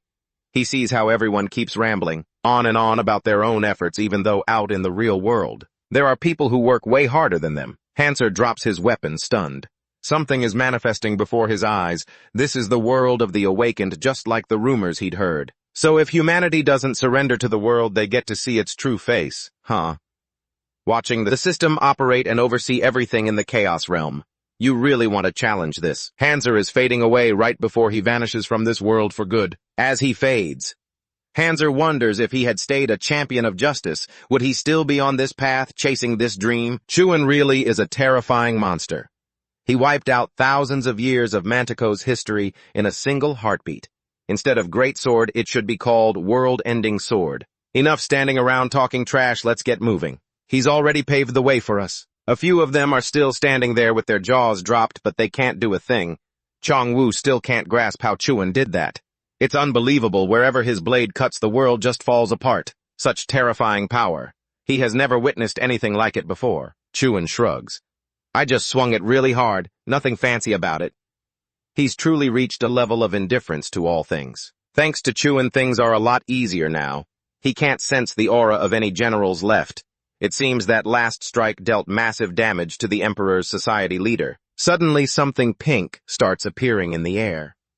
That's not a spatial rift. It's a transcendent teleportation skill that only that specific race can use. A general emerges looking like a god. What a pain, Chuan mutters. Who is this brat? Co Wan was absolutely floored that this guy had no idea who she was. She was one of the top 10 hottest women of the week and on the hottest show out there. Did this guy not have a beauty ranking board at home or something? Oh my god, is he even a man? Chung Heo warned him. This girl is a nightmare. Chaewon, confused, muttered, a nightmare. What the hell is that? Is it edible? Everyone in the chaos knows her. Even an old man would know her. Sir Wen snatched the old man's ragged hat and mocked, good taste, you old geezer. But how dare you call such beauty a nightmare? Well, nightmares can come in many forms, you know. You should know better than that at your age. With that, she began to introduce herself. Sir Gwen Amel. Not just a nightmare. Chaewon quietly thought to himself that she must be a nightmare belonging to the Imperial Heaven Association. He had so many questions, but maybe now wasn't the right time. Since you're done introducing yourself, step aside. You're in the way. He had no interest in beautiful women, but she definitely wasn't going to just accept that since her mission was to stop him. Chaewon just thought, stop me. Stop me from doing what? The quickest way to deal with anyone standing in his way was to just take them out. Without another word, he raised his sword, ready to drive it into this flashy woman to end the nuisance. Co Wan screamed, "You're so impatient." Then she asked him what he thought about becoming her possession. In reality, the person who had ordered her to stop Chaewon had just been beaten to a pulp by him and was lying there barely clinging to life. So Co Wan didn't care about the mission anymore. She wanted to own him instead. But despite her blathering, Chaewon kept delivering lethal strikes. He realized that this spiritual pressure was far stronger than anything he'd sensed outside the city. Sir Gwen might even be at a vice-admiral level. Meanwhile, Sir Gwen was dodging and continuously trying to recruit him to her team. You know exactly what kind of situation you're in, don't you? The entire Imperial League is hunting you. But I can hide you if you become my possession. I guarantee no one in this entire chaos will be able to touch you, Chaewon retorted coldly, not even looking at her. Do I look like I need someone to protect me? When persuasion failed, she had no choice but to force him. Co Wan used her nightmare magic and sandstorm demons began to appear, attacking Chaewon. Chung Heo panicked and warned him. Chaewon could handle them one by one, but it was wasting too much time. So following Chung Heo's advice, Chaewon went straight for the nightmare controlling them. Chaewon coldly slammed his sword into the ground, kicking up a massive cloud of dust, and then dashed towards Co Wan at lightning speed. But right behind him, a monster lunged with its mouth wide open. It swallowed him whole in one go. Co Wan triumphant thought.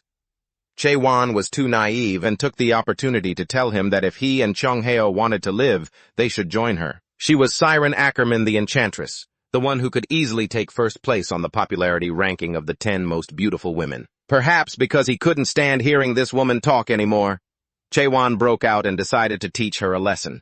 She was shocked that he could still see everything through the sandstorm. What a monster! Chaewon pinned her neck to the ground. Just as he was about to end her rosy little life, a thought occurred to him. This nightmare didn't have any real hostility toward him. If he spared her life and turned her into a servant, she could be useful on his journey through the abyss, and maybe he could even find information about the first nightmare which was rumored to have appeared at the peak of the illusion tree. Wait. Don't kill her yet ask what needs to be asked. But before he could even suggest she join him to Gogan City, she had already vanished and appeared hugging Chaewon from behind, scaring the daylights out of him. In front of Chaewon, a gate appeared. He recognized it immediately as the 8 gates of hell, but he didn't seem surprised at all, because it was a skill he had already experienced before. She said that this one was different from the 8 gates of hell he knew, because the 8 gates of hell was a skill derived from the illusion tree. Chaewon, showing no fear, resolved the attacks one by one, the first gate, the windstorm gate, and the 4th gate. The Black Lotus Hell, the 6th gate, the Ice Hell. Chaewon stood there with her jaw dropped, speechless. She didn't even know if he was human anymore. Chaewon asked her if she had any more tricks up her sleeve. To save time, Chaewon agreed that Chaewon was extraordinary, but she warned that the next attack would be much harder to deal with. You will rot in an illusion, she said, because since the 8 gates of hell technique was created, no one had ever managed to get past the first gate, the phantom illusion hell. At that same moment, another gate opened in front of him and a flood of illusions poured out at his feet. The surprising thing was that different versions of Chaewon appeared there too. Everyone was questioning who the person in front of them was. In front of Chaewon were versions of himself from different points in time. Interestingly, their attacks, as well as their actions and decision-making, were identical to his. Even as they attacked, they were trying to gauge his strength before committing, so he had no choice but to strike first and settle this through pure skill. The battle became him alone against multiple versions of himself. Chaewon lunged without hesitation, and the others began thrusting their swords at him too. Just as expected, except for a few, the rest were just struggling. When he stabbed, one, smoke appeared on the figure's stomach. He quickly realized it wasn't ordinary smoke. Just then an attacker struck from behind. Luckily, he noticed in time. Chaewon attacked toward him, but to his surprise, this one could fly up and then come down face to face with him. At the same time, a voice cried out, "Stop!" Then the body of the Chaewon version dissolved into smoke, opening up a different dimension. Chaewon realized this was his own memory right before he entered the tower. A man's voice rang out, "Corporal Chaewon, I'm sorry." The man's tears were flowing, and Chaewon stood still watching his comrade continuously apologize. Just then the voice of the corporal rang out, "Chuan, I'm so sorry." Tears were streaming down his face while Chuan just stood there frozen watching his comrade keep apologizing over and over. The young man had truly tried his best. He thanked Cheon for everything, then pressed the muzzle of his gun against his own throat and pulled the trigger right in front of Cheon before he could even process what was happening. I was Cheon's junior and advisor. All the unreasonable abuse he had suffered had driven him to the point of wanting to gun down all his superiors, his fellow managers, and the rest of them. By the middle of the night, Cheon was the only one left alive in the unit. Every platoon leader and battalion commander had been replaced by Cheon, just like that, without raising any suspicion, because in his diary that junior had clearly written that Cheon was not one of the people who had bullied him. Even so, he was still imprisoned for 15 days. Cheon had always blamed himself, thinking he could have saved him. Perhaps that was when he started to hate the system long before arriving in a world that judged people based on skills or rank. Perhaps he had already been living in a world ruled by a system, a massive system weighing down and suppressing every individual. In reality, Cheon was fighting alone against versions of himself one by one, turning each one into smoke and dust. He fought tirelessly. While fighting, he recalled memories of the old days, his mother still alive calling his name, his old friends, or the moment his best brother-in-arms passed away. Images of his comrades kept appearing, followed by the image of himself as a very young child, sobbing and pleading, "Save us." These words struck Cheon. In the present gaining strength, he gritted his teeth, his eyes filled with killing intent. At that moment, he saw a younger version of himself lying in a puddle, asking, "Who are you, Cheon?" Seeing this, tears welled up, but he finally swung his sword to end that version of himself. Serwin asked him, "How does the 8 gates of hell experience feel?" The Awakener said that self-surrender meant becoming a new existence, forgetting one's original ego. There were even people who were easily more traumatized by the 8 gates of hell than Cheon. Even the beasts would end their own lives to escape the shame of their own sins because they could not bear their own immense egos. Outside in despair, the divine doctor was trying to call out to Cheon, "Wake up, snap out of it, kid," but Serwin was still holding Cheon in her arms saying, "But the ego has been forgotten after self-surrender. Can they withstand the regression into the past?" Cheon thought to himself, "These are the memories I threw into self-surrender, a world where I must kill myself to be able to move forward." This place truly lived up to its name, Hell. At that moment, he only felt his body was so heavy, he couldn't see anything at all. Right then a memory flashed in his mind from when he taught Clemen. Clemen's voice echoed, "What is awakening anyway, back then?" The divine doctor had told him that awakening is learning how to see. An awakener will see the true values and the substances that make up the simulated world. An awakener can read information that others cannot see and see things in a completely different way. That is the realm of self-surrender, mentioned during the awakening process. In return, an awakener must be careful. The ability to see too much will cause one to lose their own vision. At this moment, Cheon finally understood why he couldn't see anything. But what did that matter? Cheon had already done his absolute best to reach this point. No one else could have gone this far. He just wanted to say that he was going through a difficult time.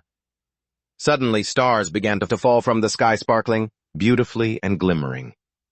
Cheon looked up. His eyes seemed to reflect the entire galaxy. He imagined incredibly familiar faces. Cheon suddenly realized something. He wondered who he was, but here he was with countless memories he had forgotten during his 2,000 years of training and effort. He raised his sword, creating streaks of light in space as he linked those memories together. Then he realized it was his current self. Returning to the surface of the water, which was now trembling, Cheon's versions were gradually fading away. Now Cheon's eyes suddenly widened. Serwin could not help but be surprised. She had lived for over 2,000 years and had never witnessed the 8 gates of hell gradually dissolving into smoke. Cheon had broken the 8 gates of hell. I don't know if it was because of too much shock or what. Serwin also fainted on the branch. Cheon wondered what the next keyword was and realized he had to get out of this place first. Cheon stepped forward, touched his hand, and opened the door. The glowing door opened instantly, revealing a starry sky. Below was the water's surface. He was surprised. Why is the room so empty? Suddenly, a line of text appeared in the sky. I want to tell you a short story. The one who has surpassed every gate of hell. Cheon realized this was the message left by the creator of the 8 gates of hell. The text read, I still remember the day the first deep-sea exploration team was sent out. I am Mulak Amal. This is my confession of failure. Back to reality outside the castle. The air was deathly silent. The sun had risen high, and inside Cheon Ongheo was also trying to shake Cheon one awake. He thought, why won't Cheon one wake up? I've brought the dream demon who attacked Cheon one here already. Why won't you wake up yet? Usually, when the dream demon is unconscious, the illusions should vanish. Just then some guys from the Resurrection Palace appeared, quite a large military force. Cheon Ongheo could only hide in a corner to listen. The leader of this group was an 11th rank simulator, the hidden incense king Sam Yonggaram. I was ordering his subordinates to search every corner hunting for the leader of the Heavenly Prohibition Association. Cheon Ongheo saw this and thought, oh my god, that guy is one of the strongest simulators in the chaos. If I get discovered, I'm done for. Sure enough, fear attracts danger. The hidden incense king quickly discovered Cheon Ongheo's location. He pointed his blood-red hand, setting the castle on fire. Luckily, in the nick of time, sir. Gwen woke up, snapped her fingers, and teleported the whole group elsewhere. Otherwise, they would have been roasted alive. Sir Gwen was sweating, saying to Cheon Ongheo, how many times did I almost die today, old man? Nothing to say after just being saved by me. Cheon Ongheo replied, excuse me, who saved whom while you were unconscious? Who was the one protecting you, huh? After a moment, the two realized now wasn't the time for arguing, but for planning their next move. Serena said, heading to the Gogol fortress first would be best, though that didn't mean she wanted to surrender. She just had a few things she needed to discuss with Chuan. Xiong Huai had already sent an eagle to deliver a message to Gogol. By now, the mimics from the Abyss Expedition Army must have departed as well. True to that. Kemen just announced that the Lord sent a message saying the Mantico fortress has fallen, and now the Gogan Liberation Army will march through. They'll push through Mantico and strike at the Resurrection Palace. The army marched with fiery morale, determined to liberate the chaos, as Muok effortlessly swung his flame sword and the Lightning Association leader followed suit. Everyone in the association fought with all their might. With this army of 300 awakeners, they could actually win. Meanwhile, Samhyung Garam sat there calmly muttering, "I don't understand. If you all would just sit still and adapt to the world, wouldn't that be so much better?" Then he slowly stood up and shattered the wall with a single punch. Everyone was shocked, and Yushmyung shouted, "What the hell was that?" Just then, the fan the old man always carried was knocked out of his hand. Junyoung, standing nearby, stared in shock, and Samyun angrily gave a warning, "You'd better just turn back and leave quietly." He stomped his foot, and the ground suddenly shook. Terrified, Junyoung quickly calmed everyone down, telling them to attack Samyun first, and then he lunged toward him. But Junyoung was never a match for this guy. He could continuously create explosions with his fists, making even Junyoung break into a cold sweat. He felt something was wrong. The Gogan Liberation Army had seized the moment and reached the very gates of Mantico, clashing with the Resurrection Palace army. But with the appearance of the hidden Fragrance King, the tide of battle turned completely against them. Junyoung screamed out an order. "Everyone run! If you don't, there will only be more casualties." Everything was engulfed in a sea of flames. 10 days later, inside a meeting room at the Gogan Fortress, a meeting was underway. Jurin pondered aloud, starting from the team of 3rd-class Awakeners, led by Commander Carton, down to the 9th team of 9th-class Mimics. Countless clan leaders and various teams in total, half our forces have been killed in just 10 days. This is a critical loss, as we've lost 5 3rd-class Awakeners from our main combat strength. At this point, Lord Driat was trembling. She realized the Resurrection Palace army had already reached the threshold of the Gogan Fortress. She started thinking about whether they should accept the demand to hand over the Gogan Lord to the Resurrection Palace, but was immediately stopped by Gang Huang. Kemen spoke up. "We cannot hand over the Lord. You may use those sharp eyes to see everything, but you still cannot foresee the future. We must think carefully. We cannot make a decision blindly. The Lord has already told us about this matter. We just need to clear the way." But Lord Triat still believed that if they kept going, they wouldn't have a chance at victory, and wanted to ask the other monarchs for help, specifically the Iron Monarch. Jurin reminded them that currently every monarch sent by the Resurrection Palace belongs to the 9th Iron City, and everyone knows there is deep-seated hatred between the Lone Iron and the Total Mystery factions. "We already killed the bitch Diet Fong messenger that Hoi sent. Strictly speaking, he didn't die, because those who enter the chaos through the narrow gate, if they die, their souls just return to their bodies like a loop." Kemen also realized that even if the Iron Monarch wanted to help them, they still couldn't accept support from other monarchs, because that would cause chaos. Elsewhere, Sir Gwen and Chung Hui were standing looking at the person lying on the bed who showed no signs of waking up. "It must be those who liberate the chaos. Who can do something like this?" Chung Hui suddenly screamed at Sir Gwen, "You damn brat! You're the one who put him in that state. Shouldn't you wake him up properly? What kind of illusion did you cast on him that he's been sleeping for 10 days? Sir Gwen, getting blasted in the face, didn't hesitate to fire back. "Seriously, you're so noisy. Aren't you supposed to be a divine doctor? If you're so annoyed, do it yourself." The two argued, back and forth, neither giving an inch. Suddenly, Chung Hui wondered why Serena was still here. Wasn't she supposed to be with the Total Mystery Monarch? Serena replied that the contract didn't matter anymore. Currently, there was a human who had escaped from the 8 gates of hell. Chung Hui only now realized that the 8 gates of hell was the illusion that Sir Gwen had cast on Chuan. But he still insisted it was a weak skill that couldn't possibly affect Chuan like that. Sir Gwen, steaming with anger, still had to explain the 8 gates of hell is a supreme skill, and it wasn't born for humans. The true power of this skill only reveals itself when a dream demon uses it. Moreover, she really hoped that anyone could use this skill, so she had taught it to other monarchs. But until now, no one had broken through the 8 gates of hell except for Chuan. Of course, there were times Sir Gwen had seen people overcome the 8 gates of hell. Those were the strongest mimics in the chaos. And what was broken was the mind of Sir Gwen, not the skill itself. Chuan didn't just break her mind, he completely destroyed the skill itself. He broke through 7 gates, then went to the final gate, the 8th. The 8th gate contains the reward. Those who pass the 7 gates will receive an incredibly bountiful prize. That is to become the King of Chaos.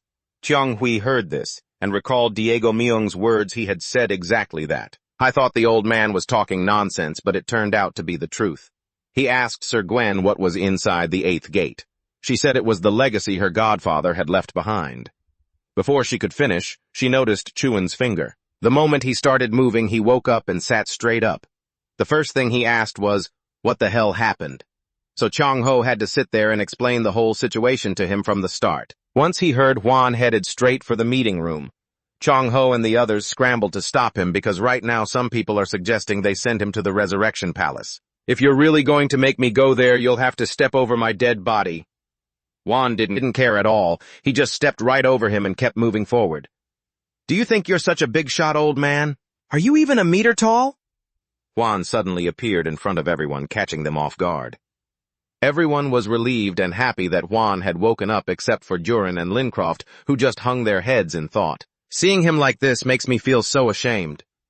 Juan simply dropped a single line, I'm going to the Resurrection Palace.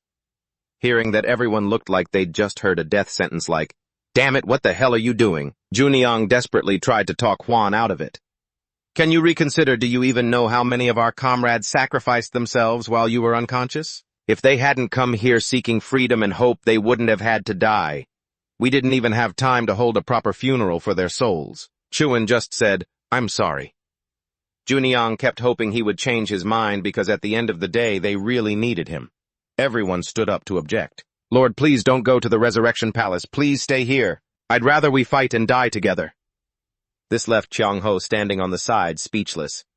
Juan was just as shocked. He realized he had given them something incredible, something he shouldn't have, but now that they have it and want to protect it, they're willing to sacrifice their own lives. Once he realized that, he explained to everyone, it seems there's a misunderstanding here. I'm not going to the Resurrection Palace to surrender or die. I'm going there to wipe them all out. His icy declaration left everyone completely frozen in shock. Not a single person believed Juan could actually pull that off. Someone even snapped and called Juan a lunatic. Juan remained firm.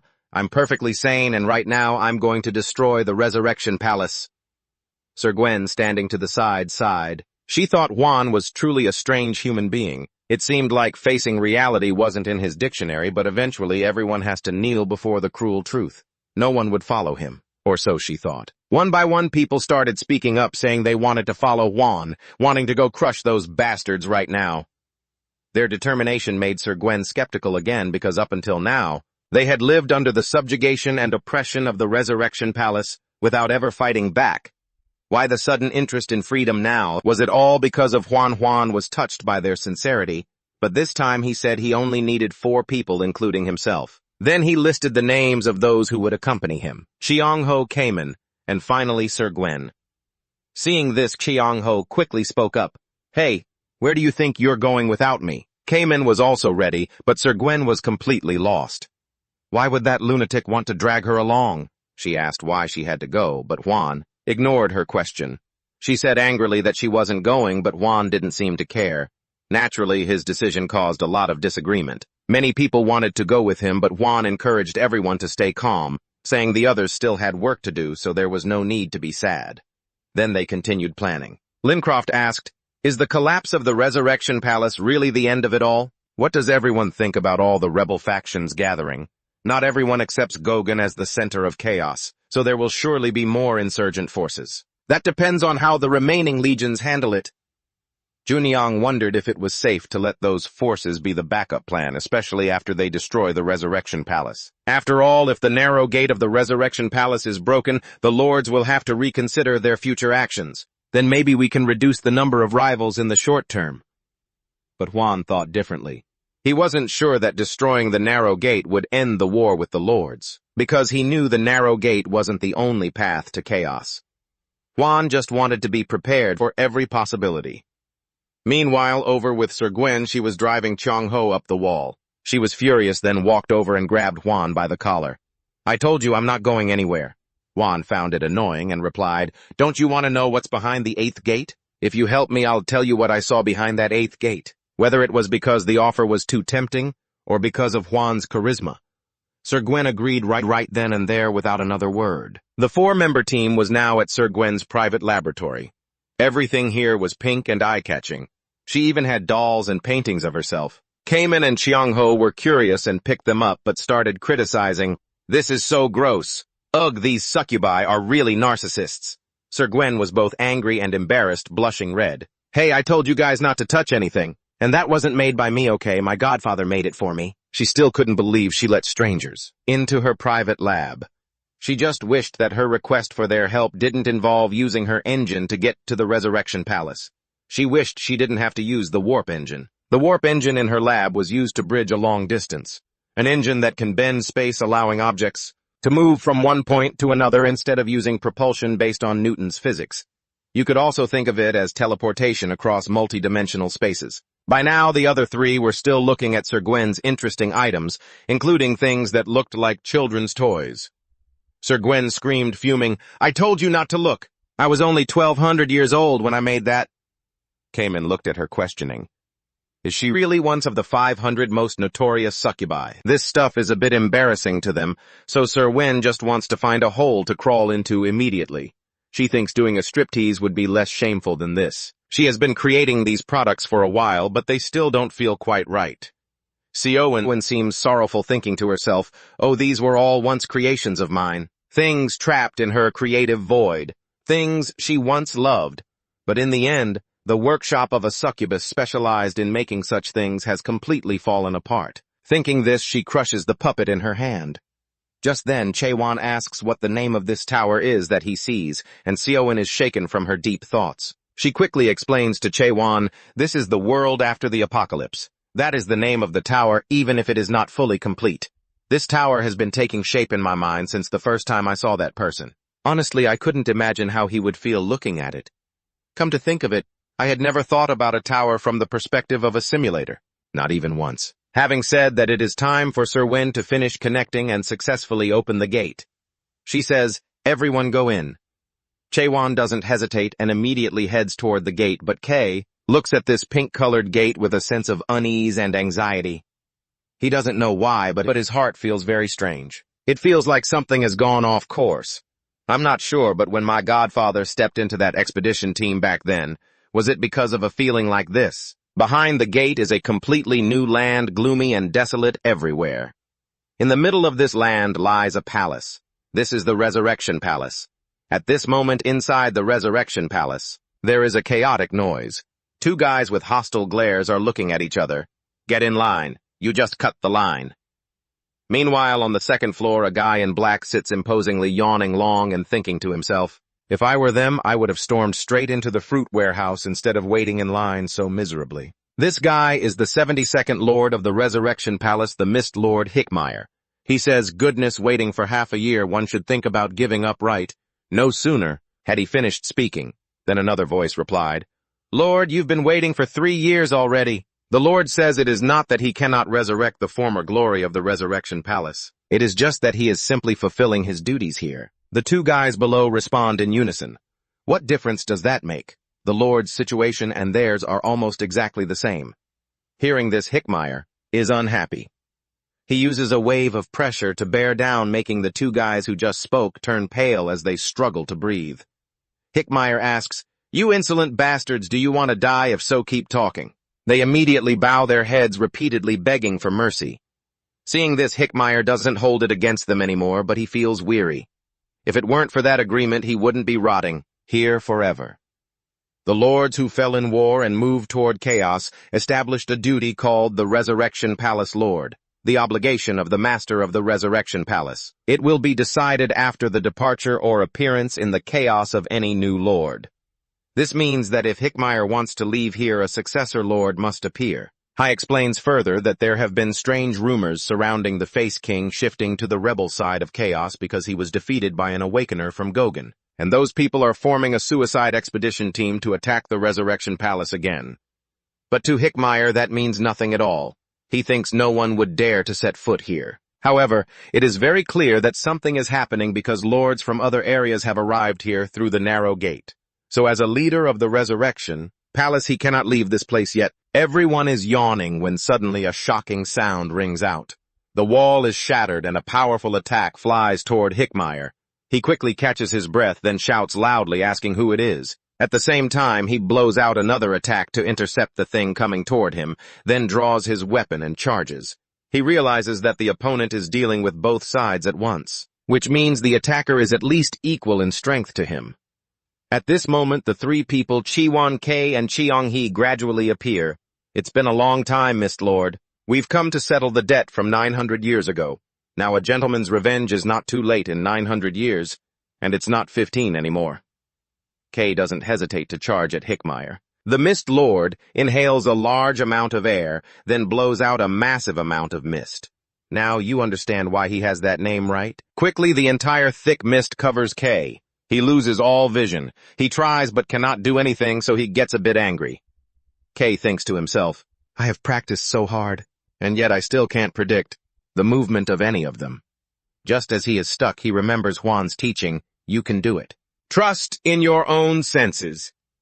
So K shuts his eyes tight, grips his sword firmly and swings it precisely at Hickmeyer, causing him to stand frozen for 3 seconds. I doesn't understand why K could predict his movements. Turning to Chaewon, he says, Cheong-hee, stay behind. K can handle the Lord. You and Sir. Wen head straight into the Jubilation Palace. The Jubilation Palace and the narrow gate are located on the highest floor of the Resurrection Palace. Hidden deep inside is the resurrection fruit. At this moment, Cheong-hee also reminds Chiwon to be careful, because the energy emitted from the Jubilation Palace is not normal at all. He and K will try to reduce the number of sovereigns reaching there as much as possible. Right after that, other sovereigns appear one by one. This is the Fire Wheel Sovereign and the 7 Famine Sovereigns. Cheong-hee is already standing in front to block them. They act with disdain, calling him a feeble old man with nothing to offer. Cheong-hee attacks, but they easily dodge his sword. Indeed, one cannot be careless. The 2 sovereigns vehemently demand that he hand over Chaewon, or else they will send Cheong-hee to the afterlife to meet his ancestors. They say that even if Cheong-hee could defeat them, he still could not protect the resurrection fruit. These guys are rambling too much. Cheong-hee attacks immediately, not wanting to say more. At this moment, inside the Resurrection Palace, the Jubilation Palace, a bunch of people are cuddling together partying. The guys here, every one of them has 2 or 3 beautiful girls on his arms, laughing out loud.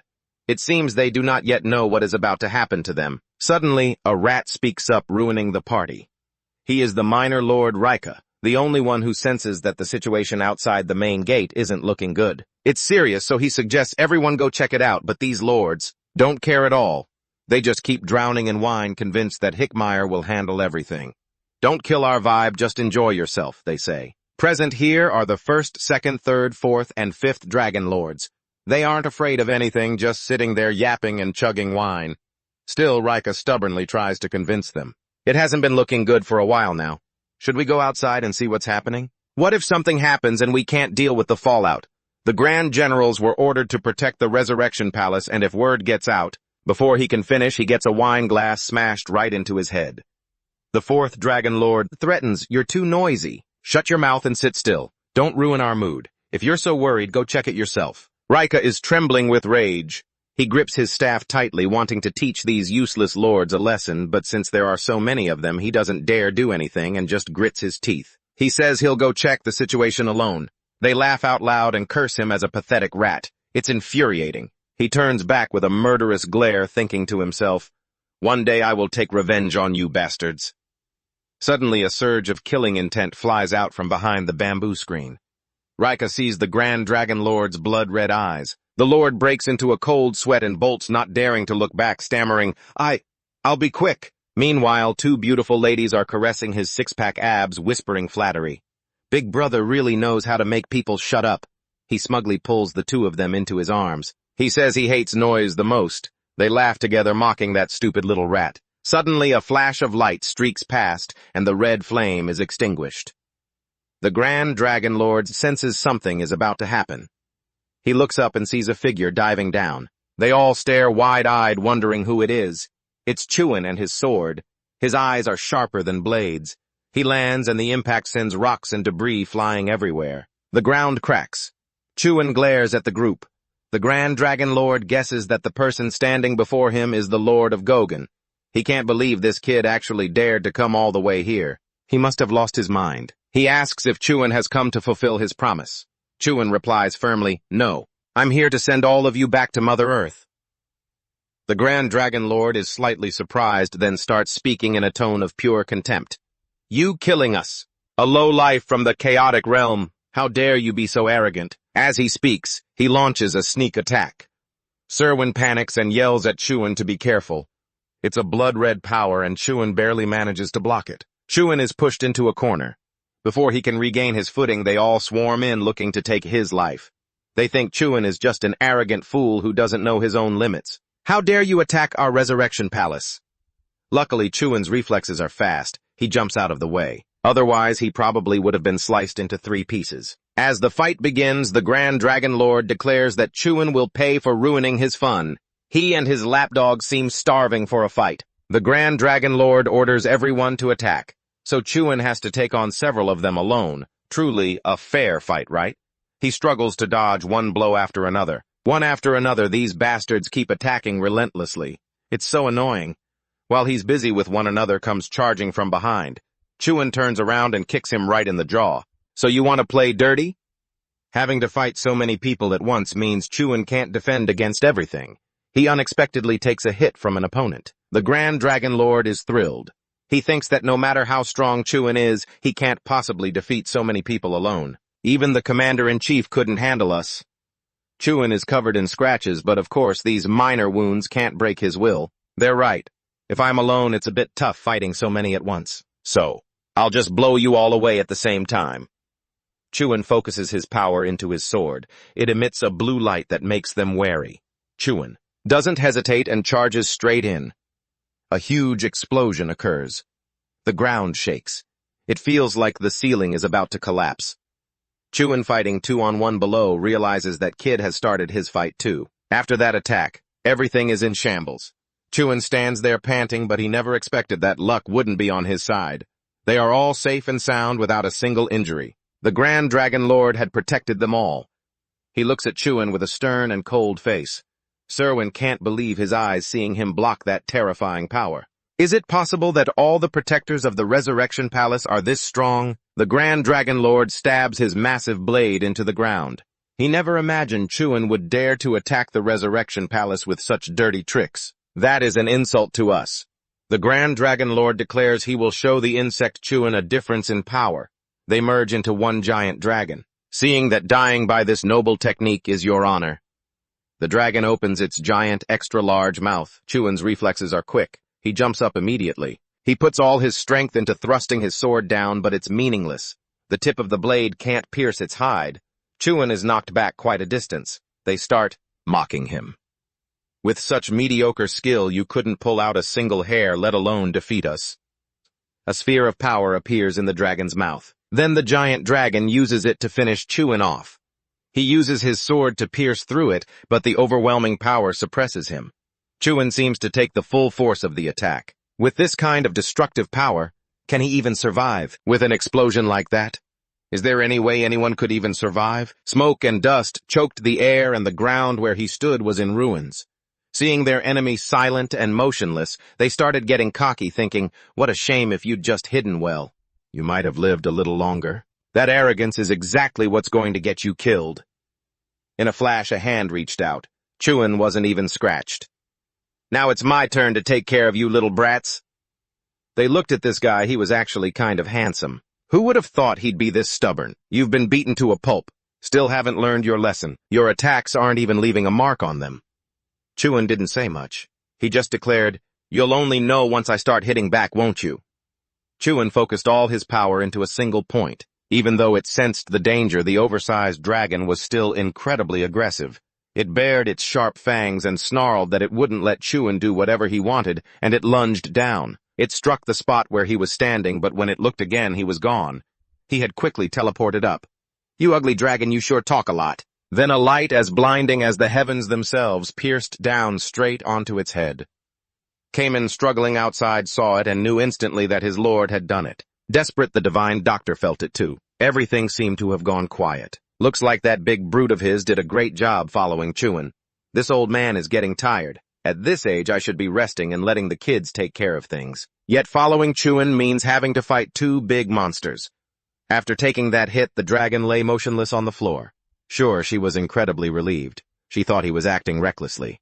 to only bring 4 people to attack the Resurrection Palace who knew it would actually work. Of course, someone like the Great Dragon Lord wouldn't just accept this defeat easily. He went berserk, his body literally and figuratively ablaze. He roared in fury, "Damn you, I'll definitely make you regret this. I will never forget this humiliation. This isn't over. I'll be back to tear you to pieces. No matter what you do, we are immortal."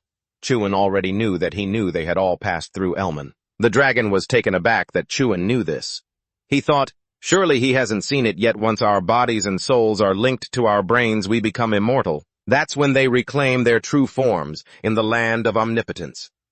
The great dragon still thought Chuan would be filled with regret and fear upon hearing this, but unexpectedly faster than lightning he reached out and severed that connection. "There's no stupidity quite like yours. If you hadn't opened your mouth, you might have lived for a few more chapters." The great dragon collapsed to the ground. Now he finally knew what it felt like to truly face death. His body began to dissolve. He still couldn't believe Chuan could cut a soul connection. The great dragon didn't want to die here. Like a rabid beast, he started begging, saying he would make the great king grant Chuan whatever he needed skills status, while his own subordinates were also getting absolutely wrecked. As he started to evaporate, he tried to bargain. "I'll talk to the total Xuan Lord. He'll agree to all your demands, whatever you want, just name it, on the condition that you spare my life and everyone else's." The great dragon even swore he would never touch the chaos again. Tired of listening to this addict ramble, Chuan had no time or patience left. Chuan swung his sword, cutting the sorrow in two. The great dragon lord fell, leaving the remaining petty lords in shock. Raja couldn't believe it. One of the 5 dragon kings was dead. He had only just finished checking the main gate and turned back because he heard the commotion. Being able to sever a soul connection, that's truly something only a monster could do. He needed to report this to the other lords immediately, but before he could move, he was scared stiff. Chuan appeared suddenly with a very affectionate look on his face. "What's wrong, looking to report back to someone?" Just then Cayman and Xianghe strode forward with the loot. Cayman reported, "My lord, I'm the president of the South Sea Association." Cayman had just returned after completing his mission. Xianghe felt like his back was about to break after dealing with these small fries. "I'm getting on in years and still can't retire." They had captured them alive just as requested. Killing is easy, but capturing them alive, that was the real challenge. Chuan looked at this rat-faced guy and wondered who he was. I kept peeking out from the door, so the old man just dragged him along. Surua quickly realized he was one of the petty lords. His soul power reached the standard level of a lord, but everyone hated him because his skills were absolute trash. He was the weakest lord level there was. Xianghe agreed, "He's as weak as a snail." Putting that aside, the old man wanted to know why. Chuan wanted to capture these guys alive, because he needed to be absolutely sure they would stay dead. At that point, everyone knew what was coming next. One by one, they all perished by his hand. Rika, standing to the side, watched with his face pale, tears and snot streaming down. This was nothing short of a nightmare for him.